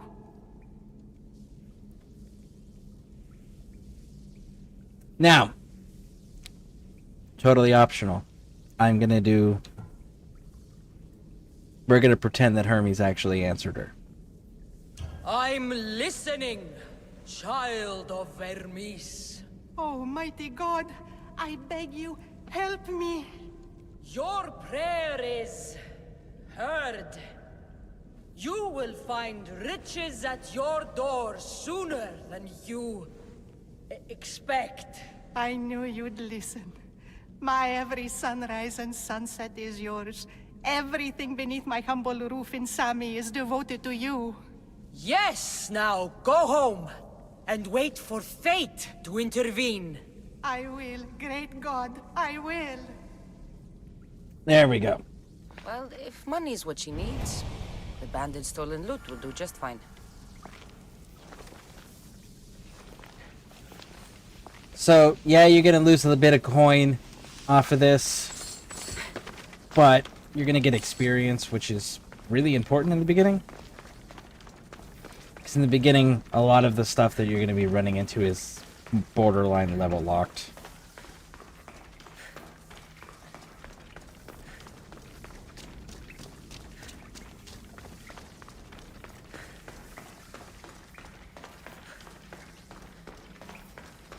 Alright, now we're out of the cave. Where did my horse go? Bobos, you shit. You're supposed to stay. Really, I know you're the community colors. Black and purple. But that horn, man. Fucking horn really bothers me.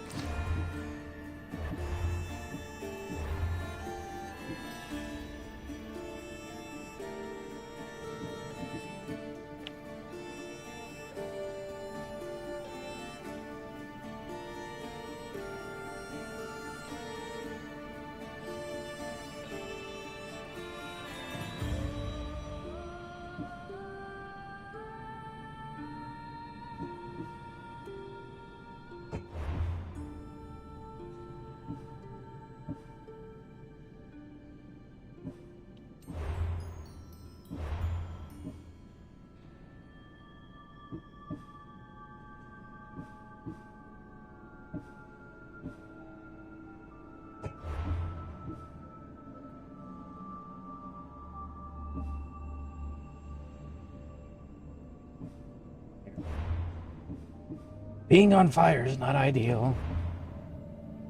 Immune to burning. The Hercules thing's pretty dope. And then the Phobos skin will give us the Tartarus Charger. Your weapon's trash.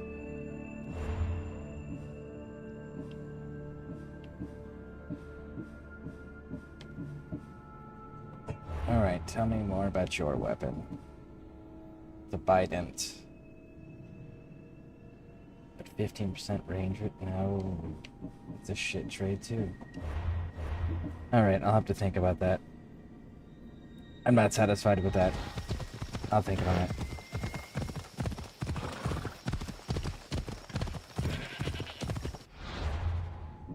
That purple's getting faded out to mostly a green anyways.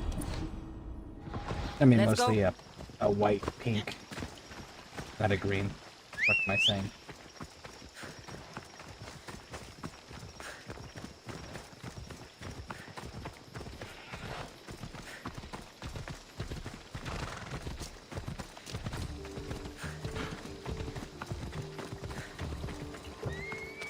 Just like she said.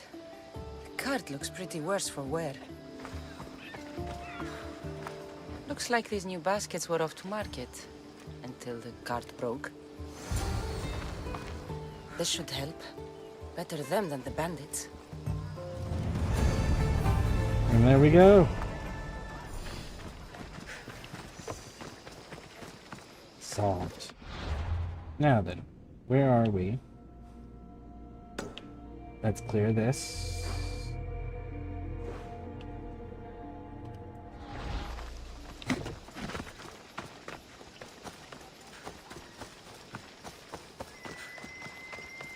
Oh, we're gonna be back here later anyways. Just grab the treasure now, while nobody's here.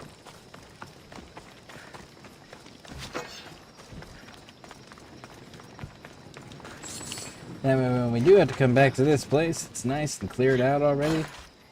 We just gotta fight.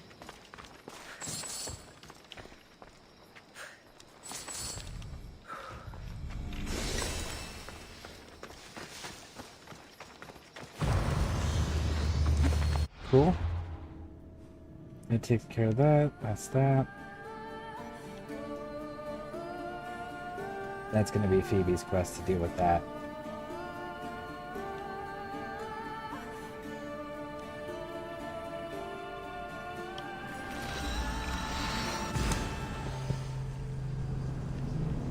Let's go deal with this crap down on this side of the island real quick.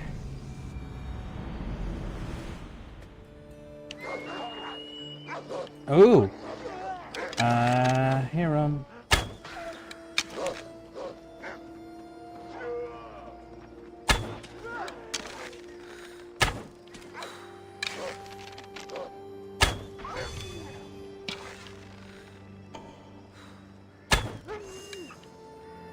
Cool. You know what that means? That completes one of the mercenary contracts we have right now for wolf pelts. There's wolf fur. And we got lots of stuff. There we go. That's the second one. Give the wolf furs to a customer. Dry. We will do that in a bit.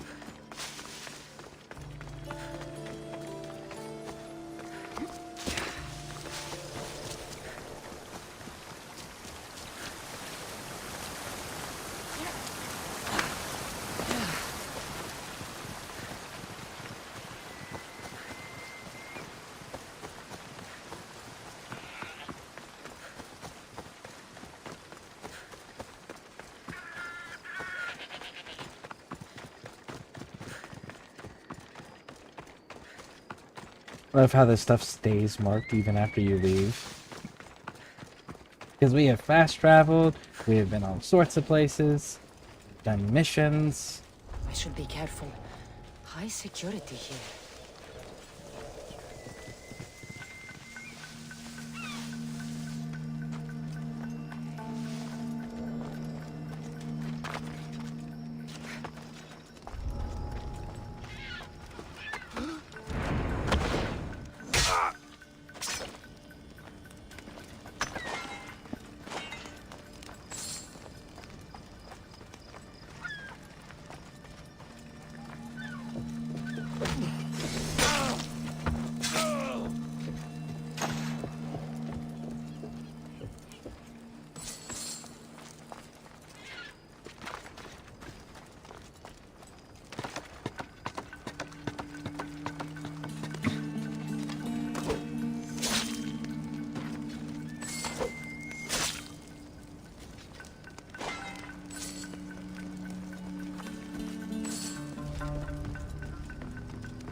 Clear.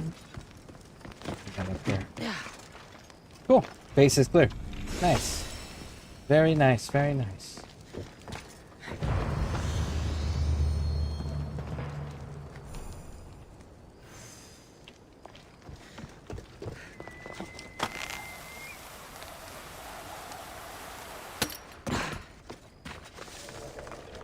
Now let's go save the brother.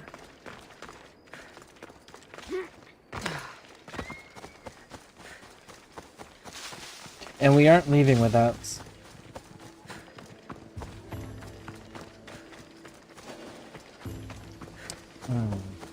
We are going to have Cyclops' eye recovered at some point. Mistios, I will say that. You must help me. Must I? If you know what's good for you and your pairs, you'll take pause. I'm listening. I'm an exile from Athens. Though by looking at me, I'm sure that's impossible to believe.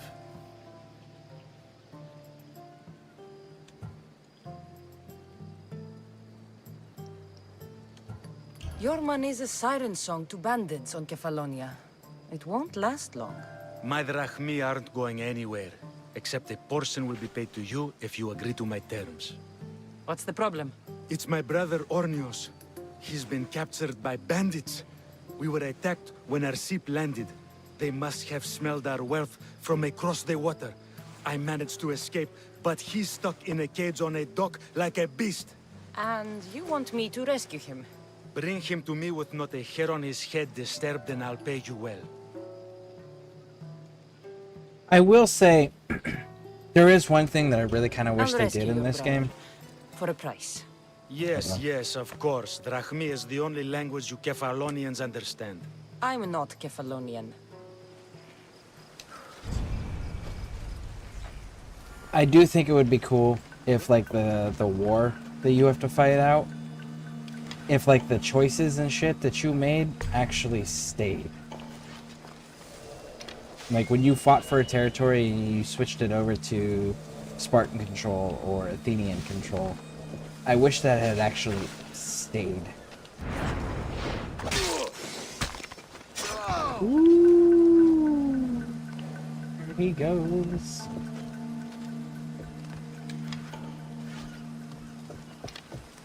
Oh no. Don't do it, homie. Don't do it. Don't do it.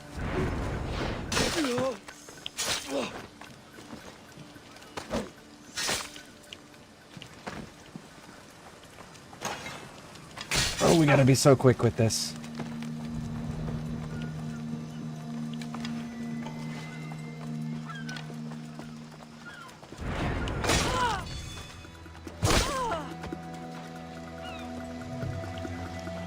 Release me.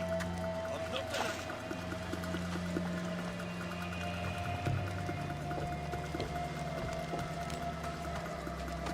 Come on, big dog. Let's go. Let's go. Let's go. I was out there, they laid their filthy hands on me. And you, here, and drag me for your efforts.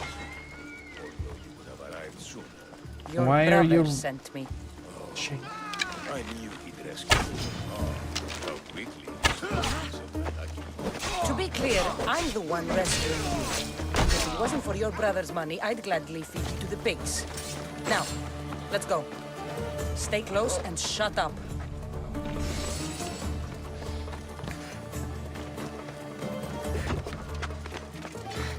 I don't know. I don't think that he would be rushing ahead like that.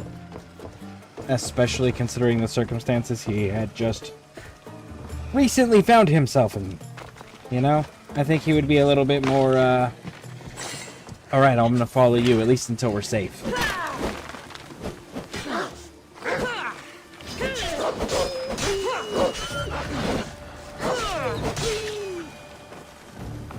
And there's more wolves.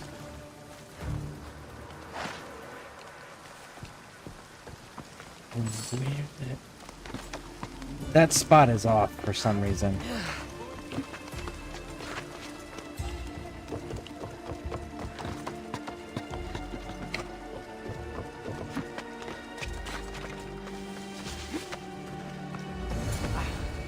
Ornios, reunited again! I don't know where you find these ruffians, brother, but they do get the job done. This is touching, but you owe me drachmi. You proved yourself useful. Get yourself something nice. Less than 200 drachmae, and you're telling me to get myself something nice? Homie.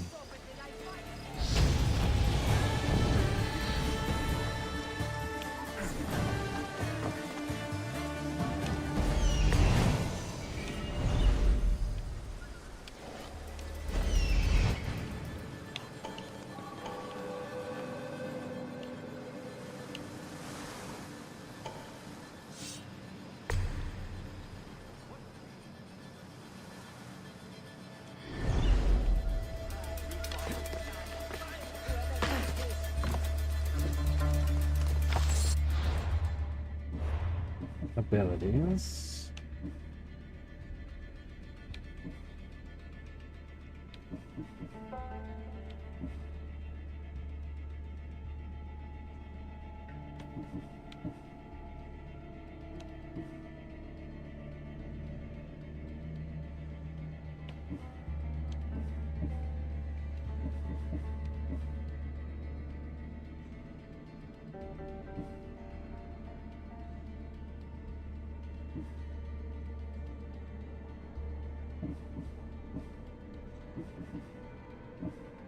I think we're gonna go with warrior damage, because we find ourselves more often than not in this game in straight up fights rather than stealth situations. So I think that's how we'll handle that. Bet I can find her. Hey, bud. You are so outmatched.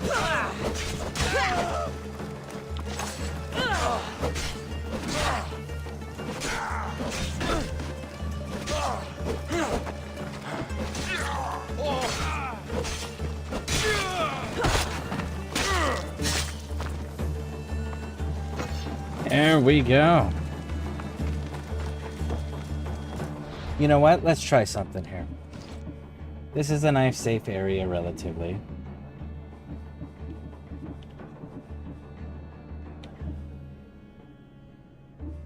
Let's see if I can remember why I don't use the spear.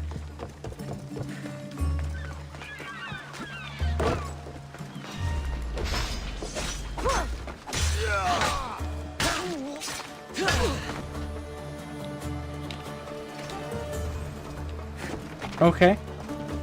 This used to be a nice village, but now it's just a nest of anarchy and crime.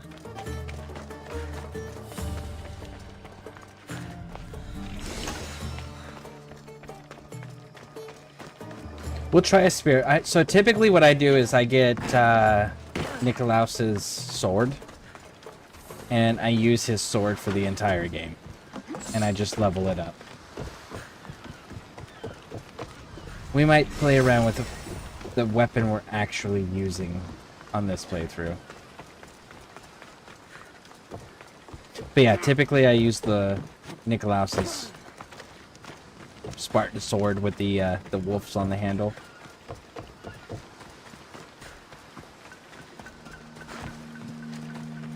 Somebody help me!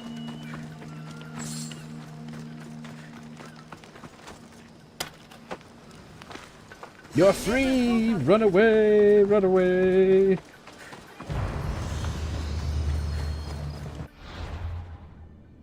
Okay, so all of that's cleared. All of that's cleared.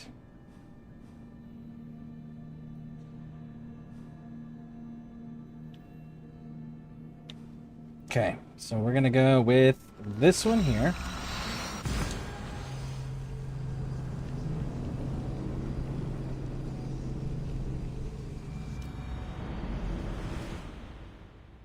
Let's go help Phoebe.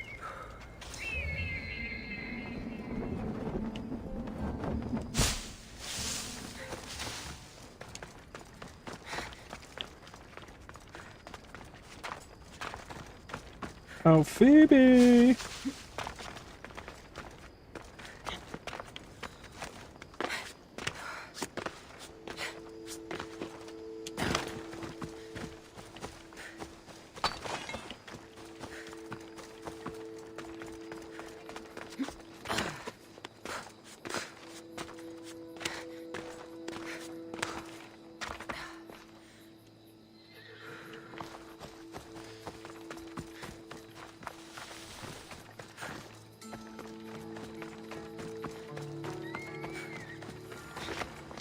How'd it go with Marcos? How it always goes. I didn't get my money, and I'm running another errand for him. Why do you let him boss you around?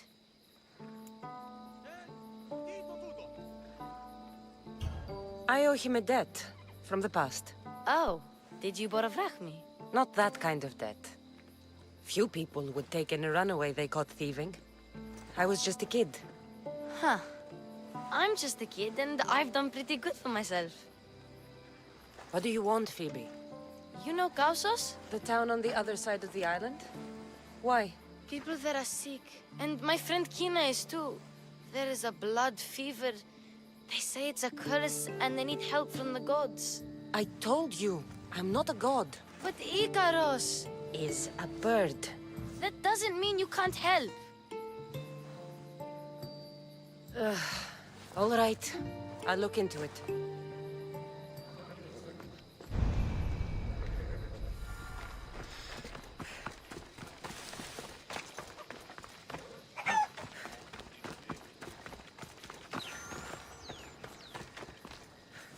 Ah, here you are, and not a moment too soon. I've dealt with the bandits, and gotten the wood for the boiler.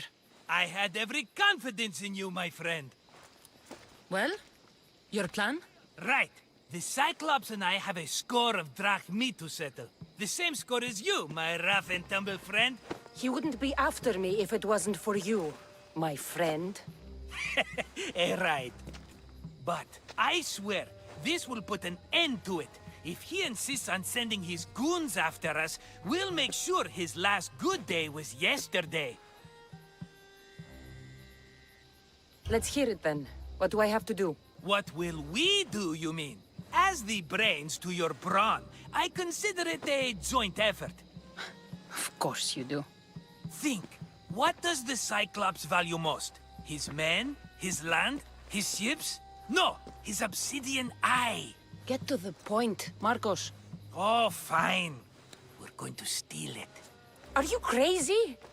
You borrow his drachmi, then you steal his eye? Having it means we win. Then it goes to market. We kill 2 birds with 1 obsidian eye. He'd better hold still, or he'll lose both eyes. No, no! It has to be done without the Cyclops knowing. You cannot be seen. Then my new bow will come in handy. He keeps the eye in his house. It's too valuable to wear out. A wise choice until you show him the error of his ways. Wait for the sun to set, sneak in, and then bring me the eye. Fine.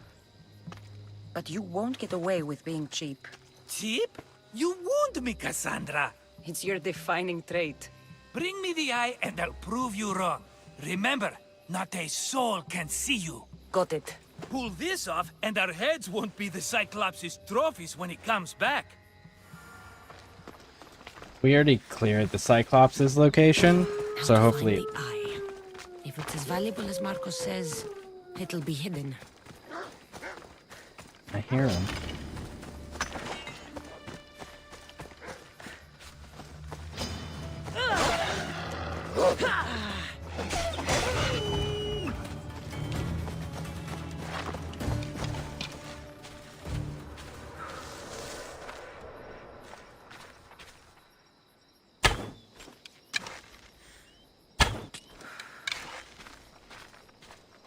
Come on. There it is.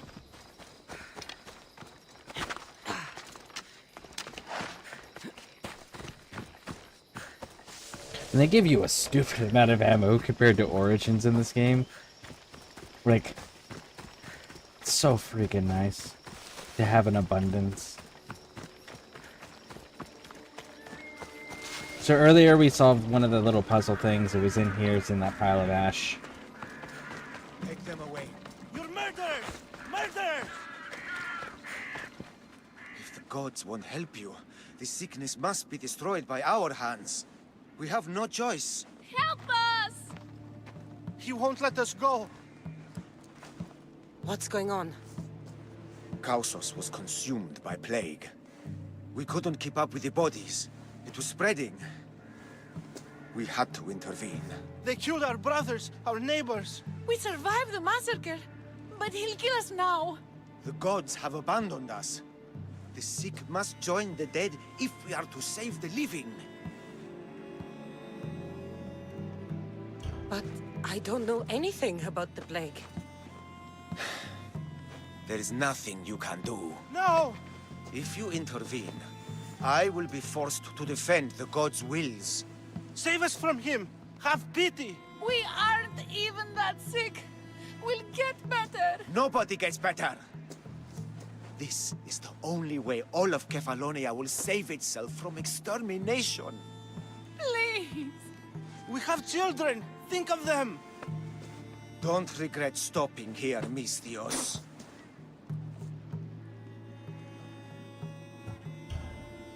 I'm sorry.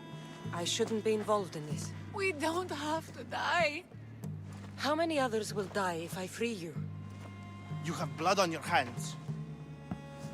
You've acted on the gods' behalf. They'll bless you for this.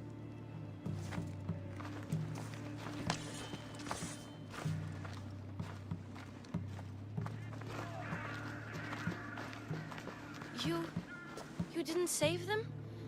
What about Kina? She's my friend. The reality is that in that era of history, that's the only way you prevented the plague from spreading. They didn't have the science, the technology, the medicine, or the understanding to be able to actually prevent those from getting out of hand. So that's kind of more or less how it was dealt with. You burn the bodies, you kill the extremely sick, and you isolate and contain and let them just die out. They could have isolated and contained, but the people taking care of them had a risk of getting sick and all of that. Again, if they had the technology or the other stuff, like, maybe there would be another option. In the game, at least on console, the only changes that would happen was some people would be coughing on Kefalonia, indicating that it had spread, but it really didn't have any effect overall in gameplay or story.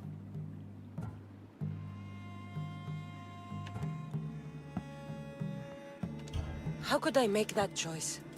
I can't always go into things spear first. You saw they were in trouble. What about Kina? They could infect the entire island, Phoebe. You don't know best either. I hope you're right. Yep. Sometimes good people die, Phoebe. No matter how much we don't like it. I know. I just wish it wasn't true.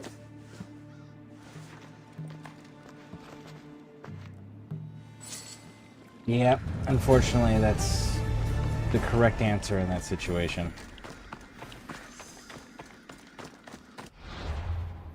Luckily, nowadays, we understand how all that shit works. So now we can better treat it.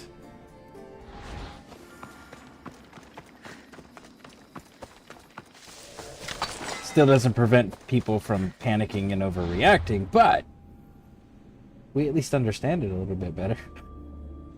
Don't know if that makes up for much, but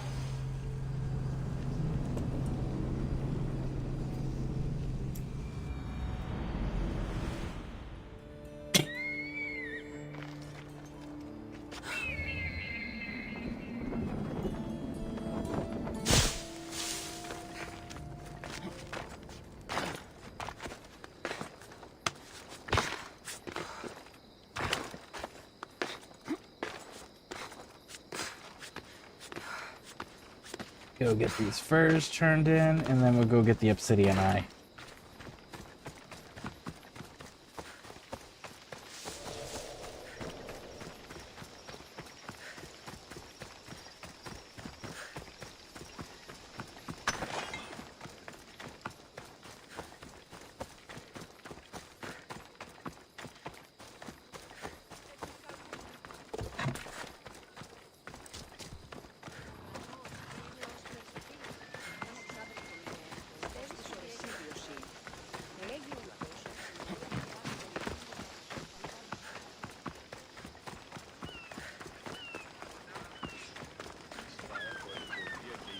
should have known it was you who'd ask for the furs, Ilos. And I should have known it was you to get them for me. Cassandra's always on the job. Don't tell Marcos. He'll get jealous. I posted publicly to give the others a chance, but you're always so keen. What are the pelts for this time? The Athenians want armor for the war. Good protection for them. Good drachmi for me. Here they are. All accounted for. In record time, too. Take your pay, it's well earned. Stay out of trouble, Lilos. You should take your own advice. And there we go.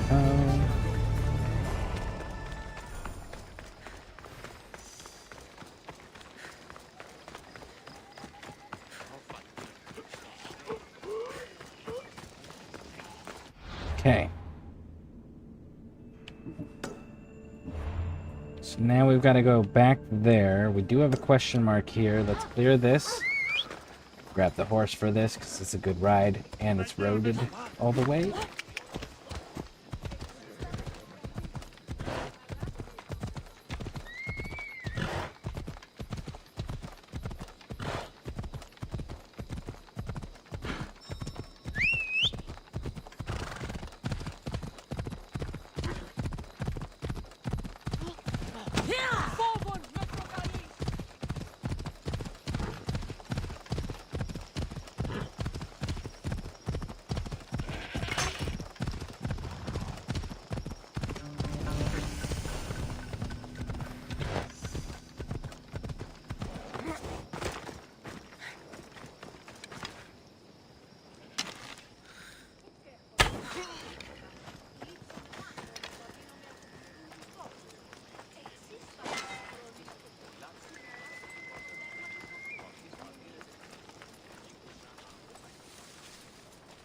There should be treasure.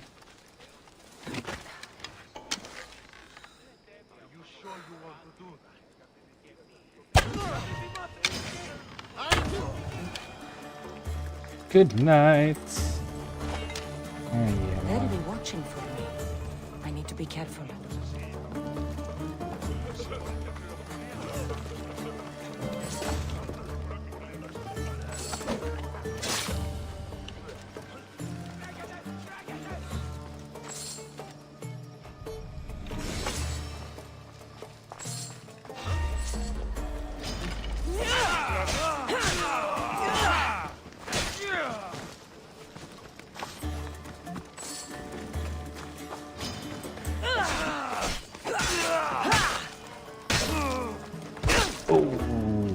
There we go.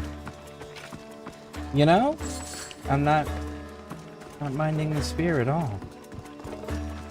I may actually run a spear this go around. We'll have to see. I'm definitely open to experimenting with some more of these weapons.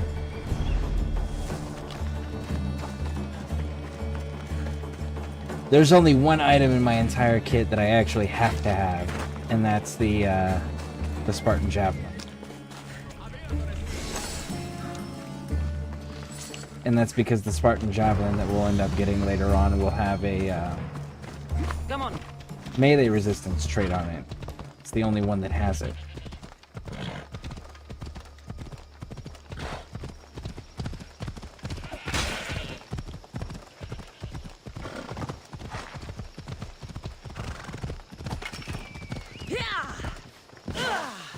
King of Eagles.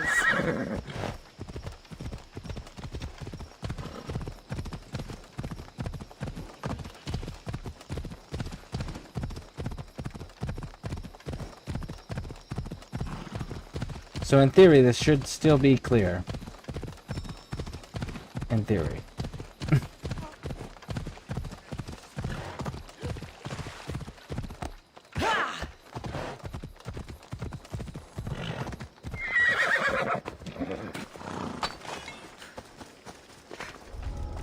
I need cover. If I'm quiet, I can hide in the bushes. Hello, I see you. Did everyone stay dead? Everyone stayed dead. Dope. Must be some eye to have that much protection. I have to stay out of view. Oh, it's fine. Everyone's dead.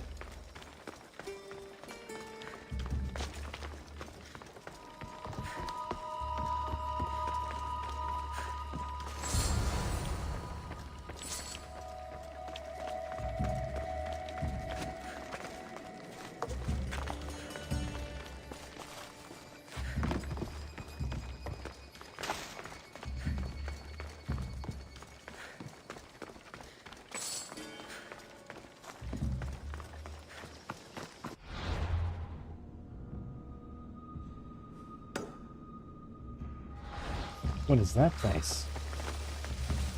How have I missed you?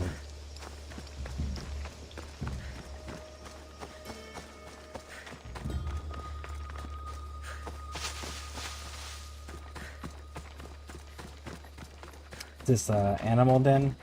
Wolf den, probably? That's what it's beginning to look like.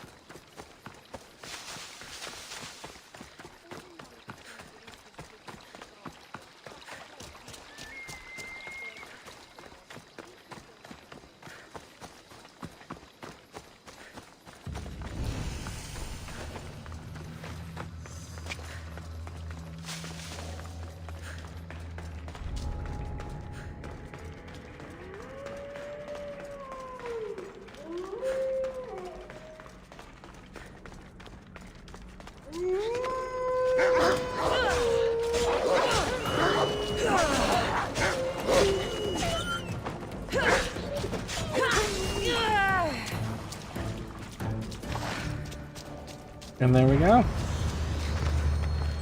That one's done.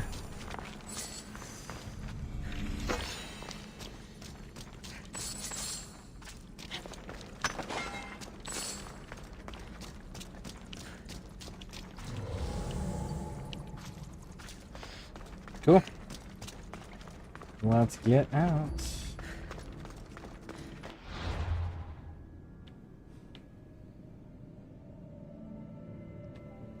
Okay, that is everything on this half of the island. We're gonna get a quest that'll send us over here, and we'll deal with that then.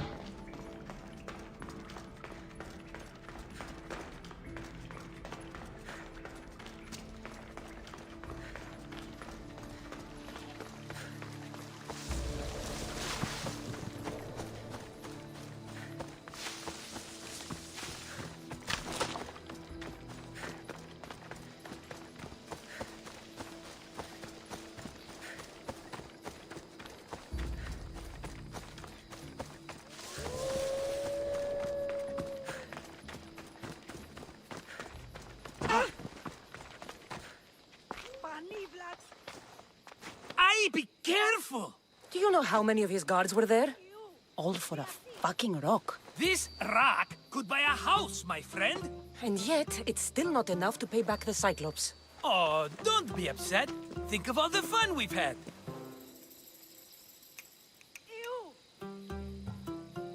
Raj, homie. The Cyclops is going to kill us, Marcos. It's as simple as that. And there's nothing fun about it. This will work, I promise you. Would I lie to you? Don't make me answer that. Take the eye, but don't sell it yet. No vendor would believe we came by it lawfully. They know exactly who it belongs to. Fine. Better your pocket than his socket. I think that's enough for one day. Quiere, Marcos. Wait! I saw a boat. One I've never seen before.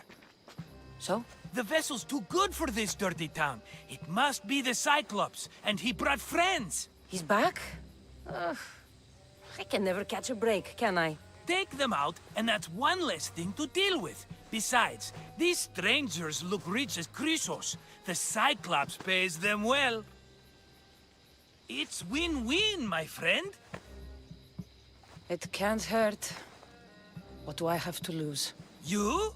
You're a winner if I ever saw one. Then where are they? In an abandoned house on the eastern coast. Who knows what golden fortunes shine in their hideout? Send them to Hades, then loot them for all they have. We'll be rich! I'm keeping some of these golden fortunes, though. No negotiations. Not even a drachme for the man who sent you? The rest goes to pay your debt. These are my terms. Oh, fine, fine. Now teach those strangers what it means to be Kefalonian. Draw blood or bleed. Okay. This was the quest that we were actually talking about. That was going to be sending us to that other island.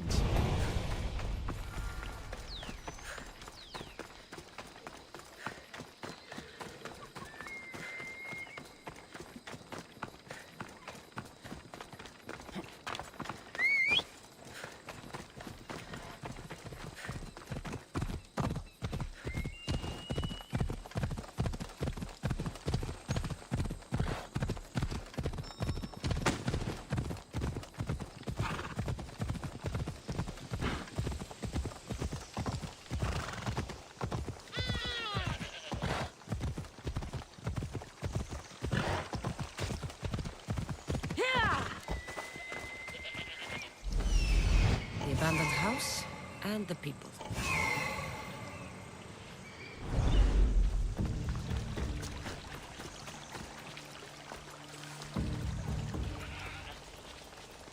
Best stay out of sight.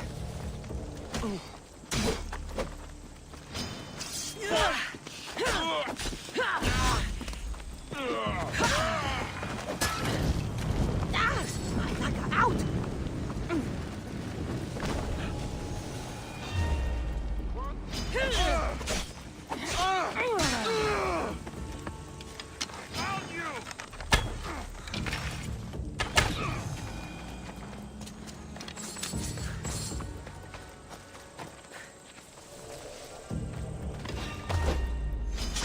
That's enough.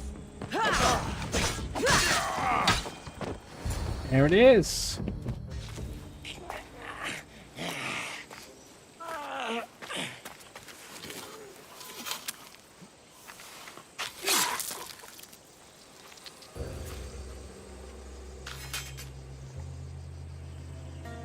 I normally have someone else do the field work. I don't suppose you know how to get this stain out.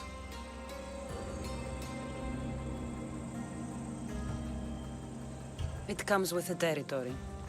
Then you're just the Mystios I'm looking for.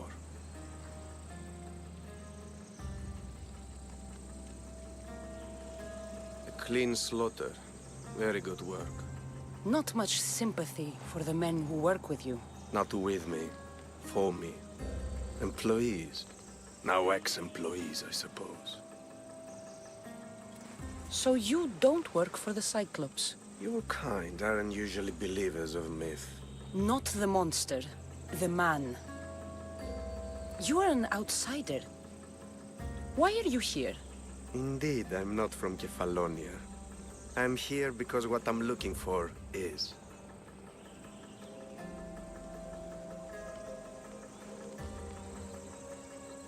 If you'll follow me, Cassandra.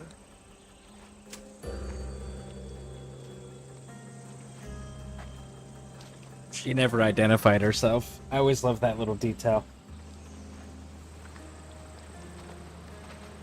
Who are you? How do you know my name? I'm El Pinor of Kira. How do I know your name? I did what you did. I asked and people told me. Tell me who sent you. An inquisitive nature. Good. That will help. You know more than you let on. Knowing you is in my best interest. And knowing me is in yours. My prized possession was stolen and brought to Ithaca. Penelope's woven shroud. I need you to steal it back. All right. I'll do it. Don't expect it to be easy. That's why it will cost you. Then it's agreed. There's a rowboat in the harbor. Use it. It's not meant for open water, so be wise. When you have the shroud, meet me in the Temple of Zeus. I will.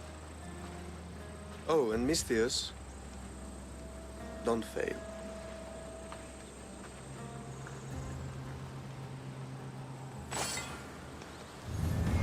I will say that I am curious why they decided to send him out as the first interaction with the group that your character gets. and why they waited until now. Headed to the house of Odysseus. Because everything was going smooth for them up until... Shall we? Everything was going smooth for them all the way up until she got involved. When she got involved, everything immediately went to shit for them.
All the years I lived on Kefalonia, I never realized the mighty Odysseus' palace was here.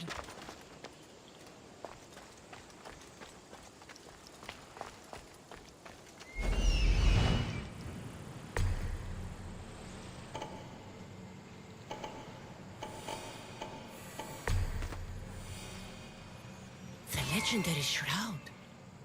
Elpinor wasn't lying.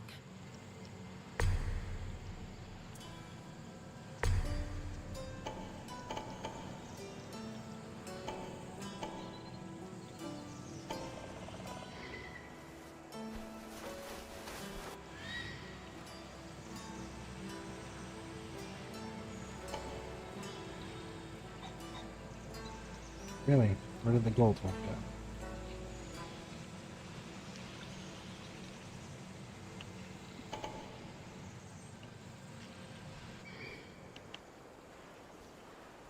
go? Okay, so that's a good start. It's not everybody. It shouldn't be everybody.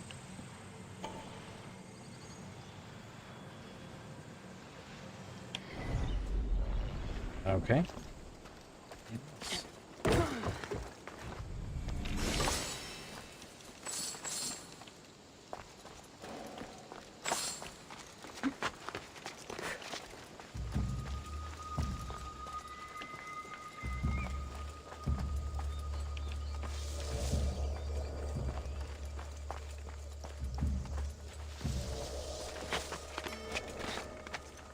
Like lots and lots of wolves, though.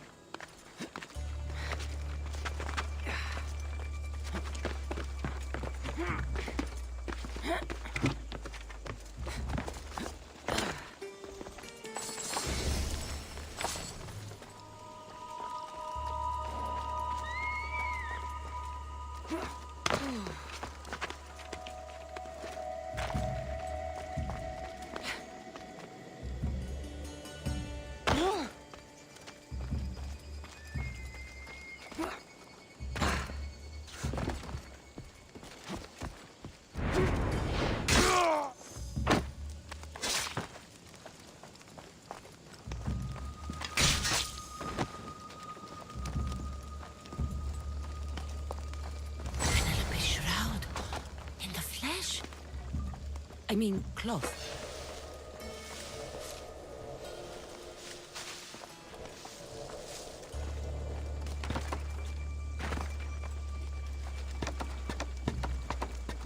so that's taken care of.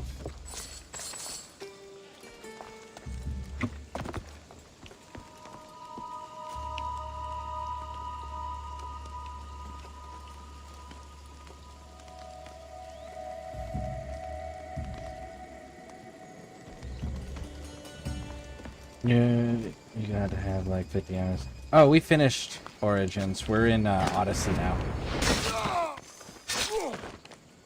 So yeah, different game. But how you doing, Tilly? Welcome in. Welcome in.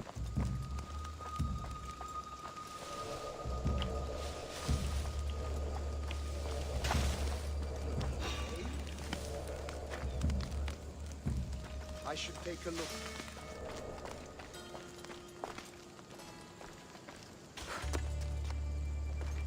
There was something here. I'm sure of it.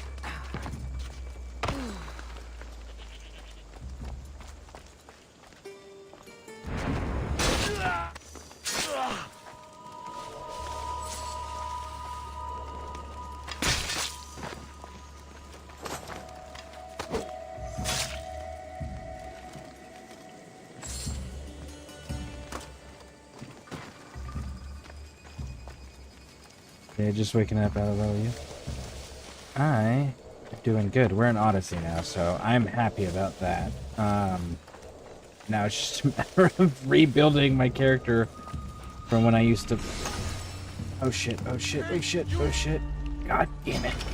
You'll be with you.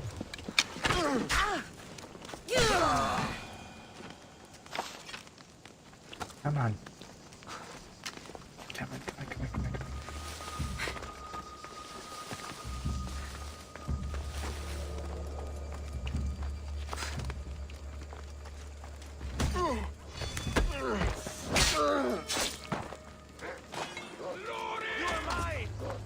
We're fighting the wolves. The wolves made it in.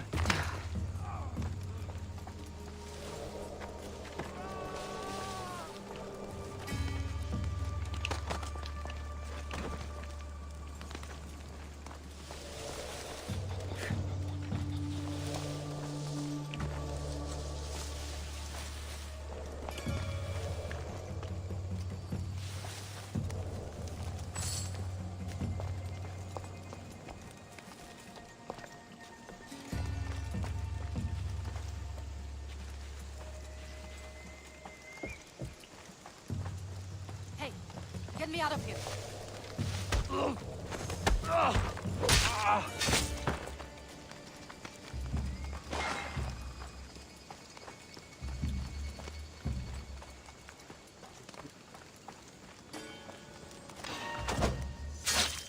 Alright, so in theory...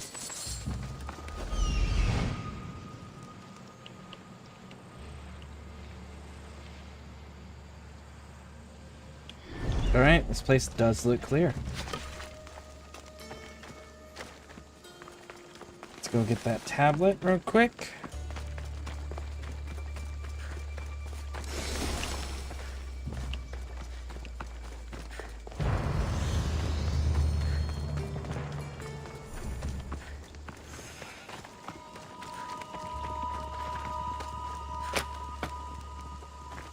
Thank you. Let's get out of here. Can you fight? I'd be happy to.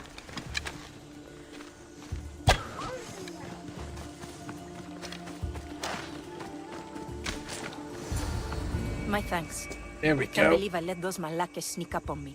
Ithaca is a dangerous place to wander around on your own. You're wandering around on your own. I have armor. You don't have armor. You're right. I can't fight a camp of bandits by myself. Could you help me to get to Odysseus's palace? I can pay. I'll help you get to the palace. Well, I'm in luck then. What do I call you? Cassandra. I'm Odessa, named after the great Odysseus.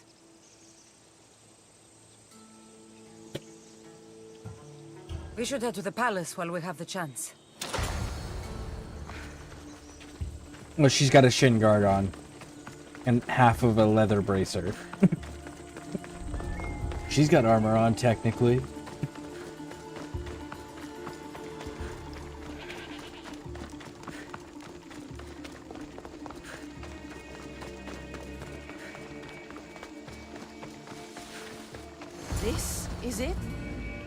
It's just rubble. What were you expecting? I don't know. Something more grand. My parents named me Odessa. I'm Odysseus's namesake. I thought if I came here, I might understand him more. Well, do you? Not at all. Take me to my boat. I'll pay you there. You just showed up and expected it to just, like, what? Absorb all the knowledge and everything through osmosis? You have to spend time here. You have to go and check out the murals, check out the artwork. If there's anything written, you have to read it. That's how you'll figure it out. You don't just show up and expect to just automatically know it because you're present.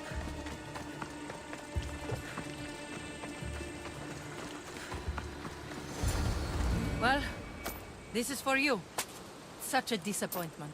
Why is that place so important to you? Are you joking? Odysseus lived there, ruled there. He ended the Trojan War, eluded Scylla and Charybdis. He had everything. Loyalty, love, fighting spirit. He had the attention of the gods, too. That caused him a lot of trouble. And it made him a legend.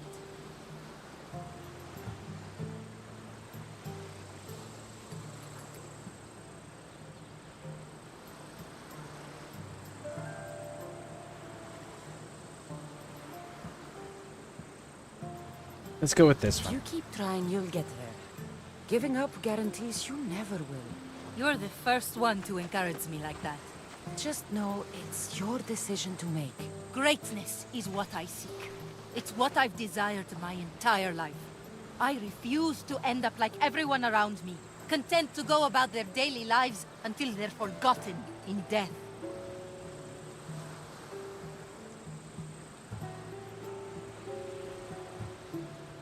Let's go with If this you one. want Odysseus' greatness, you have to do it your own way. He was famous because of his cunning. What have you done? I've traveled all the way here. To see the ruins of Odysseus' life, not to live your own. I should know better than to take advice from a mercenary. Leave me. You don't want to live in other people's shadows if you're a desiring attention of being great.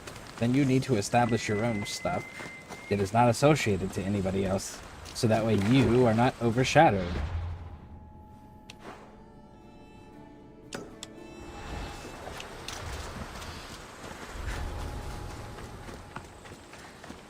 Well, I'm off to get ready for work. I'll pop in Alaric if I can this morning. Alright, well, thank you for that. I appreciate it, and I hope work goes smooth. Thank you, thank you, thank you. Man, I started Shadows this week, but now it's gonna be on the back burner while I play Ghost. I've heard of the Ghost of Yotame, and it's been recommended that I play Ghost of... whatever the first one is. I have it on my list.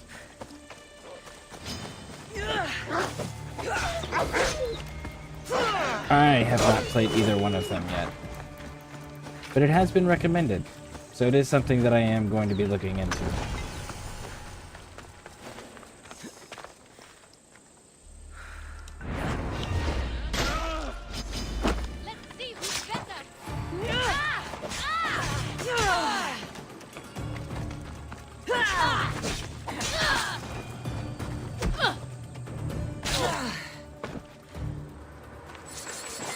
The level of strength that it would require to completely run that specific spear all the way through a human body is fucking insane.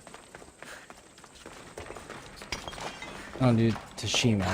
The first one is better being Assassin's Creed than modern games, I won't lie. Okay. I didn't really have to look into it. It was recommended by Quiet Butler. And he said, I have it on the list. It is something that I will more than likely end up streaming at some point.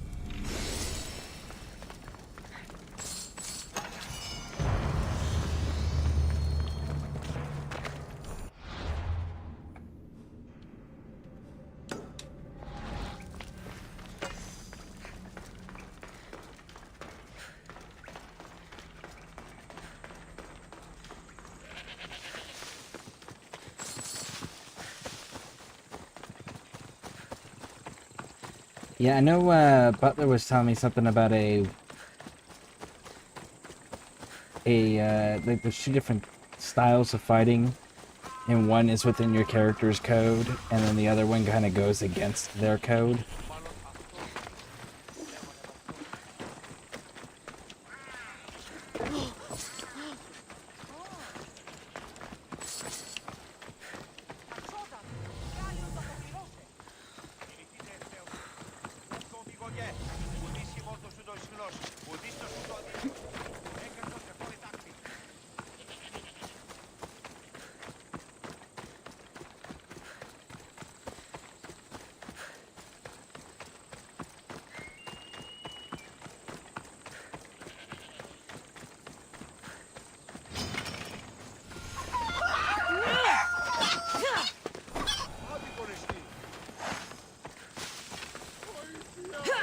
Those chickens just like immediately became hostile to me.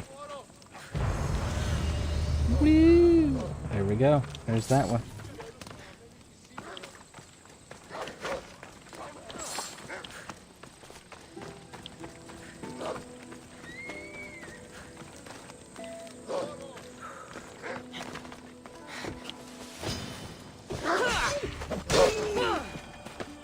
There you go, Wolf's dead, dude.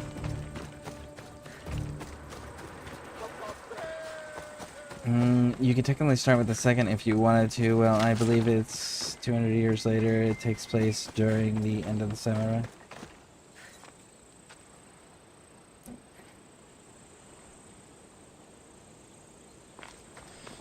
Okay, so they're loosely connected. Is there... Well, you said you're playing it now, indicating you haven't played it before, correct? This would be your first playthrough of the second one?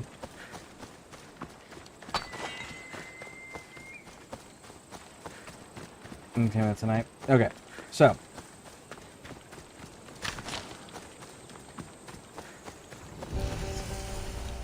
it just came out. You'll have to actually go through it all and let me know how much overlap and references there are. And even then, honestly, I'll probably still end up doing the first one first, simply because that's when it was released, you know? That's the order.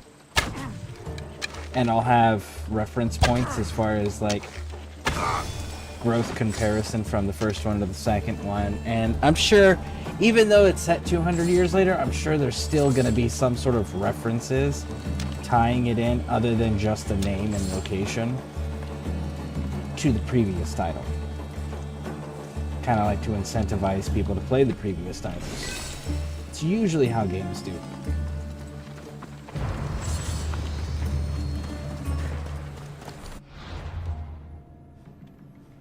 All right.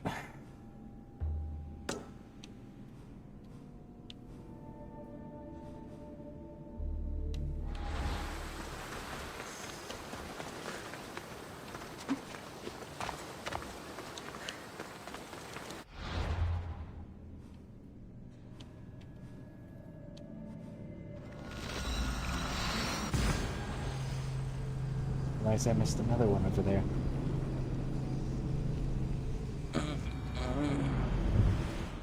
Yeah, dude, first game is very solid.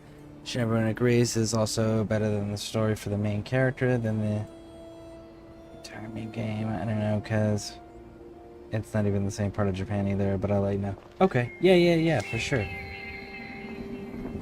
But again, like, even then, I'll probably still end up playing the previous title first to start. But that, it would be weird for them to do a sequel, call it a sequel, if it didn't have some sort of previous game reference or overlap. Because, like, even, like, look at Fallout, for example. The first Fallout game takes place in California, in one part of California. And then Fallout 2 is still California, but it's a different part of California. And it is in the future. So, And there is references and overlaps there. Most games have a mechanic of some kind where it's like there's a couple lines of dialogue, or there's a person, or there's like some sort of codex type of device, whether it's a writing entry or something to those effects that your character can stumble across, which references previous events in the previous game.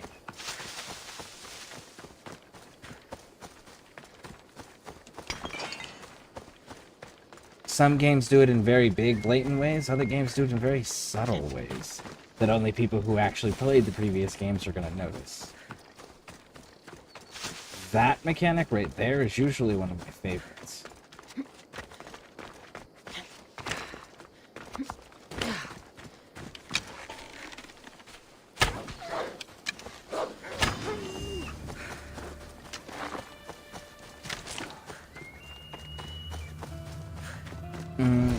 Hey SKV, welcome in, welcome in. How you doing? How are you doing, bud?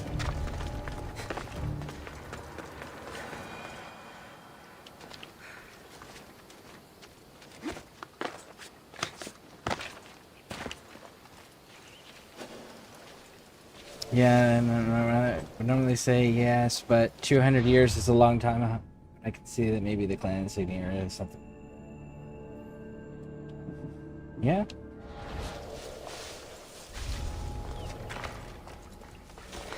I said I haven't played it enough to know. I haven't played it at all to be able to know much about the universe in which the game is set in.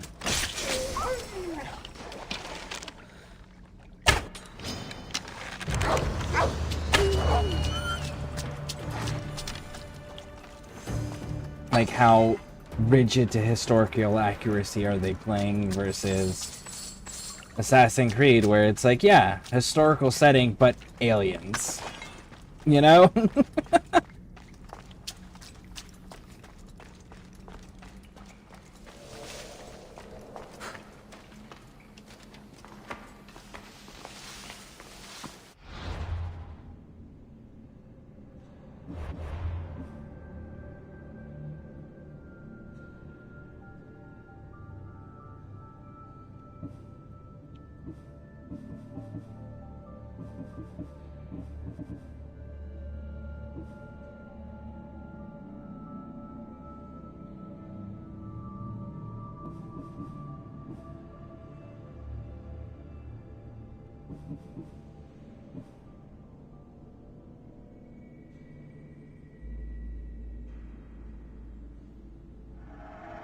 Do it.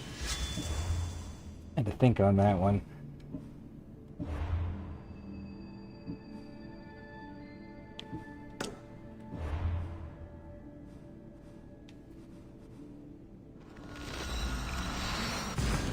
Cool. They are all cleared out. As far as I can tell, they avoid real stuff except for maybe names just on the Kudapasa.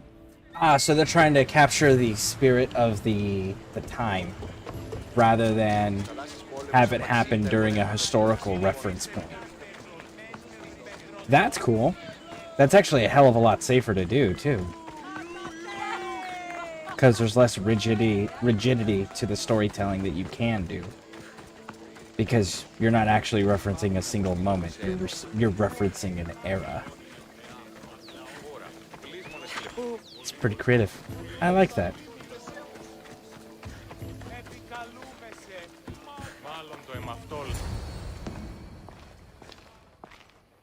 Cassandra? Good news, I hope. Safe and sound. Well done. And now the shroud is yours. You don't want it? After all that? I gained something more valuable today. For your troubles, Misthios. If I knew any better, I'd think you were testing me.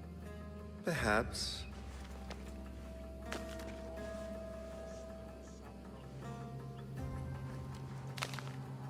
You did well, Misthios. Tell me, how do you feel about killing a general in Megaris? Do this for me and earn double what you earned today. Are you up to the task? It would take you far away from Kefalonia, So far away, you might never return. Generals bleed like anyone else. Good. What do you say? I accept. Splendid. You'll need a boat. You have one, don't you? If I had a boat, we wouldn't be having this conversation. A shame. It's too far of a swim, I'm afraid. Even for you. I'll find one. Good. I hope it's sturdy. And why is that? The seas are much more dangerous, I'm afraid. War is coming, and the wolf is on the wrong side. I don't know. Sparta won that bitch. So, were they on the wrong side? You won't be disappointed. When your job in Megaris is done, come find me at Pilgrim's Landing in Phokis.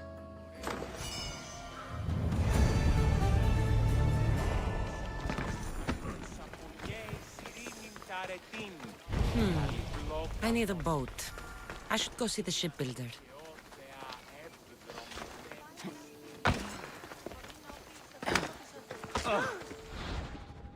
I told you to stop that! Excuse me? Put your hands on me. You lost your ever-loving mind.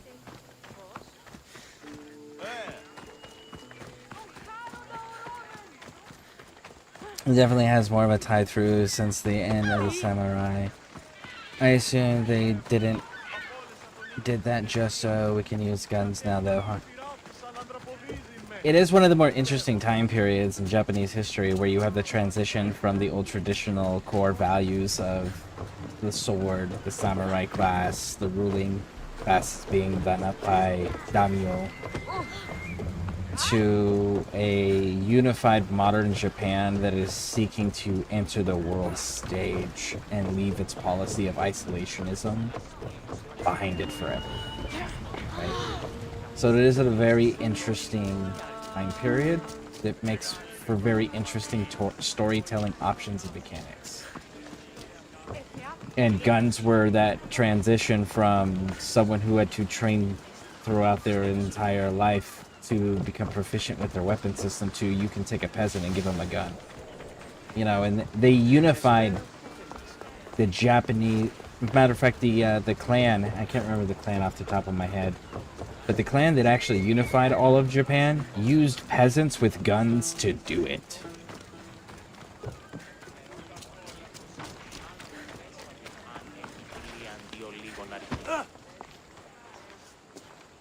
It's a fine ship, Telimenes. Cassandra! She is that. Ready to ride the waves for the right captain and the right price. Here's my question here. Like, I get the guys trying to be nice and not offend Cassandra by telling her that this is how much, and I know for a fact you'll never even come close to getting this amount. But, like, it would have been nice if they just gave us the option of straight up buying the ship and be like, ah, Raj, well, I can't afford that. Here you go. What'll it take for you to part with her? Oh, couldn't let her go for less than 100,000. 100,000? Who has that much? Someone who's serious about buying a ship. You think craftsmanship like this is given away? That's one half of the price. That's not the full price. Because What the if next... I told you I had obsidian to trade? I tell you I still need 100,000 drachmi. Besides, even There. if I took your obsidian, a ship this size needs an army to sail it. That's the second is half of the Kefalonia. price that we never Could get always find the someone number down on on. their luck and willing to work for next to nothing to get off this island. The seas are treacherous now. Well, more than usual. It would be suicide. You're not being very helpful, Telimenes. Not sure if this helps, but rumor has it the Cyclops is coming for you and Marcos. Because if you could get both of those numbers together, I think that would be pretty freaking cool. But they never tell you how much it would cost to hire X amount of people. I know why. I know why. Because we end up with a really cool ship, with a really cool crew, with a really cool captain of that ship.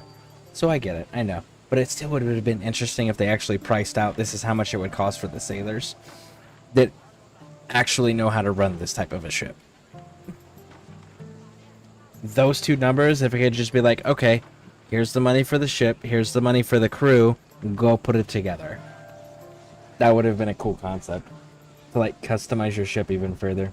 I know why they didn't. I'm okay with them not doing it. Let's see. He has the face of someone that should not be trusted. Oh, Pinor. Yeah. Well, he's very clearly a man that just buys his way in the world. He just throws money at whatever it is he wants. And money means very little to him. But he has so much of it, he just throws it at whatever problem, and it doesn't actually solve problems. That right there is a big red flag that you should not deal with a person that is doing that. If you are throwing money at the problems rather than actually learning and trying to problem solve and learning other social skills and other skill sets that allow you to problem solve without throwing money at it, you know, then you're probably one of those folks that are very sheltered. So you have a very skewed perspective of how the world is and how it works. And those people cause more problems typically than they actually help solve. Rumors mean nothing. Don't believe everything you hear. Rumor also has it his ship is docked in Kleptus Bay. His ship, you say? I'll have to pay Kleptus Bay a visit. Be careful.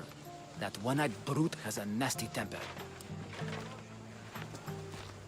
You know, they let us Take his ship and deal with the Cyclops.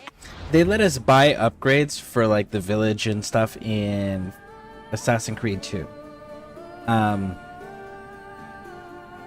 then in Black Flag again with the island upgrade, right? You were spending resources that you had to gather in the game on that. Same with Valhalla, actually. You have a village that you gotta upgrade too, right? Wouldn't it be interesting if they actually had a vendor for the ships? Like an actual vendor where you could just be like, ah, well this ship's faster than this ship, but it hits softer than this ship over here. This ship has this capability of attacking like archers. This one is more suited for ramming, right? Something to those effects. I think that would be kind of cool. Build a Same time. Two birds, one stone. Of course, if they were gonna do that, they would have to do like a pirate themed game. It's not in the Caribbean. They'd have to do it in like the Orient or in Europe. And honestly, you probably want to go with either Grace O'Malley, she's an Irish pirate captain, or, and I can never remember her name, but there was a Chinese lady who was a pirate, and she took over her husband's fleet when he died. And she's like one of the most terrifying pirates to ever exist. And she had one of the most powerful fleets for a while there. Like, she was a force to be reckoned with. But doing something around that includes their timeline, where you're actually trying to build a fleet to fight their fleets, that would be kind of dope.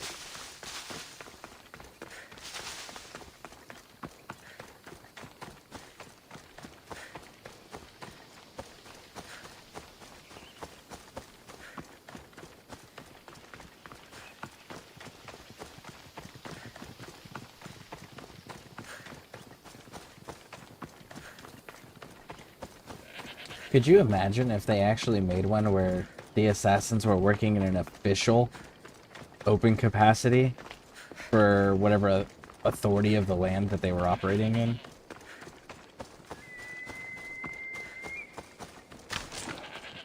That'd be kind of cool.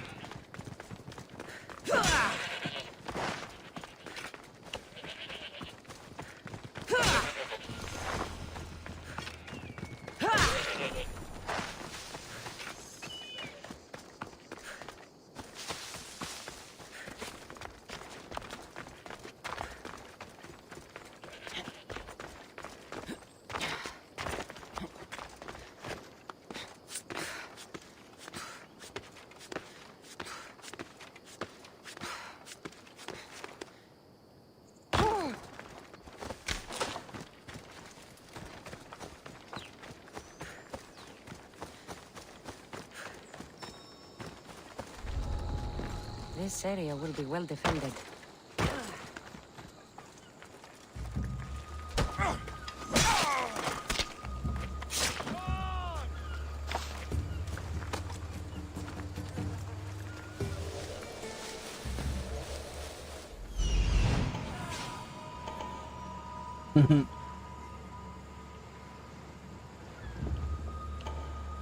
The Cyclops. Time to have a little chat. Wait a second. Are you guys really chasing down a civilian right now?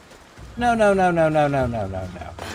I was gonna do this all stealthy, but if you guys are gonna actively chase down a civilian, and you're gonna force me into a cutscene, never mind. Oh, the gods as my witness, I swear! Which one? What difference does it make?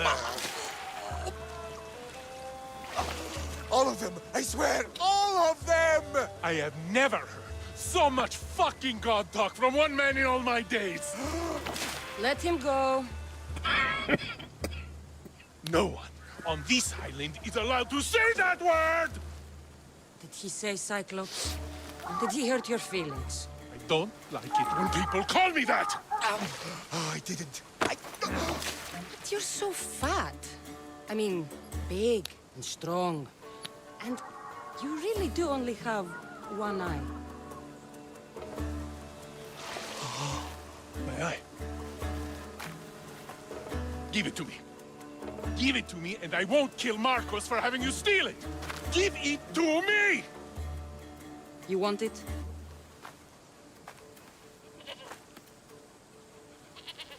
We'll get that eye back, by the way. Go get it.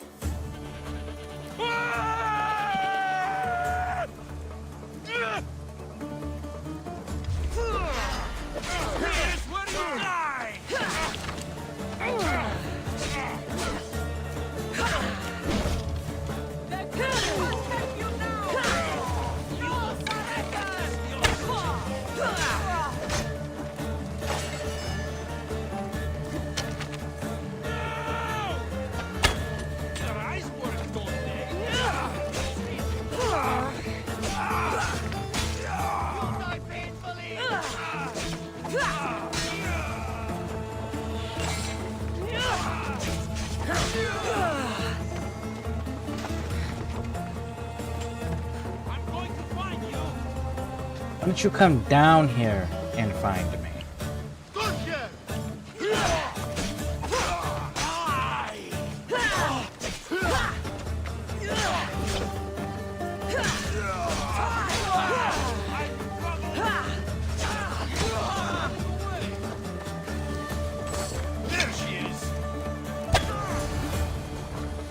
Got him.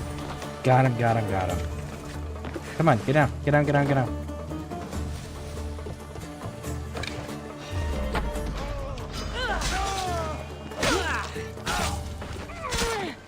There we go. Now then. Now that all of that is dealt with, and we gotta free the ship captain.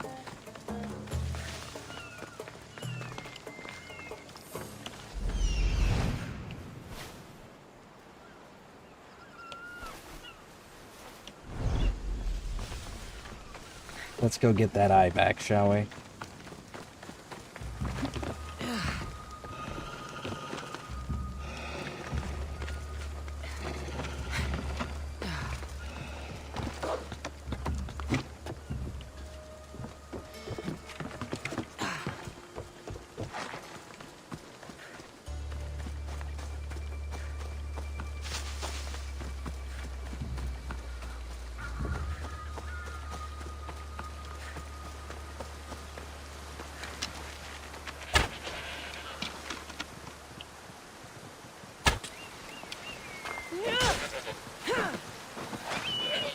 Soft weather, soft weather,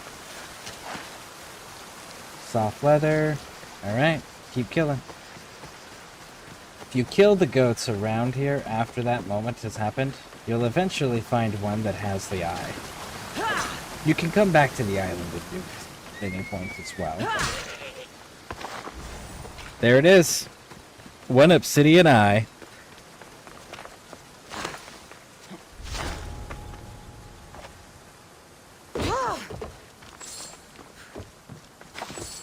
And you get an achievement for it if you haven't done it before. It's called Stink Eye.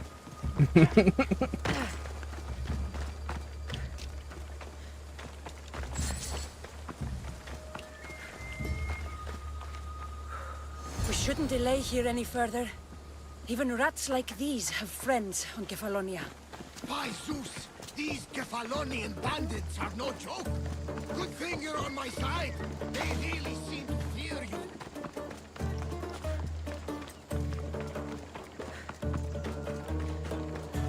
I want to know why Cassandra just didn't do that before this point. She's clearly had problems with the Cyclops. So, like, why did she didn't just handle that shit in the first place? Before it got to this point.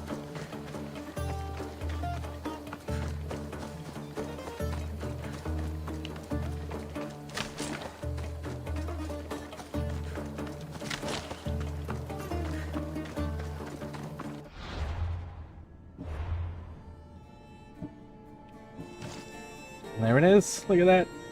2,750 gold is what that's worth. Yep, yep, yep.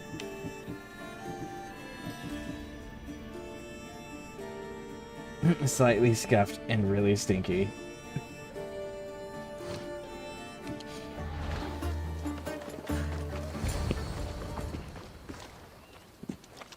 I can't thank you enough. After spending most of my life at sea, it would have been absolutely shameful to drown in a pot. Ah, where are my manners? I am Varnavas, captain of the Adrestia.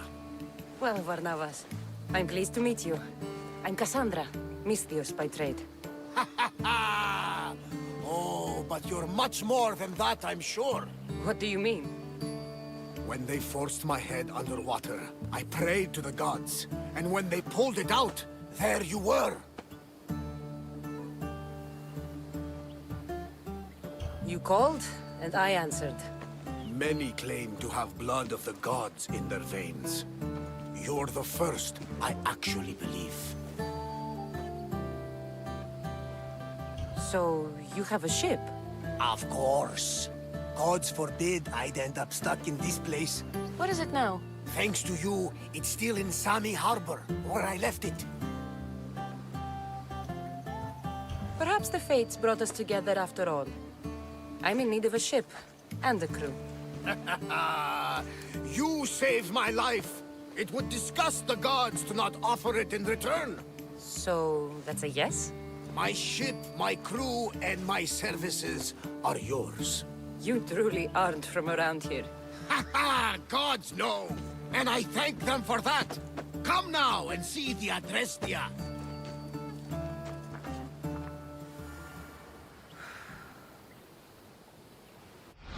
And Origins actually had during the Eocenes, if I just remember this, during the Eocenes, you actually are fighting alongside other ships that are friendlies that are used as part of your weapon mechanics on the ship. The catapults come from the other ships. In this one, we also get battles where we get to fight alongside allied ships. See? So the mechanic's already there, but it would be cool if they would let us expand on that. All right. Cool.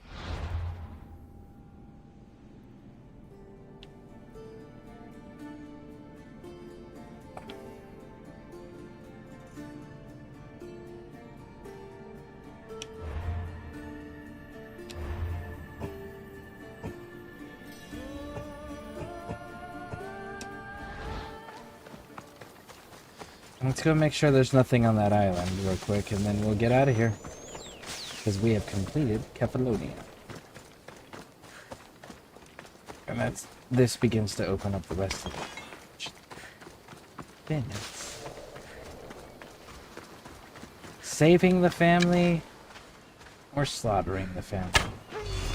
'Tis the question.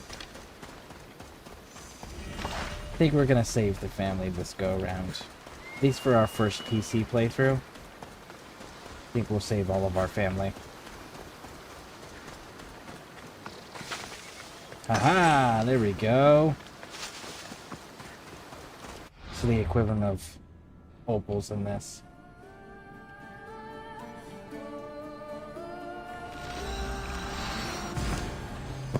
Hey, it's Odyssey. It is Odyssey.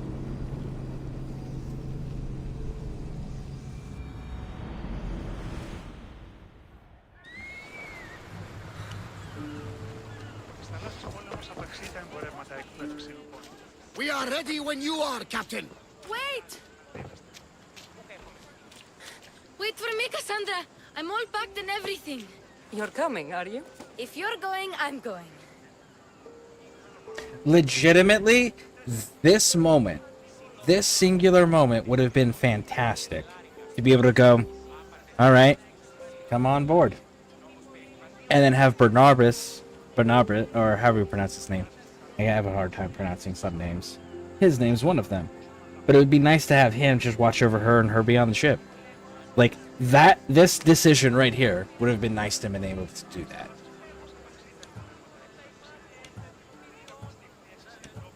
Phoebe, you're not old enough. I can't look after you all the time. I can look after myself. I don't need anyone to help me. Even if that were true, it's not your time. But there wouldn't be any trouble. Promise. If I can't come, then take Hara. Hara? My pet eagle. She's my friend. Mater gave her to me. But she'll be your friend now. And it'll be like I'm there with you. You know? To remind you of me. Thanks, Phoebe. But you have to promise we'll see each other again.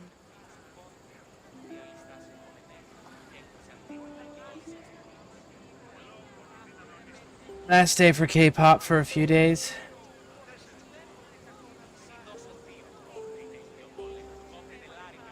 He works this morning? Or I don't have his schedule memorized. I know I should. So how long before you have to leave and he has to leave?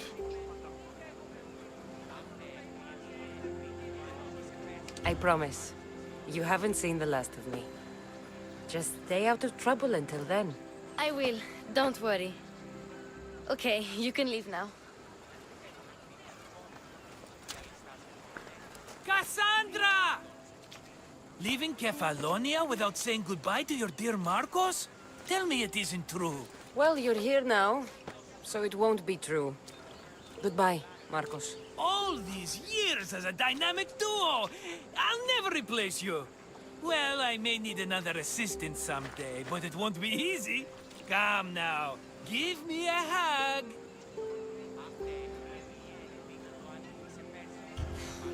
All right, come here. Yes, bring it in. Oh, will I ever miss you, Cassandra? Thanks, Marcos. I'll miss you too. And what does the future hold for you? Wine, of course. Though you never know when the vines will wither. I'm always ready for another adventure. Speaking of adventure, I have a task for you, dear Phoebe. An adventure? Yes! Already following in your footsteps, isn't she, my friend?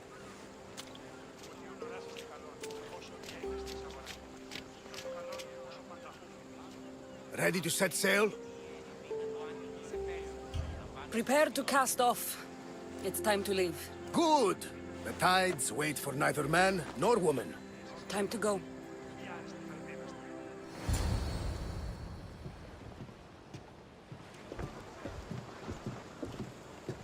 So, what course do we set? Where in this big, beautiful world does the mighty Cassandra want to go? Megaris. Megaris? But we'll be sailing into war. I got a contract for some general's head. Whose head? They call him the Wolf. The Wolf? Who wants Nikolaos of Sparta dead? Nikolaos of Sparta?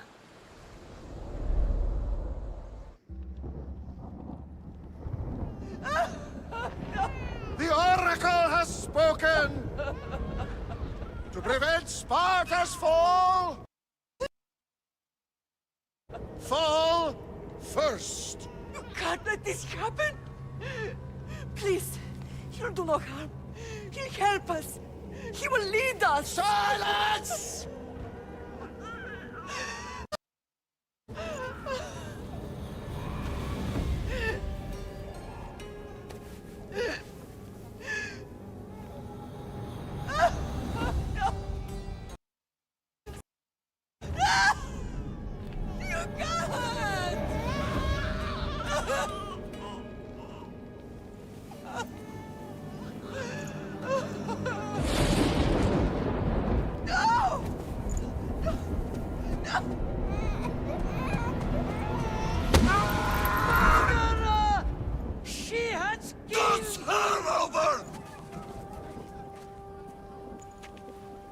her dishonor for the life she has snuffed. She is not Spartan, Nikolaus. Don't listen! Nikolaus!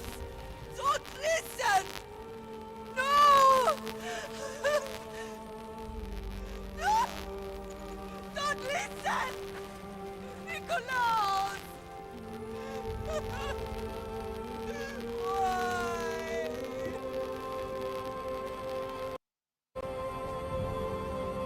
Father! Nikolaus! Stop! Nikolaus! No! Nikolaus! Nikolaus, look at me! Look at me, Nikolaus! Don't! Don't listen!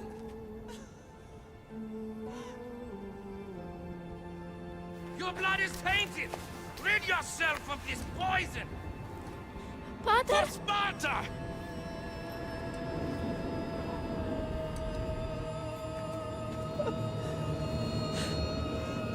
Pater! Oh, my baby! Cassandra! Cassandra!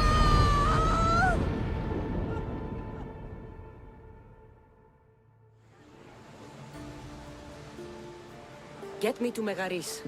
Now. But I don't understand. Of all the places under Ilios, why risk our necks to go there? The Wolf of Sparta is my father.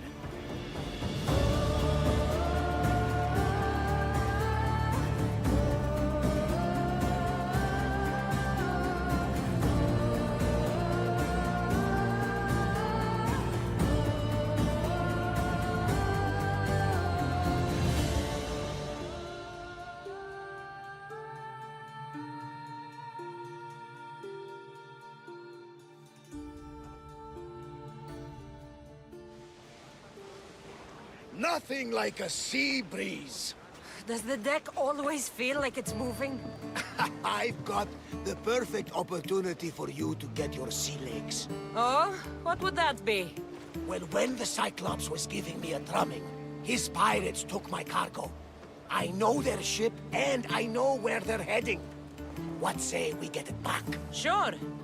It'll be a good opportunity to see how your ship and crew perform.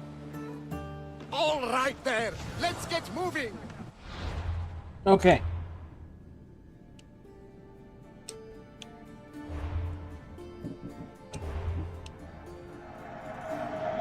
Fortunately, I have to get going. Go watch my grandchildren. I may come back to this later today, we'll see. But, if you guys have not already hit those subscribe and like buttons on YouTube, please do that. And if you haven't hit those follow buttons on Twitch, please do that. And we're going to continue this. And we're going to get that build done on PC. But we will see